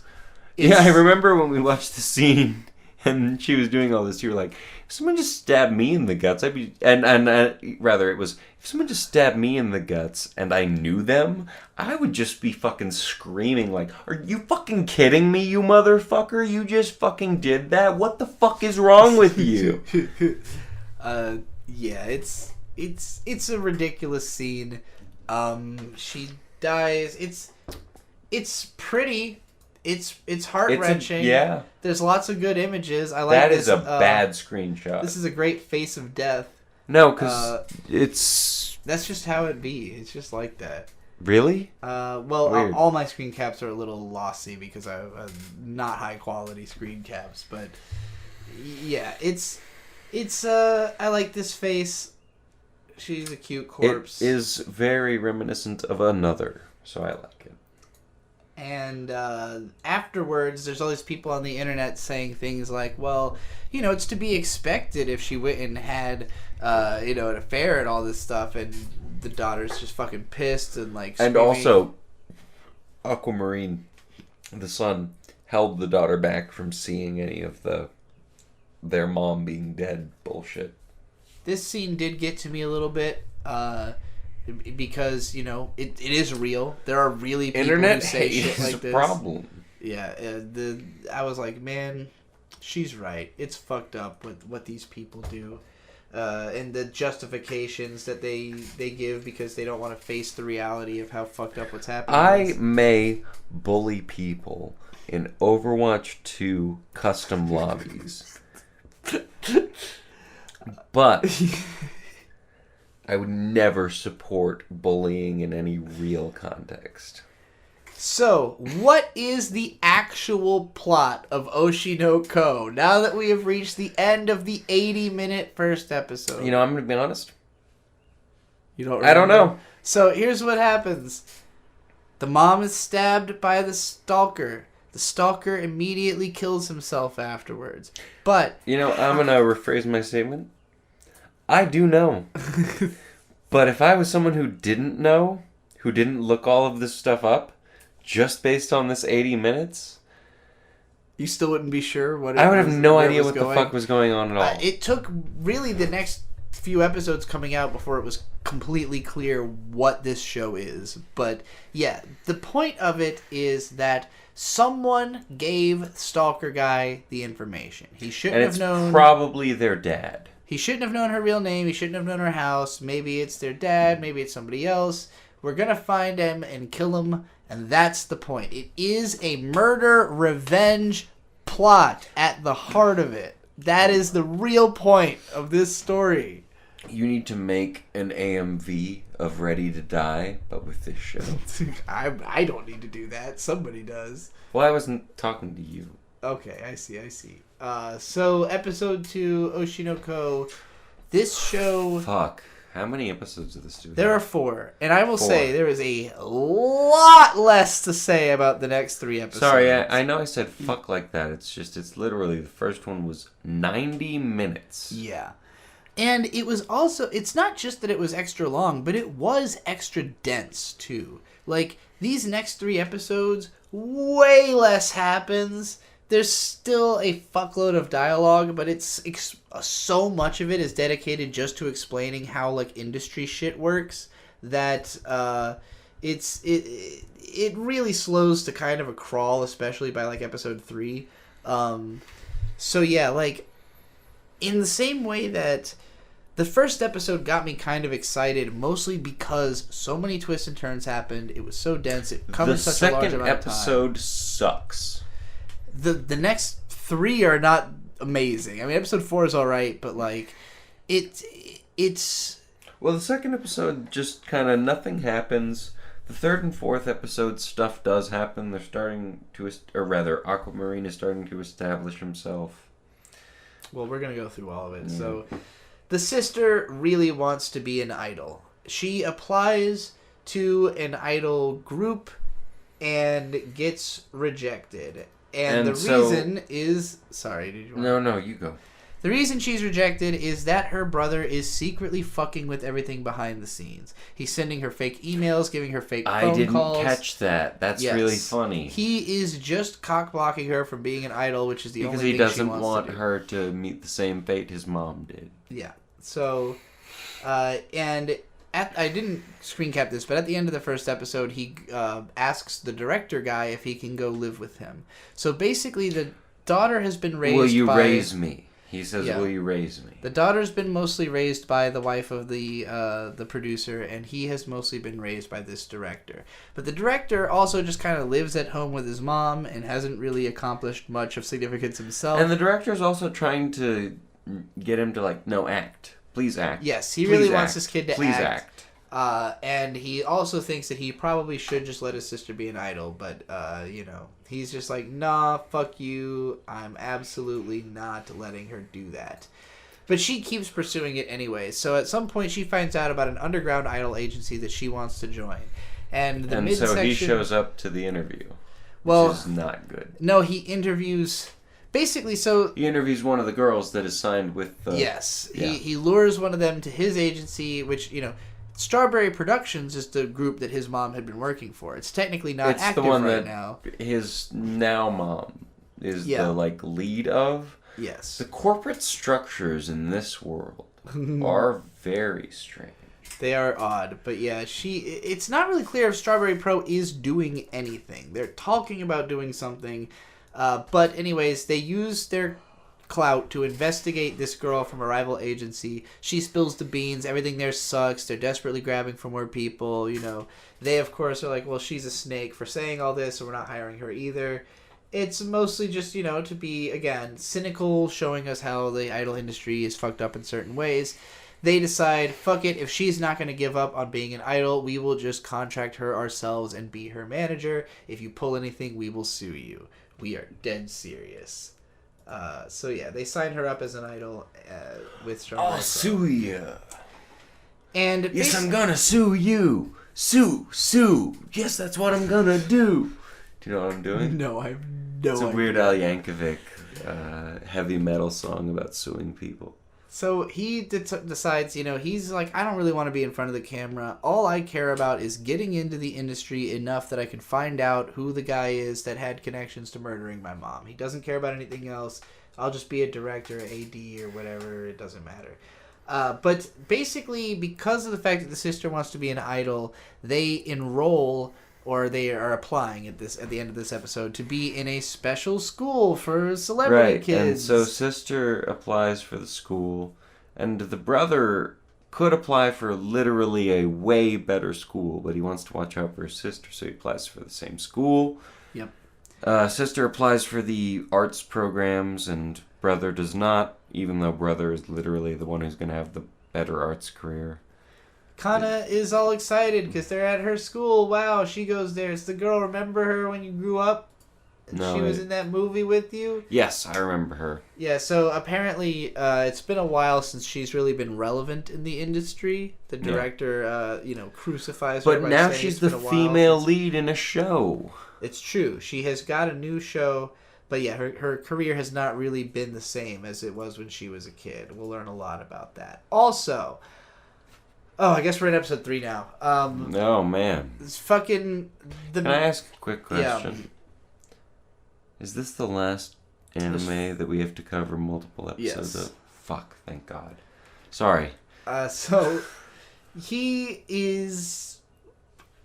Aqua has been trying to crack into his mom's second phone. So, well, and it's not even that. It's even a flashback at this point, because we're in, the teenager age of Aqua. Well, he spent, years entering codes. Aqua, you're right. He spent years and years and years. I think he got the phones right after his mom died, but, he was a doctor. He retains all those memories as far as I am aware. So he just spent years and years and years. I think 48,019 entries. Yeah. And honestly, I think he was just entering, just different strings of numbers until he got the right one. And then he found a name in there. I literally think it was 0001. 0002. That's what I'm saying. Strings of numbers. So he cracked it, he found a name in the phone, and he happens to hear that name come from Kana as one of the people working on the show. And so he says, yeah, I'll act. Yeah, sneak me into your show, and I need to investigate this shit. So they check out the show, And it's based on a very popular manga. Sucks. Yeah, the show is bad. It's a shitty live-action adaptation. It's almost like, and I'm giving the manga of this a little bit too much credit with this comparison, Dead Mount Death Play. Which is to say, I really hope the manga of Dead Mount Death Play is really good. And the anime is doing a bad job. Oh, okay. I see what you're saying. Like it's a bad adaptation. Again, as I mentioned earlier, we haven't read the manga. We have no idea. I really liked this week's episode of Dead Mount Death Play, which was shocking. Dude has money. Couldn't he hire a hacker or something? He was a child. I don't think he had any money. He's smart, but you can only have so many resources. I would say it's like... Yeah. I first started getting, like, real money for holidays and tooth fairies and shit at probably 5. I love this comment. Imagine wearing a shirt that says twins on it. That is true, yeah. But yeah, so the show sucks, mostly for casting reasons. And then, this is something... Not this show, but the show they're working on. Yeah. That is worth noting because it's very meta. Well, and this... I feel so bad for the actress who plays Kana. Because this is not something you should do to an actress. No. Oshi no Ko, you have a lot to say about this what you show should is do not to actors. Something you shouldn't do to anyone who's working on it. No, especially not with all the eyes. They're literally murdering animators by making those eyes so complicated. But yet this section of the episode, Kana talks for almost 10 unbroken minutes. And as a voice actor, if you have to give a monologue that long, and you're basically just giving a bunch of exposition, inevitably... You have to know that the people that are watching the show are looking at Facebook Marketplace. Well, it inevitably leads to monotone. Like, you cannot be... It's hard to keep up the voice the whole time. You just can't give an emotive, exciting performance for 10 straight minutes. It's a monologue. She just has way too much to say. They gave this character, because she has to talk about her whole backstory and how the industry interacts with that and all this shit. They're sitting in a karaoke booth just talking forever. And then it's not enough that they have a long conversation in the karaoke booth, but then he shows up to set. And after, meeting the people on set, she gives, another 5-minute whole speech about her feelings and how nice it is that there's somebody in a similar position to her. And it's just... But so also, she gives the long speech, but either right before or right after this, the director mentions, we don't have time to rehearse this. So you get a dry run and then you get the recording run. That's all you get. Yeah. And so they do the recording. It's raining, which... sucks, I guess. And then the episode kind of ends. The raining sucks. Yeah, the guy who sucks on the show is complaining because his hair is all frizzy. Oh, and that's another important point to raise. The show sucks. Yeah. Everyone else except for the main girl is bad. Is really, really bad at it. It's based on a very good manga that both the main girl and the main character have read, and they are... Yeah, everybody loves the manga, and this is they're currently about to film the most famous scene, the climactic scene. The manga's... or rather, the show, it's like... Some Like It Mild? Yeah, that's the name of it. It's something like that. The show... And it's like a girl who just is allergic to a lot of things, I think.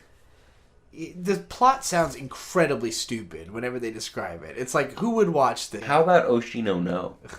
They're recording on set, and Aqua's doing his fucking Batman thing where he's like, the lighting, the camera angles. If I account for everything, I know I would say he's deliver. Doing the Bane thing. That is, I was born in the acting. You were simply raised in it, molded by it. So yeah, he tries to act really creepy, and he also sets off Actor Boy by telling him that he kind of looks like shit. So he gets Actor Boy to act better. Yeah, he gets the best performances out of everyone there, and I think that's really cool. So much so that after the scene is over, we cut away to the manga author of Some Like It Mild. This was a really cute scene. I liked this. I hate this scene. Really? Here's why. It's so extra. Because, again, this show, it's sort of like trying to avenge all of, like, the stuff that bothers the author about the industry, I feel like. Like, here's a bunch of stuff that makes it suck for the people who do it, and here's how it could have been avenged. And it's like, this whole scene is like her and her assistants are all talking about how the show has sucked and how it's such a shame, and everyone warned them when you get a manga adaptation you're gonna hate it and blah blah blah. But then she sees that scene and it makes her cry, and she's like, oh, I'm so happy I got an anime adaptation. Oh, isn't that nice? We vindicated the manga author who was not a fucking character until now at all. Like, what? It was just such a thing. Look, I thought it was a really sweet scene because you had not liked the show up until the final episode. It's a cute where everyone idea. acted their asses off. I just felt like it wasn't earned. I think this author should have been a character beforehand. We should have already known that she didn't like the anime before this scene, so that it's not just introducing her and the fact that the anime sucks and the fact that she's okay with it now. Maybe she'll be a character later. It's hard to say. Basically, later in this episode, she will be a character later. She compliments Kana when they meet at like the big get together where everybody who worked on the show is, and she thanks her and it's like, you saved the show, and Kana cries, and character growth. It's not even really growth so much as like she's having a good time, I guess is the way I'd put it. This is the dude who he got involved in the show in order to reach, and that guy's like, why don't you join my reality dating show? And he's like, yes, one more step up. Because in the phone he hacked after 41,000 different tries. Yeah. That was the number that was left over. Yeah. So then... Oh shit, it's Chica. I can't wait to do the Chica dance. There's the end of episode 4 really just kind of cuts back to the school and introduces a couple more characters that we've kind of just left the girl's plot line totally alone since episode 2. Like, she had this whole thing of trying to get into an agency. There's a girl in this show? And then like 2 whole episodes it was Aquamarine and fucking what's her name, Rika, like doing their own thing. Well, because Kana, that's her name, not Rika. Ultimately, I think this show is just going to be Aquamarine trying to find his mother's killer. I think that's all it's going to be. It's just weird that they had this whole idol other subplot that obviously is supposed to matter, and it hasn't really amounted to anything yet. I think that's going to be 90% of the show, is them finding roundabout ways to... Aquamarine finding roundabout ways to try and kill his dad. So anyway, there's this big titty girl who sits next to her in class that she's like Googling. She has a Kansai accent. She's a pin-up girl. They become friends. It's whatever. Kansai accent, for those of you that don't know, means redneck. And then this girl's name is Frill, and she's apparently like a big-time actress who the girl is a big fan of. She recognizes Aquamarine because she just knows everything. She's super plugged in, and she says to the sister, like, oh, you're not anything? Well, who are you? Good luck, I guess. And that's it. That's Oshi no Ko. Again, there was like a scene that, like the whole thing with the Batman on set, like that to me is the show. Like conceptually, Oshi no Ko is about this guy whose mom was murdered, who is using his expertise and knowledge in like recognizing what people want from him as an entertainer to work his way through the industry and find the man responsible for her death to get revenge. That's the core narrative. But then you've got this sort of romantic, emotional thing he's got going on with Kata, who's, you know, it's sort of one-sided because she's really obsessed with him and he's not really that interested in her. You've got the sister and her whole idol pursuit thing. You've got, you know, I guess a lot of what was established in the first episode was mostly just to characterize Ai before she was gone, which it does a lot to make us understand why the characters care about her so much and, you know, to have her shadow kind of cast over the show. But it also feels weird because now she's gone and you've kind of got this gap where, like, so much of the development had to do with her. And now it's just kind of what she handed down to her children, and their development is so much slower. You know, like, now we're just in the story. The first part felt like a complete story in and of itself. This one feels like it's at the very foothills of a beginning of a story, and like it's going to take a eternity to climb the rest of that hill. And I don't know how interesting that's going to be the whole way, especially when so much of it is just characters like explaining their lives and who they are, and like, you know, particularly like when Kana was just going on and on and on about her career and everything. It's like the epitome of tell, not show storytelling. The epitome of like, you know, we are not learning anything naturally. We're just being told information constantly to a way that almost makes it feel like we are in school. You know, I'm going to be honest. This show's fine. I just got up to use the restroom, and I could not remember what show we were talking about. It is getting late. Well, no, it's not about that. No, it's literally... This show, like, you really have to be invested in it. Yes. Because there's so much going on, conceptually. And a lot of it's really not interesting. Yeah, so that's kind of where I'm left. Like, for me, this show is, like, a 7 out of 10. And I'd actually rate it, like, 4. Wow, damn.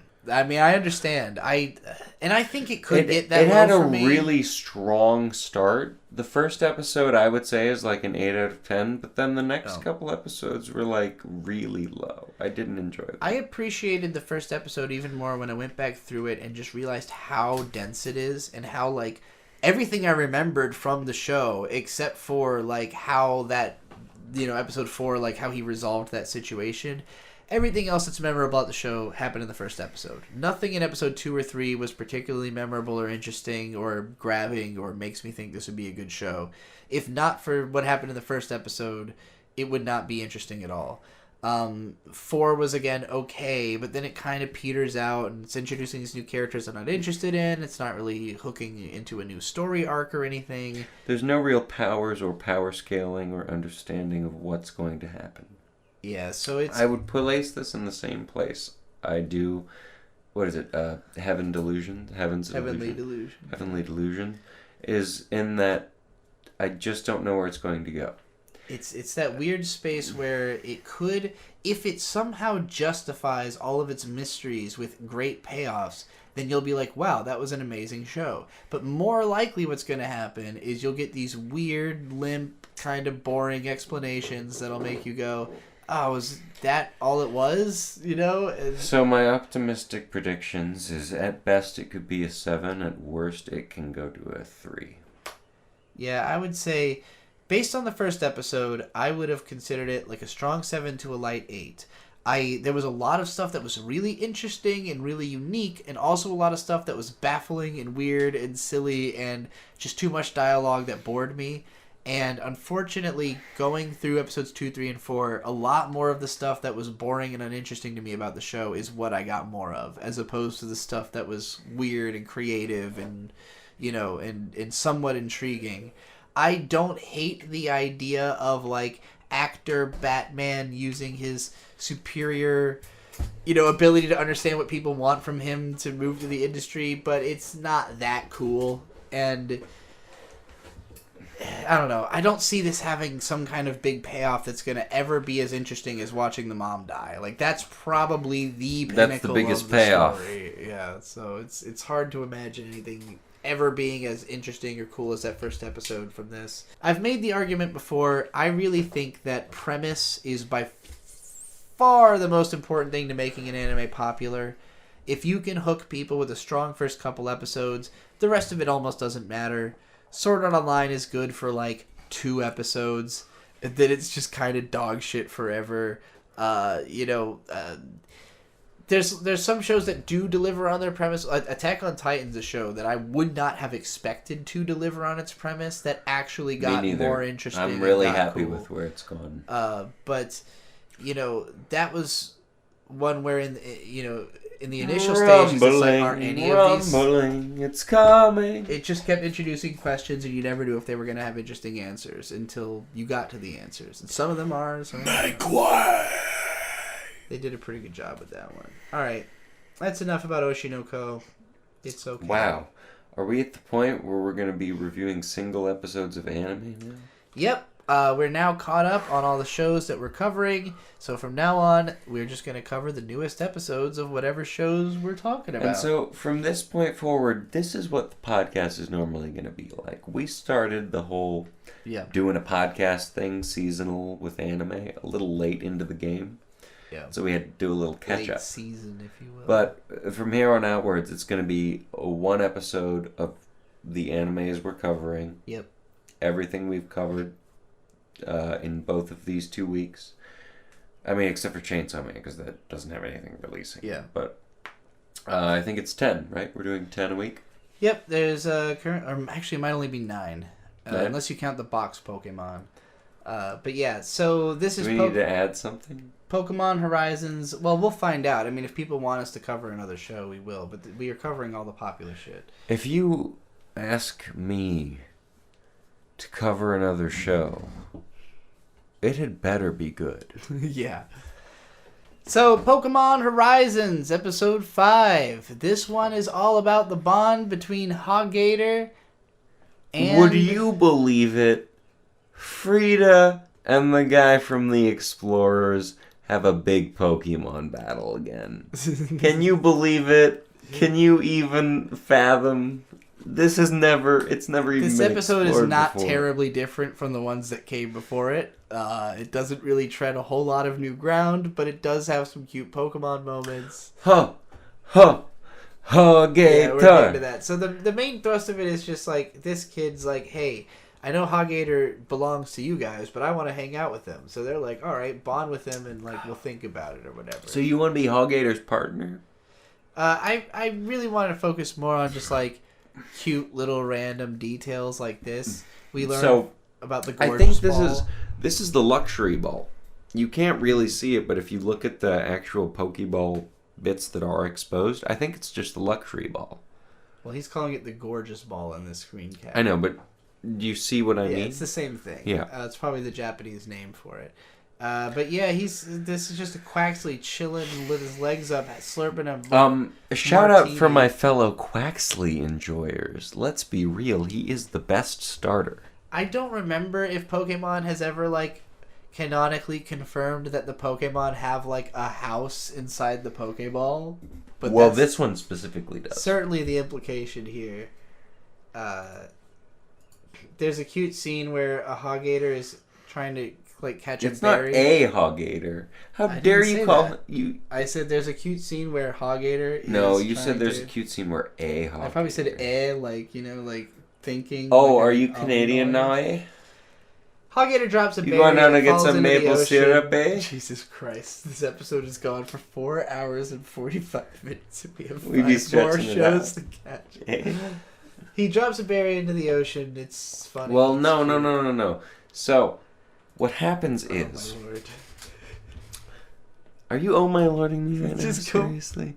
You don't even remember what actually happened in the episode. So, the whole gang gets together. They accept that... I think his name's Roy, right? Yeah. That sounds right. They accept that Roy wants to be Hoggator's partner. And so then, like... 2 to 5 minutes are spent looking for Hoggator on the ship. And Roy just starts leaving berries out for Hoggator to find eventually. And so that's where Hoggator gets this berry. I mean, he eats 2 of them. And then he carries one around with him trying to find Roy to get more berries, obviously. Makes enough sense. Basically, they have all the bug Pokemon come patch up all the holes in their shit. In the middle of a big fight between... So, actually, you've skipped quite a bit. It's not that much happens that I think needs to really be commented on. Unless quite a bit you've skipped. All right, what do you think needs to be known? So, about what happens between the last screenshot and the current one is... Roy explains... rather, before all of that, what's their names? The Fighting Volteckers? Yeah. Something like that. The Volteckers explain, hey, our balloon is sinking. We need something to patch it other than patches. We don't have the supplies to do it. So how are we going to deal with that? And Roy goes, well, I think I can help you with that because I'm friends with the bug Pokemon. And so Frida and Roy and Liko go to meet Roy's grandpa, who happens to be the chief of the village or something. They have a whole conversation about it. They deal with each other's differences. And then Roy and Liko go off to secure the bug Pokemon's allegiances. And Frida, because at this point Team Explorer has showed up, they're fighting everyone. Team Explorer is fighting, I don't remember the names, but the guy with the Rockruff and the woman with the Metagross. Yeah. Ellen Horizon called this the Pokemon Jizzwall that Absolutely. we're looking at. It does kind of So, like that. the Metagross and the Rockruff get their asses kicked. The Sprigatito or Nyahojo kicks her Explorer team, whatever's old owner's ass. And then she shows up and pretty much just support... Sorry. She shows up and supplies moral support along with Liko for Roy and Hogator to do a successful Ember attack on... It's Sidon, right? I don't remember anything other than what I screen capped. Basically, so this is the biggest problem I have with this iteration of Pokemon is that they don't really seem to care about type differences. Like, Ember can overwhelm a fire-type Pokemon. Leaf, whatever, the thing Nyahojo can do. It can overwhelm a fire-type Pokemon. It's weird. It's too much. I don't know that I necessarily enjoy it. I'd like it to be explained more. Obviously, it's just the soul bond with the Pokemon or whatever. But I like this show a lot. We need a lot more Captain Pikachu.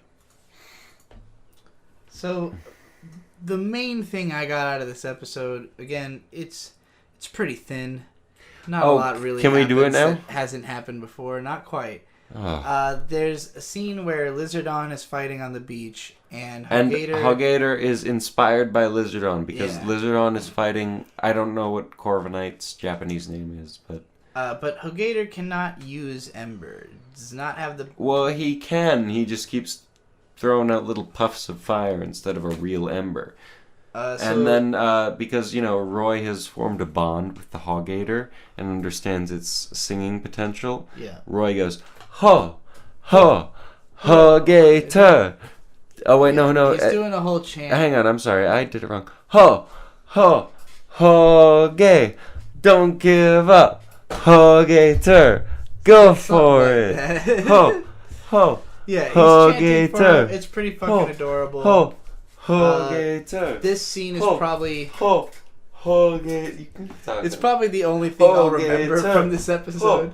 Okay, we have to get past Pokemon. Jesus Christ. Ladies and gentlemen, if you wanted to hear more Hogator, please like this video. KamiKatsu. Working for God in a Godless World, Episode 5. So, this is where shit gets real. So, the last time, when we ended this show, we were going to assassinate the Emperor. Yes, the main character was being asked by Loki to assassinate the Emperor of their country. And we were like... Which is a big ask, right? One would assume. We were like, where the fuck is this going? This is nuts. Loki disables the other Archon girl, basically fucking... Atar. Cataclysmically, and he's like, fuck you. We're going to the Empire. We're going to kill the Emperor. Whatever. I'm not sure what Loki's gender is supposed to be. Fair enough. They show up. The Emperor is just like in a big throne, and he's like, you fuckboy idiots. You thought you could do something? And then God Girl, is like, oh, and then she destroys a pillar, and she goes, I thought that's what was making you all weird. Yes. And then they go, what do you mean making us weird, you silly little God Girl? What's wrong with you? And she goes, well, you've been talking to a skeleton this whole time. Yeah, it turns out... it's revealed the Emperor has been dead for hundreds of years. Yep, and basically... The Archons are just there to... enforce his will even though he's dead.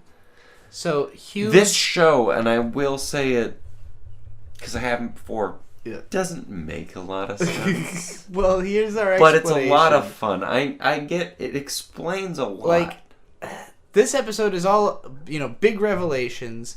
The whole Emperor being dead, and it's all an illusory room, and Loki's like, the Emperor's been dead for a long time, and I just found all this stuff. All that, not too weird, because we don't really know much about how the world is supposed to function in the first place. So this is just kind of like, yeah, okay, here's what the world is. But through all of this, we come to realize that this society is super advanced. It has technology that's way beyond what the main character had in his original world. And they don't understand it. Loki's like, all this shit's been here before me. It is all just built like machines that were built to run society. I don't understand it. Nobody does. This is just what's been running shit this whole time. And so... But I can't destroy it. The god Mitama, she seems to understand something about the situation. And basically, when he interrogates her, she reveals... We're in the future of Earth, real Earth. It wasn't really an isekai. He said, "Take me to a world where there's no religion and gods," and she just took him to a point far enough in the future where that happened to be the case. So, yeah, actually, which is cool. It's the future. It's a fun twist. A lot of this episode then goes. I think this is mostly an excuse to use a lot of recap footage for this like end of this arc or whatever. But they go back through Loki's whole story, and Loki explains. Klen. Loki was Klen for a while. No, it's Klen's backstory. Loki it's not Loki. In disguise and traveling place Klen. to. I get it. It's Klen. It's Klen. Loki was traveling place to place as Klen. No, it's Klen. Klen's on an adventure. Thank you. To go to the isolation camps and basically realizes that, like, people are cool. Why are they murdering them? This country doesn't make any sense. Wait, but why would Klen feel that way? Klen's a regular human being. Also, the main character basically says there are no worse enemies than religion and freedom. But he wants both. He's trying to introduce religion as a means to freedom. I get the first one. Of each other. Religion and freedom. Oh, okay, yes, that makes perfect sense. Absolutely. I get it. Religion is a slave. I know it seems like we went through this rather quickly.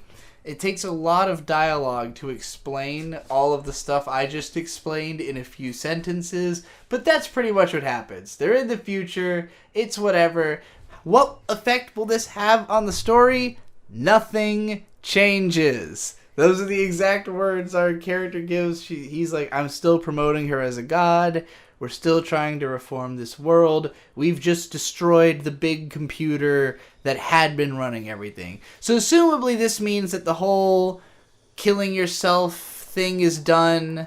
Like the country has... Essentially, they overthrew everything. They broke the computers. It's over. They're in charge. World is what you make it. I have to assume this was the end of the first book of the light novels. It's part of the problem I have with this show. This show has a very low budget, and that's very clear. Yeah. But it still manages to be good. It's true. If you could just tell me what's about to happen, just even a little bit, instead of, we destroyed everything, find out what happens next week. Yeah, it would have been nice if they gave like a little bit of a tease or a stinger about like what the next arc's gonna be. But I enjoyed this episode. I like this show. It's goofy. It's funny. It reminds me of stuff like Kyoran Kazokuniki and like a lot of just late 2000s like wacky, weird, we just drew a bunch of cute anime girls and put them in strange situations and not a lot of thought was put into it. A lot of thoughts were put into it. Oh boy! All right, it's time for okay. No, I'm actually excited for this because I liked this episode. Hang on, give me 1 second. Are you capable of explaining what is going on in this opening scene of episode 4 of Dead Mount Death? You would be surprised at how capable I am of explaining. And I'll say, so just to catch us up on this show, the first 3 episodes were bad. They were very bad. Episode 3, nothing happened at all. So here we are at the start of a new episode. And I'll be honest, when this episode started, I could immediately tell there was a change of pace, which is what I was hoping for in this show. Just, I mean, any pace would have been faster than the last. Can I have a crumb of explanation, please? And so it opens up on these guys. We've seen the blonde guy and this other short-haired, dark-haired guy walk around for a while and just kind of be around. Mm-hmm. But now we finally get to understand what they're doing, and they're in charge of the task force that hunts troublemakers. And basically, they go through a list of troublemakers they've caught, and they're people that they thought had supernatural abilities, but now there are 3 troublemakers left that they need to catch. One is like the firebug or something. The other is lemming. Base, they heard your fart. That's good. Thank you. Thanks for listening. It was for you guys, Anyway, there's the firebug, there's lemming, and then there's the Grim Reaper, because, all the skeletons that we saw in, not the last episode, but episode 2, have been causing quite a bit of suspicion. And so basically this scene that we're seeing, you're not, if you're listening to the podcast, this scene accomplishes a lot of exposition, just what these 2 guys are fucking up to, because we haven't known the whole goddamn time. Yeah, we've just seen these characters around until now. And as soon as we got 5 to 7 minutes of explaining what these guys were up to, I was like, okay, cool. Yeah, it makes sense. I get it. This show might have some legs. Maybe some weak legs, but it might be able to go the distance. Sickly little peg legs it's walking around on. Those legs could, they could become stronger. So, this made me so upset. Oh, yeah, so the soul of the soul of... Polka. Polka was the kid whose soul he ejected from the body when he went into it. And then he went into a drone. It had been in the drone, and in the last episode, we were getting geared up for a plot for how he would end up in this shark.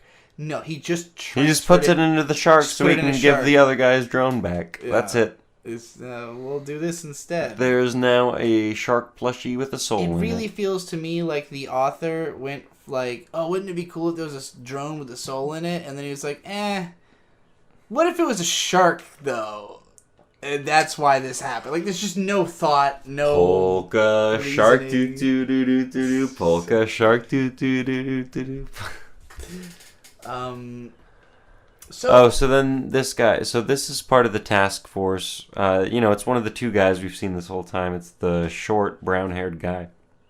He does not like the guy who operates the drones. Yeah, and they run into him in an alleyway, and basically he's threatening the main characters, the guy and the girl, but in such a way where it's more directed at the drone dude, who he seems to have some kind of history with, and he accuses him of being this big coward and traitor who sold out a bunch of friends in order to save his own ass, and which the drone guy admits to.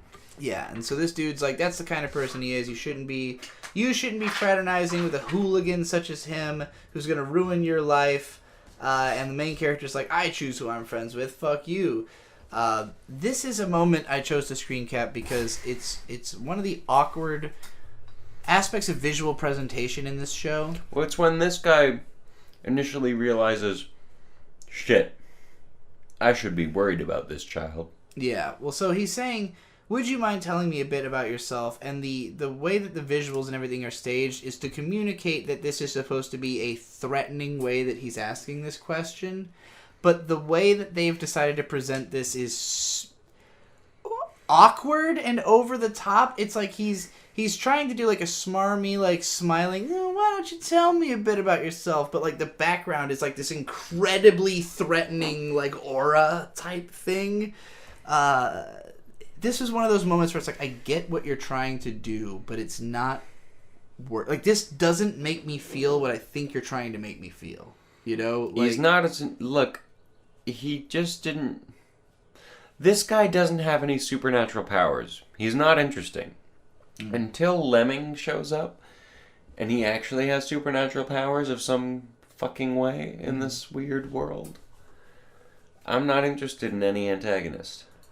Well, they get away. They get away from the totally normal human being? So she got texted, he's a cop, so she got the drop kick on him, and then they... Which is funny, because there's a whole scene before this where the drone guy is explaining to Corpse God, hey, that's a cop, you should get the fuck out of here. And Corpse God's just like, but what if we didn't? Yeah, this show... It's a stretch. Oh man, I pretty much skipped right to the end where Lemmings is introduced. No, he wasn't introduced here. He was introduced in the last episode. I meant this is where he's introduced in a menacing way. He's about to kill a bunch of people, and I assume Corpse God is going to come in and save the day. And who fucking cares? There's like a whole scene in a host club. We don't like any of the people that Lemmings might be about to kill. It's such a weird. The way this shows, its priorities are all fucked up. Yeah. Like, there's a whole part where it's just, like, introducing this, like, bar, like an underground bar, and, like, the cops are there, but also the gangsters, and I don't know. I couldn't really tell what it was trying to say. Like, what are you trying to tell me by showing me this stuff? Other than, like, here's locations that exist. All right, something's happening now after, this like, show 5 minutes of dicking around. And I totally get what you mean. This show has started to get, like, a bit of a foothold in what it's trying to be. I think so. But this is another... I think we're going to have this with a lot of the episodes we're going to watch. Is it really needs to make up for it in the next episode, or I'm going to be really upset and I'm going to rag on it the whole fucking time next week. It's just a lot of characters. And I mean, we started the show ragging on it, so... Yeah. But I really liked this episode. I thought it was good. I think it's got good places to go. I wouldn't say it was good. I thought it was pretty mind-numbing. It 6 out of 10. Just had more happening than the previous ones. I would still put it at like a 4. Oof. That's heavy, y'all. I don't get anything out of this one. Alright, now it's time for my favorite show of the season. Skip and Loafer. Skip and Loafer. Although I will say this is not necessarily the most exciting episode.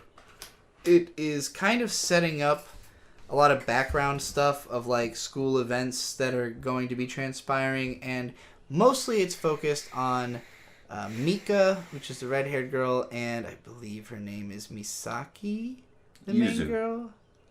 Oh, the main girl. I don't remember. We'll just call her Skip.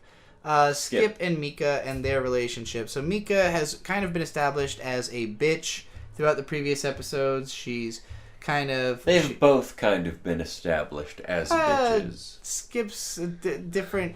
Skip's lovable because she's the main character, but they are both as abrasive as each other. Okay, I can see that. Skip is more lovable. I just feel like Mika's always been presented just as a bitch. I do believe that is true, but it's because Skip is the main character. Yeah, it's not from her perspective. Anyway, the two of them become friends in this episode, mostly bonding over volleyball, because Skip is very, she's not very physically fit, but she ended up, offering to be a part of this physical activity for the sake of this thing that's going on. So, yeah, she ends up training with Mika, who is kind of a hard ass with her, but she likes that. And we have these scenes where they're training in the gymnasium, and like upperclassmen are there as well, and they're like kind of getting in their way, and they try to like say something about it, be like, hey, it's supposed to be first year's time.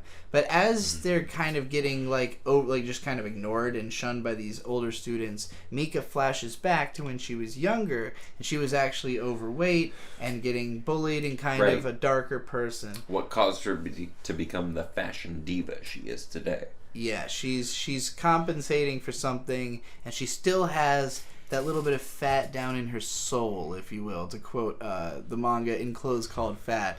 But like, yeah, she hasn't lost all of the insecurity that she used to deal with. But Skip kind of helps her by not sharing the same problems. As they're talking, they're kind of trying to figure out, are we friends? Skip's like, you've always been kind of harsh to me, but I also kind of like that because I think you were kind of right. And also, she says something that's also really cunty as well, and Mika's like, oh, well, you could also stand to be less harsh in the way you talk. So I get what you mean, but they're both kind of a bitch. either of these two characters could have been the main character. That's true. That's how I feel about this show. I think that's part of the point of their dynamic as well. We were promised that there would be some sort of makeover, and it's sort of I would describe this as a very light makeover. She just pretty much does her hair, but that's enough to be a pretty big difference for someone like Mako. I won't be surprised if this is just the beginning of her, taking more and more care of herself and looking different. Why are you turning the light on and off rapidly? I'm just doing a light makeover. Oh, stop. You're going to make the power go out or something. But it turned on. Wait, the light brighter. came on brighter than it was before. Oh, now no. it's blinking. Yeah, this is creepy. No, it's the... Anyway. Yeah, makeover. This is cute. Still shipping the two girls together. We've also got a whole scene of her realizing just how popular... wait, is his name Misaki? Minami? I think it's Minami. It's like Sonosuke or something. He's Loafer. Everyone loves him. He's great at sports. He's handsome. Everybody thinks he's cool. A lot of the back end of this episode is basically Mika observing both Skip and Loafer and kind of concluding that it seems like maybe she's all that he's missing, and like they've got a lot of chemistry, and even though she really, Mika likes him too, she's kind of putting herself in the back seat just by like realizing that she probably doesn't deserve him as much as Skip does. Skip is best girl. Oh yeah. So this episode it's very much in the characters' heads, which is not my favorite place for an episode to be, but I wish this was the show that was written by Kaguya-sama. Oh yeah, and the episode ends with...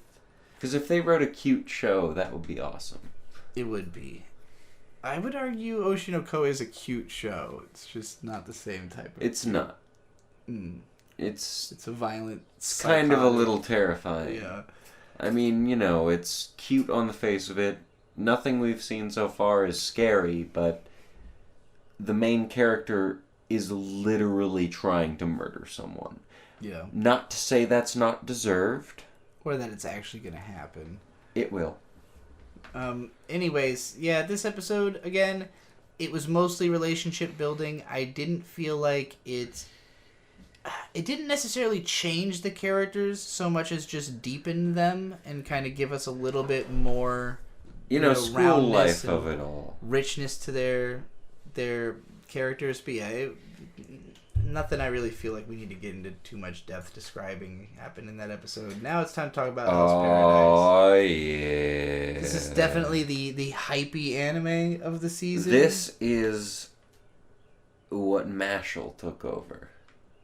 Okay. Mashle and Hell's Paradise are like head and head for what I'm most excited about this season. Interesting. I like Hell's Paradise a lot.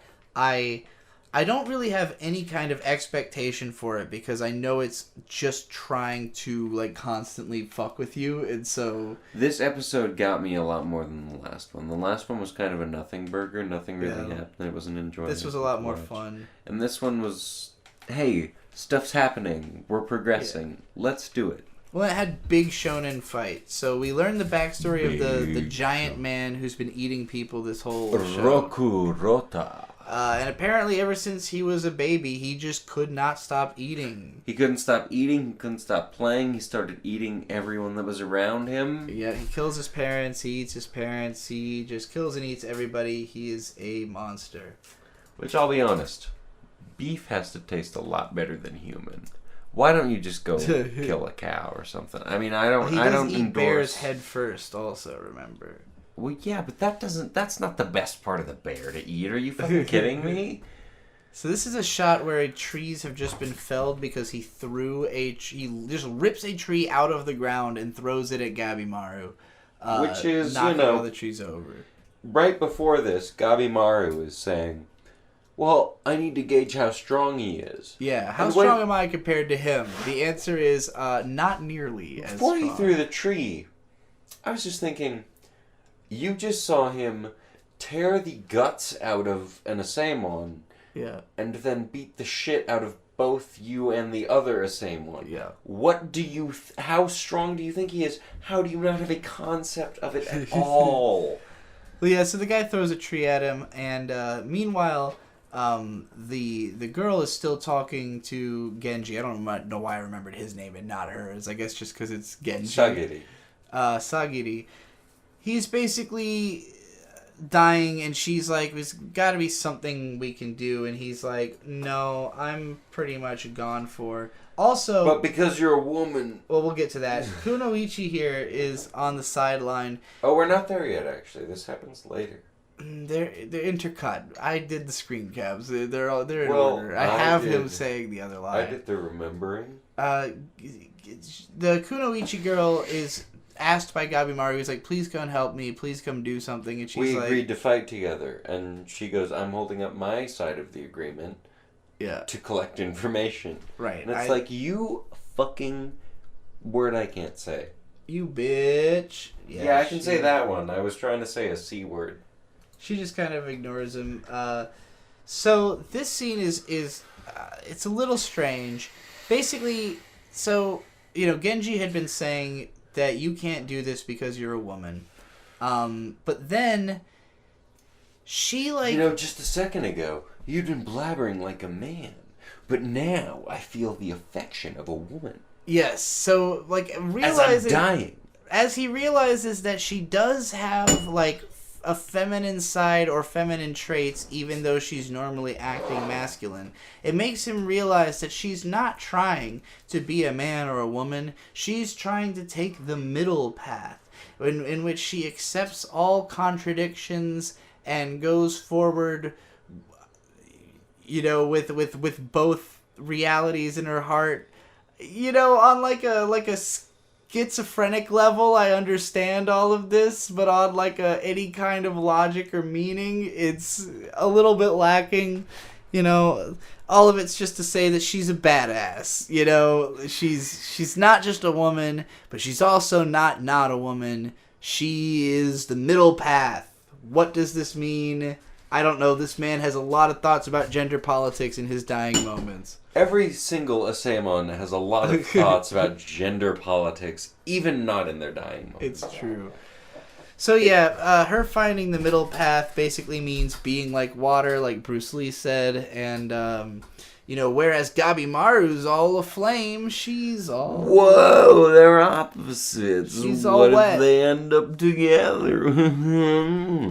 But yeah, actually, this episode does kind of establish her as being at least as badass as Gabimaru, if not more so, because he's kind of getting trashed, and then she fucking totally deflects a fist with a blade and does all this The cool Kunoichi shit. And the other Asaemon are watching them this whole time, and the Kunoichi asks the nerdy Asaemon, well, how strong actually is she?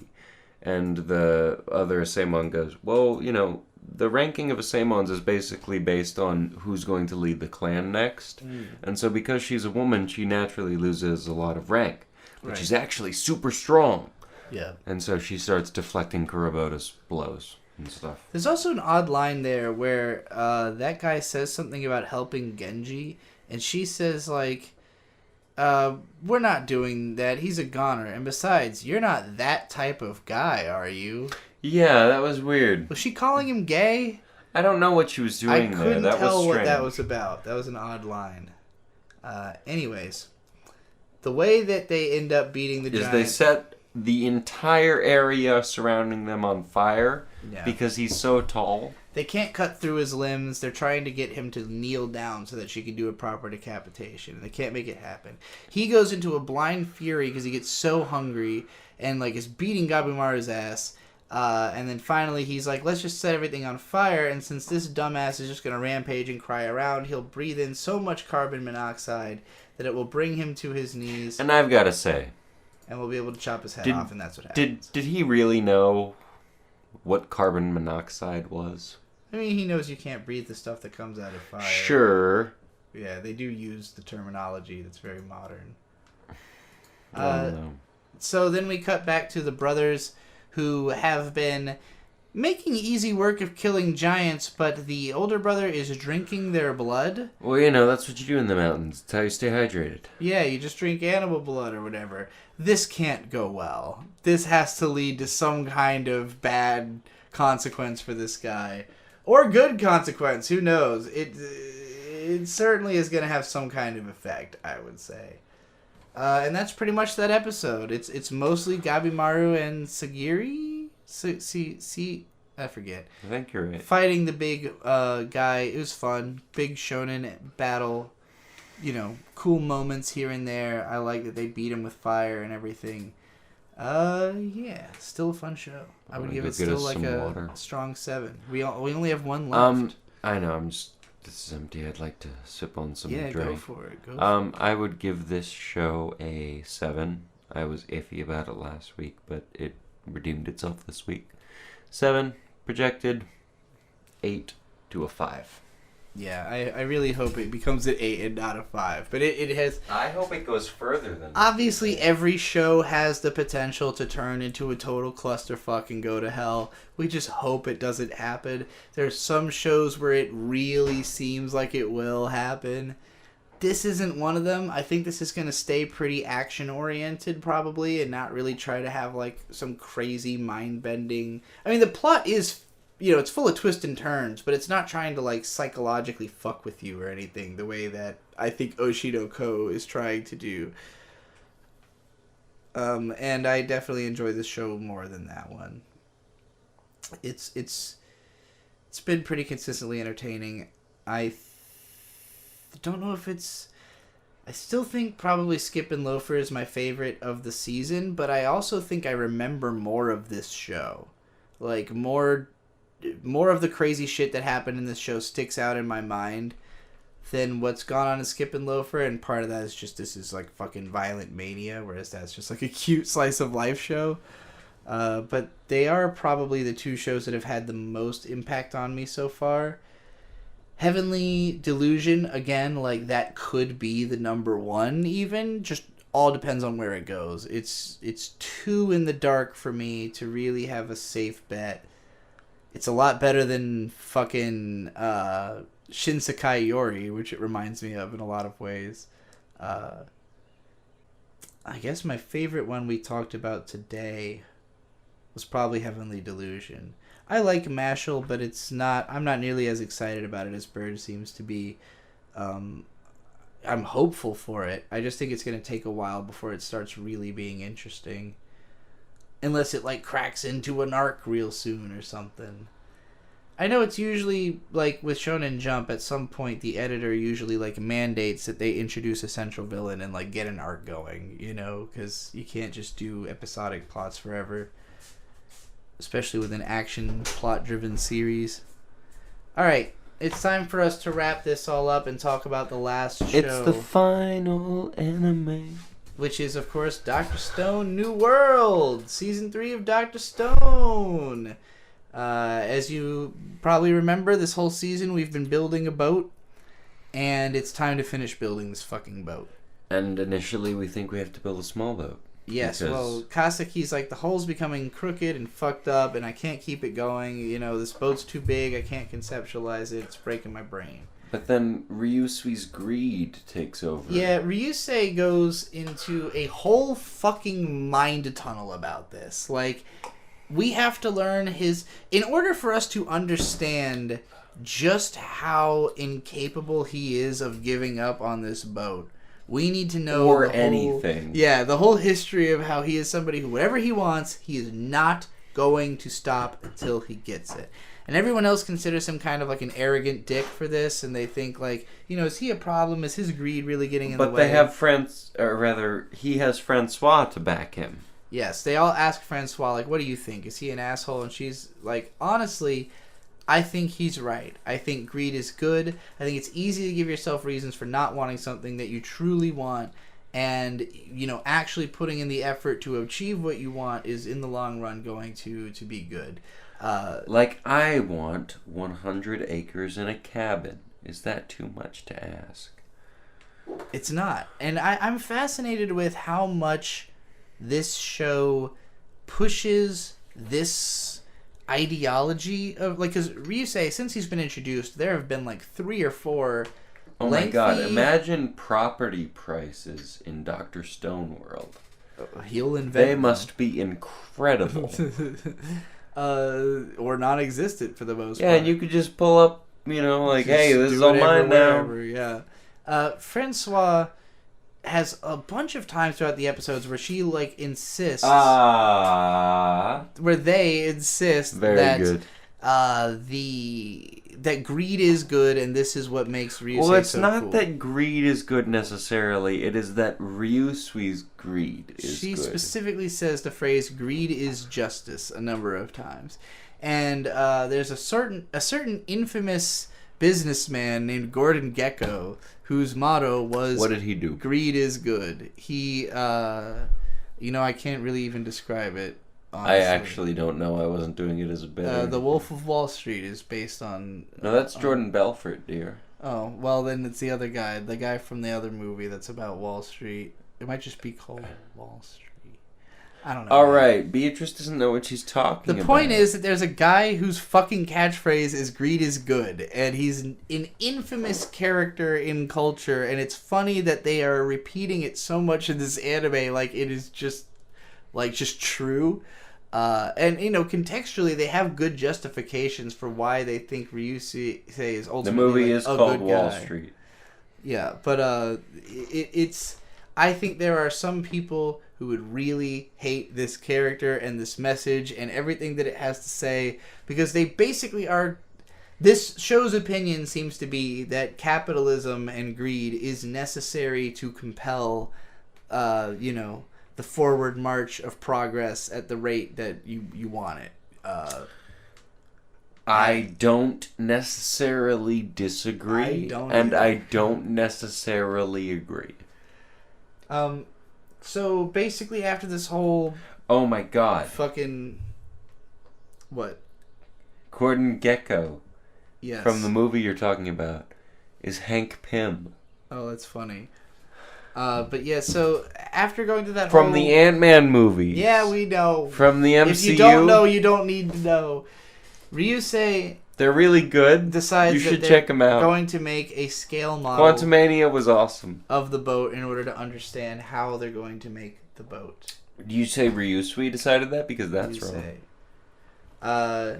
No, he just did. He said we're going to build a scaled model, and that's what we'll do. So I spoke too confidently. They spend like a third of the episode building the scale model. The main thing is they build this big pencil protractor thing that... it's a Thomas Jefferson machine. So Thomas Jefferson had this machine where he could just basically write letters and write two at the same time. But instead of that, it's you can draw things, but draw them at massively bigger scales. And so they employ taiju because it's a 50 kilogram weight or something. I don't know. It's heavy. Mostly I just wanted to highlight that they speculate that maybe this is how the Nazca lines were drawn. Because you can make this primitive technology. Maybe they did that then. I don't know. Science I'd be rules. curious. I did a project on the Nazca lines when I was in high school. It was fun. Oh, hey, photography girl yeah, again. so while she is dying, right? She's got to be dying because she said this might be the last year. No, she thinks they're all gonna die. Does she? That's. I think it might be both. They haven't really done anything to imply that she's dying. Not yet. But yeah, so you don't know in a primitive society. As they're building the boat, I guess it's implied that like a fucking year passes in this episode because they go through winter. They're like skiing and snowboarding and bullshit. It's weird. They have a whole winter sports segment. Also, again, I just have to stress, any of the hunting they did, anything off of those fucking daguerreotype photographs, no. Just no. Yeah, she takes a bunch of pictures of everybody doing stuff all throughout this development cycle. They finish the boat. Here's the bit. It's a good boat. They actually make a primitive timer in order for her to be able to get into the shot and not have to take the shot. Well, actually, Francois anticipated everyone's needs and commissioned it. So brilliant. So this scene. I really get the feeling that Dr. Stone was trying to take a moment to sort of recenter and like remind you who all is in this show, because we have this massive cast. Who's in this show? What are we doing? Yeah. What are they doing here? Everyone's been this fucking is around the list, and running right? around. This This is a scene where they're like, all right, we're getting on the boat. We're going to go do shit. Who's coming on the boat? Yeah, who's coming along? So they bring all the strong people. They bring pretty much They every don't bring major Kohaku, character. I don't think. They do. Oh, they do? Shit. Fuck. Yeah, they bring everybody strong. They bring pretty much every character that is not like a frail, homebody. Like anybody who has been doing stuff in the show is coming on the boat. Anybody who kind of has just been around, they're being put aside. Very smart. I've seen people, even in our comments, saying that like what's turned them off to this show is that there's just too many fucking characters. Yeah. They're always just kind of dicking around. Nobody's really got like... It's been a while since a character had a real beat moment. Like, I've said it once. I'll say it again. You can only listen to... Yeah, so many times. Yeah. Please hear me. Please. I like your show. I can't hear the stupid bagpipes anymore. So yeah, they go down this list. I could hear them in a different, like, choral structure. Oh. But please, just really want them to change it. that eye catch. Just change it every season so I don't have to hear the same thing for 3 to 4 years. You're probably the first person I've ever heard make it a demand that like they change it. I like it's this show. Understandable. I like this show. I can't keep listening to those bagpipes. It's really funny. So basically Senku's like, it'd be easier to list people who aren't coming than the ones who are. Also, they're bringing the prisoners. Because they don't want them to spring out and take over their while land. all the warriors are gone. So this is a whole bit... So, Ginro stays home initially. Kinro. This Ginro. Isn't it Kinro? Kinro is the brown-haired one. Because Kin means gold in Japanese, and Gin means silver. So I think... This is Ginro. Okay. Well, So, Ginro stays behind because he doesn't feel up to the challenge, and then he starts swimming towards the boat because he thinks this will cause him to be the chick magnet. Yeah, his plan is, so most of the hot chicks got left behind, so what I'm going to do is pretend I want to go on the boat, and that I couldn't and do my it. best and not make it. Yeah. But then Senku, in a stroke of genius, goes, hey, turn the radar around, see what's going on. Yeah, let's make sure everything's fine as we're leaving, and then they notice there's somebody in the water. Taiju immediately swims like 1,000 meters in a just second, really quickly. Yeah. picks him up, and I think I have a shot of everybody dancing around him, being happy that he's here. Oh, you're right, it is Ginro. That is very strange. Well, I just have a better memory of these things. Here's pretty much everybody on the boat, I think. So, yeah, this is like our main cast going forward. But... Unless, I really hope they do not cut back. I would describe the second half of this episode as, like, cute but not really necessary. Sure. That's a lot of Dr. Stone. That's true. It was just, like, the whole scene... It's literally half an episode of just, like, naming people as they get on the boat, and then them talking about, like, how they feel about the fact that they're getting on the boat. Like, Gen has to kind of be... Like, I didn't think you would name me. Why would you name me? Yeah. That would be silly. And then Senku goes, well, what's the point of a mentalist if they're not there to mentalize? You're obviously necessary. So, but yeah, I like that we've got a more focused cast and we're kind of going in. I feel like there's more opportunity for each person to leave a mark from here on Is out. this the last one? Or do we have more? This is it. Okay. So if this is the last one, you should have gotten a screen cap of Y-Man. Did they show Y-Man? At the last, yeah. I forgot about that. So Y-Man, they set out into the ocean. They're going around and they set out their radar to receive signals, and they get a bunch of Morse code. And I mean, it's just going why? Yeah, that was like 3 episodes ago. Oh, well, fine. Okay, I thought you meant there was a new appearance. You know what? Fine. Finish up it. Well, that's it. This is it. This is the end of the episode. We did it? We did it. We finished all the anime. How dare you correct me? We didn't even talk about Y-Man even a little bit. We talked about him last time on the previous podcast when he was first introduced, and they were like, "Oh, he says WHY. We gotta figure out what that's about." So the whole last episode was about that. Episode 4, I mean. Anyway. All right. Thank you for listening. Good. Dr. Stone's cool. I like it. Sorry, we were about to. I was still talking about Dr. Stone. Dr. Stone was very cool. I've been enjoying it so far. I would have to rank it at the. I mean, it's a strong 6. I don't think it reaches above that because too much of it is not relevant to the plot at all. I think this season. I could see it going to an 8 or 5. I could see it going to a 7 or an 8. Yeah, I would agree. It's probably like a strong 6 right now because not that much has happened this season that's that interesting. But I still really like this show. It's just charming. I like all the characters. Yeah. All right. Did you want to do a wrap up? Can I? Yes. Are you sure? Yes. You ready? Time is now. All right. Thank you so much for listening to us. This has been the We Watch Anime live stream. You can find us on the We Watch Anime channel, or if you go to your Spotify, I don't know the specific hyperlink or whatever. We Watch Anime. Search We Watch Anime. You will find us. Thank you for listening. We appreciate your... There's an RSS link. There's an RSS link. Support us on Patreon.